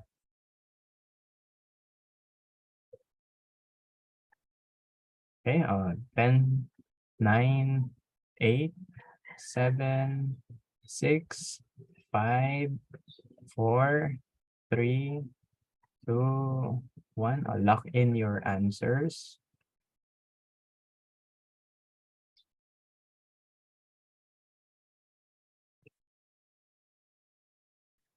Lock in your answers.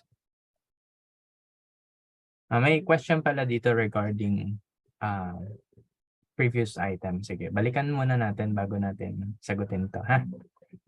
We have a question. Sir, paano po naging conjugated yung 4? For less than 5 carbon ring, meron tayong relaxation ng rules, no?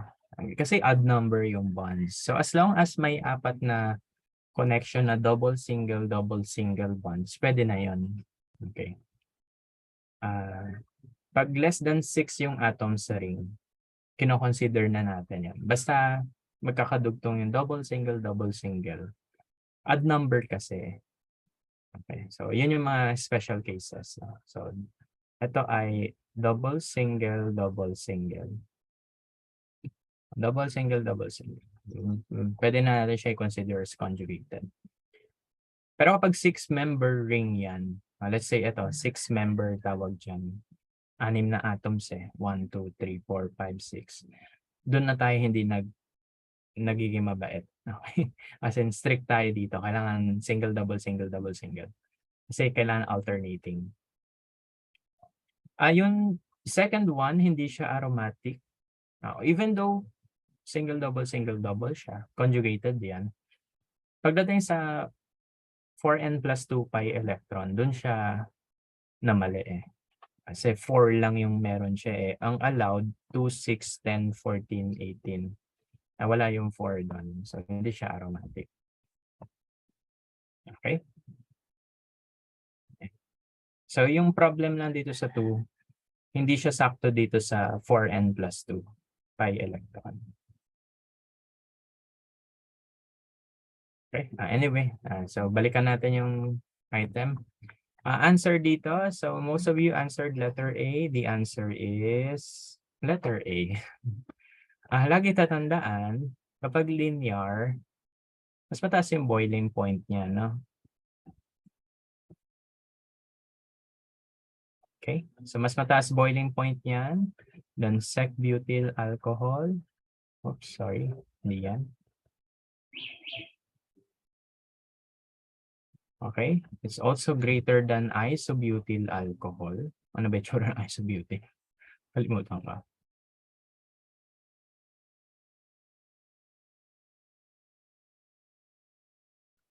Ano nga ba yung tsura ng isobutyl? Hindi ba nakalimutan ka? Ayan. Ito kasi yung third butyl eh. Ayan. Ang isobutyl.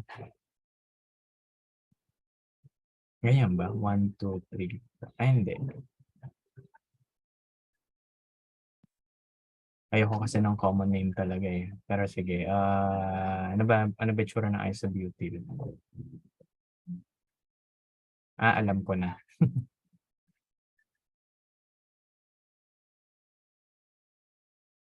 Ayan.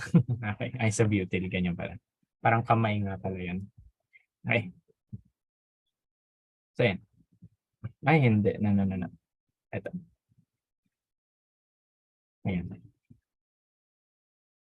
Kamay ng snowman. Okay.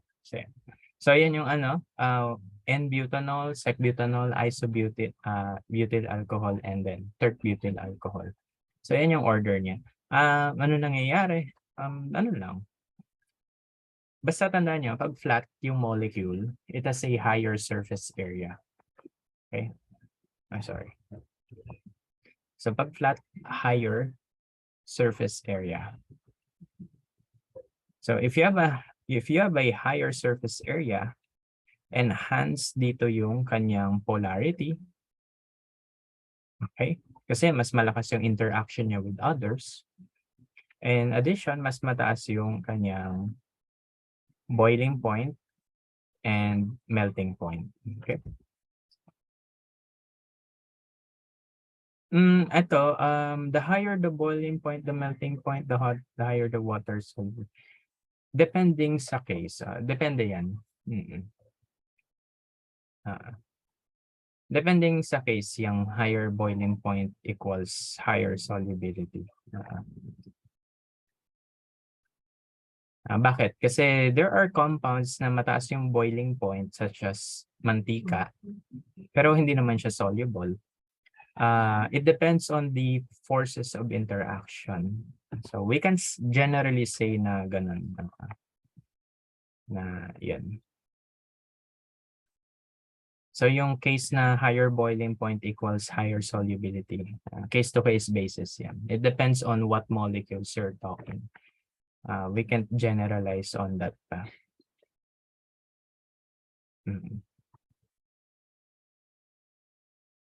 Okay, so yun lang. So in the case of these molecules here, yung alcohol. So yan yung susundin. Pero if you compare it with other compounds, medyo hindi siya. Medyo kailangan natin i-check talaga yung overall effects ng bonds.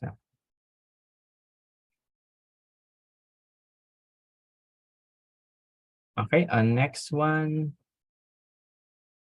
Which of the following explains why boiling point of ethers are more similar to those comparable? Which of the following explains why the boiling points of ether are more similar to those of comparable alkanes than to those of comparable alcohols? Ang question dito, ang idea is, bakit daw yung ether mas mas similar siya sa alkane kaysa sa alcohol.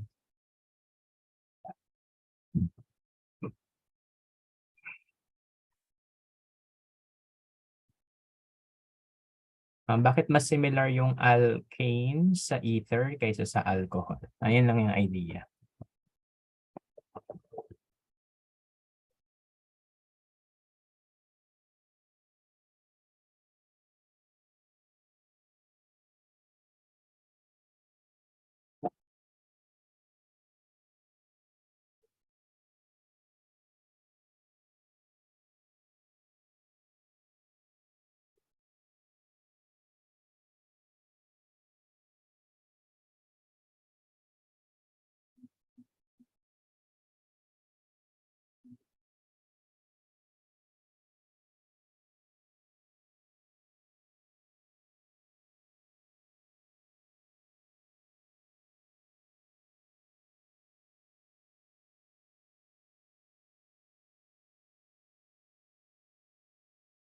Okay, 5, 4, 3, 2, 1. Onti na lang tayo natira. Okay, sige. So, lock in your answers. Yan. And poll. Ayan yung sagot niya. The answer is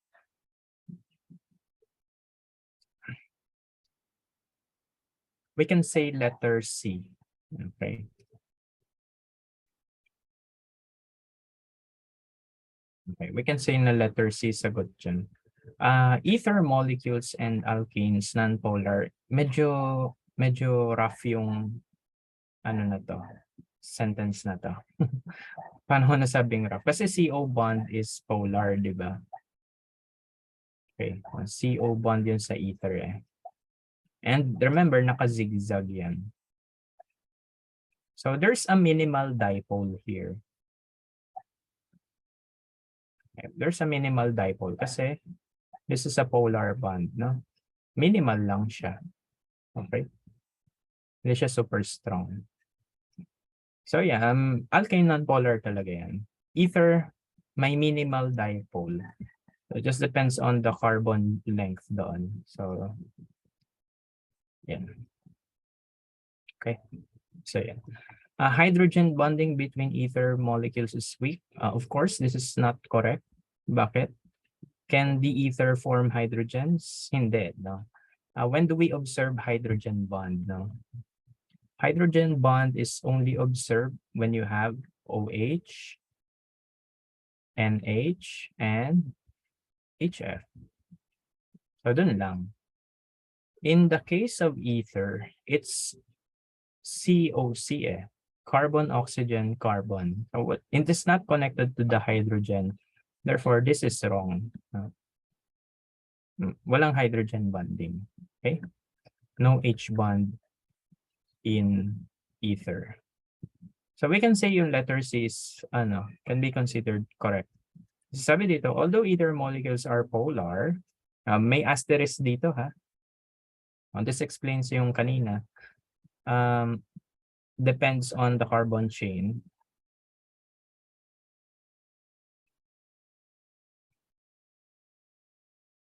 Ganito ginagawa pag sa chemistry, alamin mo yung rules, tapos alamin mo yung violation ng rules.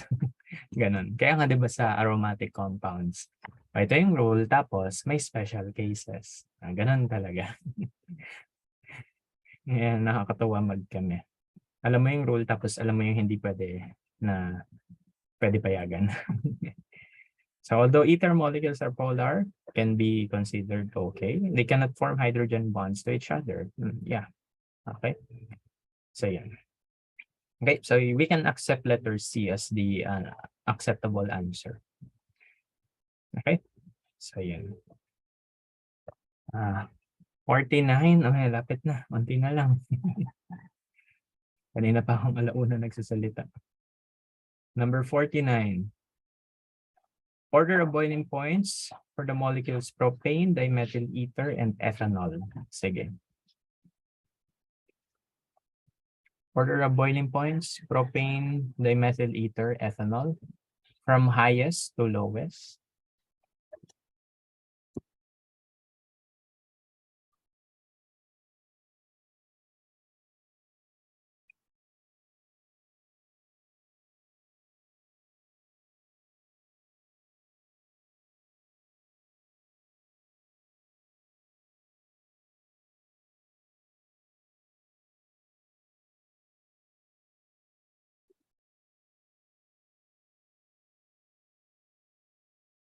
Okay,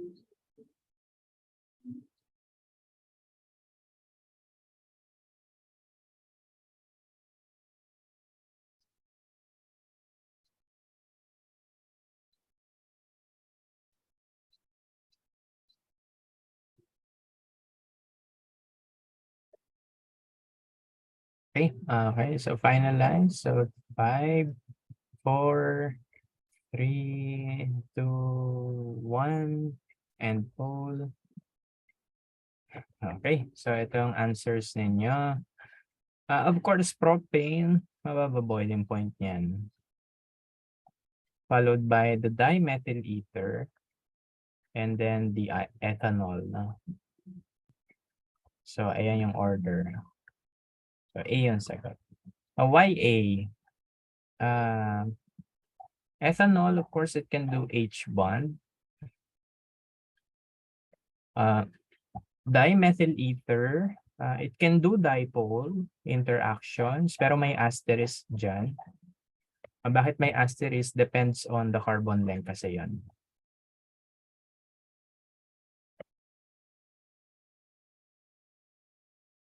Length. And then ito ay non-polar talaga, no? London lang yan. Okay? So, letter A yung sagot. Okay? Again, highest to lowest. No? Ingat sa sa greater than, less than. Pag yun yung kinakain, greater yan. Pag yun yung nasa dulo, less than. Yun yung kwento sa amin ng teacher namin. Pag yung bibig nandun nakatapat, greater than yan. Pag yung buntot yung nakatapat, less than. So, this is greater than this. This is greater than this. Mag-ingat na lang din, ha? 51 pala yung questions. So, anyway. Puro ganyan na lang naman yun. Which of the following explains the fact that there is an extensive hydrogen bonding in alcohols, but little, if any, in thiols?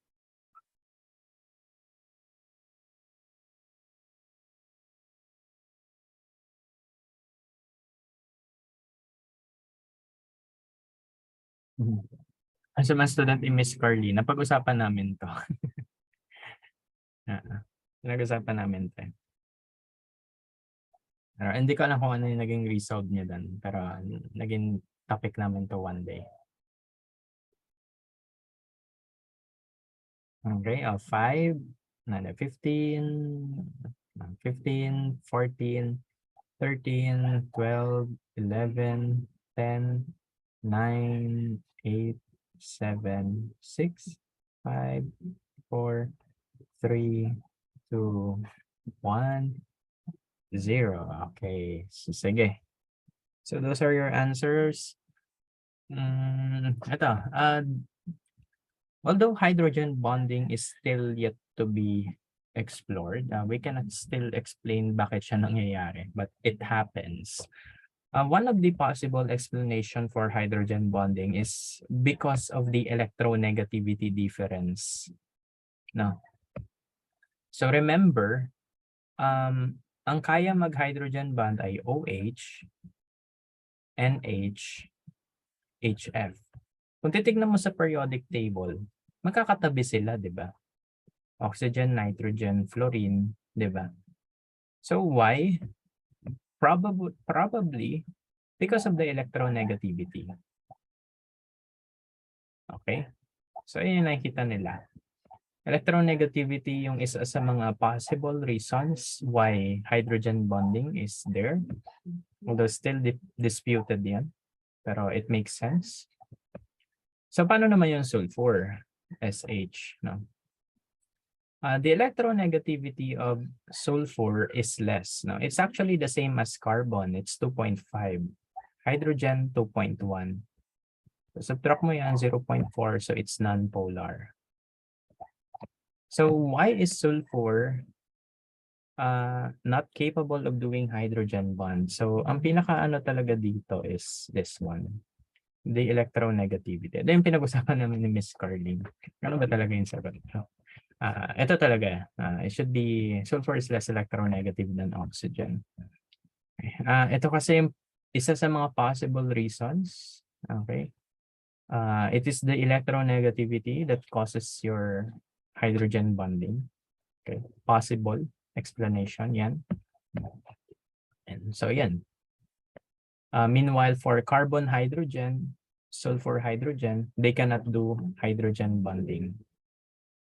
So no H1 kasi mababa yung polarity ng molecule. Or to say, non-polar talaga sila at all. So ito, you might be thinking, paano po yung A? Kapag acidic kasi, ganito, ang concept ng hydrogen bonding, you accept the hydrogen. Diba? Kunwari, sa water,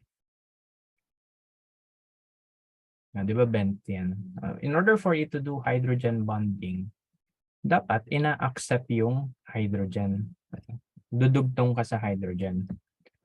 Ang concept kasi ng acidity is magre-release ka ng hydrogen, di ba?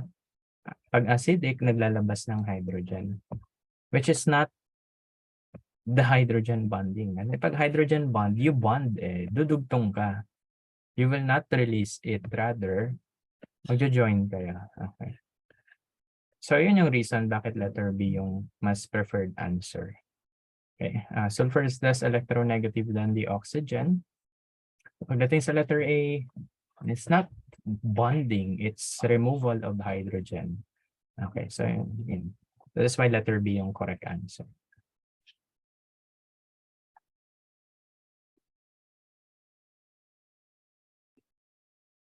Ito, we have a question, ibang general question naman. May correlation po ba yung solubility to water and boiling point? Wala naman. Those two entities are different. It doesn't mean na soluble sa water ay mataas boiling point. Hindi.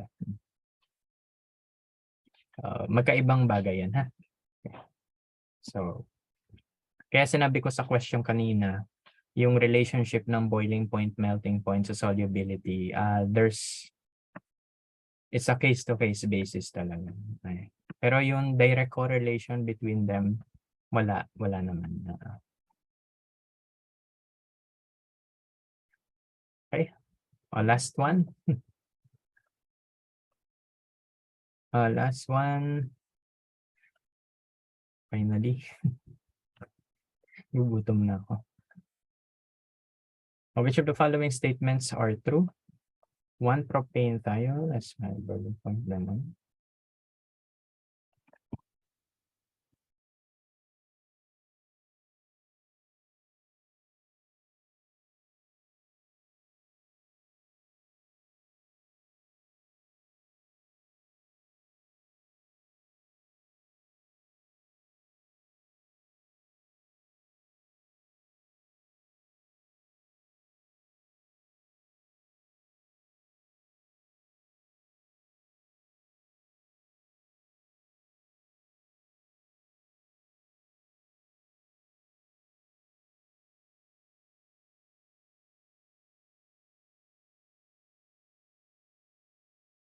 Okay.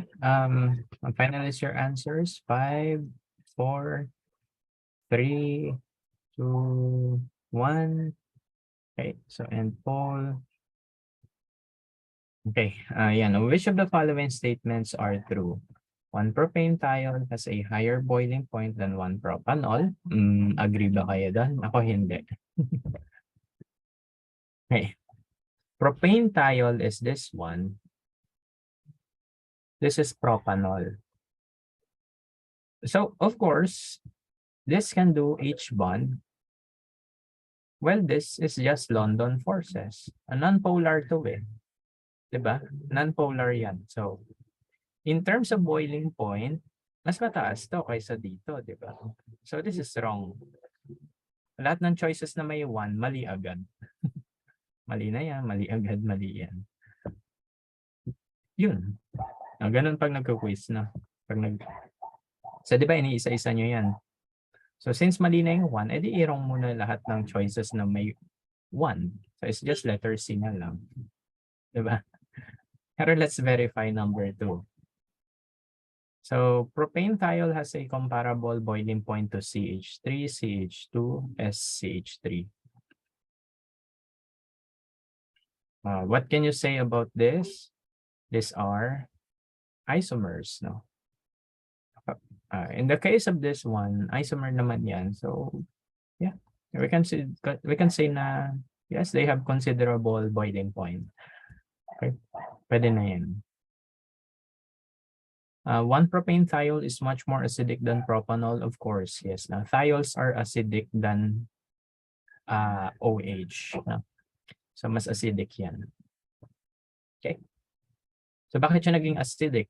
Because the sulfur atom, okay, explain natin. So there are two factors. One, sulfur is big, no? So ano naman, malaki yung atom ng sulfur compared to oxygen. So therefore, since masyadong malaki yung atom, yung hydrogen is too far from the nucleus. No? H is too far from nucleus. So hindi niya na-feel yung nuclear charge. Kung naalala nyo pa sa midterm. Di ba may nuclear charge? So pag mas malapit sa nucleus, mas dama mo yung positive. So kakabit ka talaga. Pero pag malayo ka na sa nucleus, hindi mo nadama yung positive. So yung hydrogen, easy to remove na. Okay? Kasi malaki yung sulfur atom. Okay? So that's the reason. Another reason is yung electronegativity. Okay? Pero may asterisk yan sa case-to-case basis. Hindi ganun kalaki yung electronegativity difference. So that's why wala masyadong interaction. No? Ayan. But again, it's a case-to-case basis. No? So, yan. So we can accept ito. Ito yung mas immediate answer dyan. Okay? Yung sulfur is a very big atom. The hydrogen atom is too far from the nucleus. Therefore, mas madali siya agawin. Hindi siya masyadong attracted sa nucleus. Okay, so that ends our review. So tapos na ang ating review. So thank you sa 22 na tao na nagstay, including me. So I hope na on Thursday, Friday, Saturday, din yung day ng exam niya. Again, no need to go to class on Monday, Tuesday, Wednesday. This is true for other classes as well. Kasi yung gagamit ng rooms ay third year, no? Sa final exam nila. So kayo, huwag kayo pumasok during ANAFI or Chem. Okay, na Monday, Tuesday, Wednesday. Attend lang kayo ng lab classes ng ANAFI and Chem on Thursday, Friday, Saturday. Kasi dun kayo mag-e-exam. Okay, ano pa yung tip ko? Examination is quite easy lang. Okay, hindi siya ganito kalala. Yung concept, yes, kaya nga nilalatag ko na lahat. Actually, kung ma-digest niyo lahat ng ginawa natin, kung ma-digest niyo lahat ng ginawa natin, marami kayong masasagot na. Ayan. Also, thank you so much sa Thank you so much sa mga klase ni Miss Carlene sa biology. Dati nagturo din ako sa biology. Tanungin niyo na lang sila. Ako dati yung ANAChem org chem nila eh. Yung mga third year na yan. Mga estudyante ko yan. Okay. Paano po pala yung worksheets? Dahil lumindol. Pwede next week na lang. Sa table ko na lang. Mag-announce ako. Okay. So, good luck. Feeling ko bago tayo umalis, pwede ba kayo mag-turn on ng mic picture lang tayo for cloud? Mag-screenshot lang ako. Ay, stop ko na yung recording. Yung recording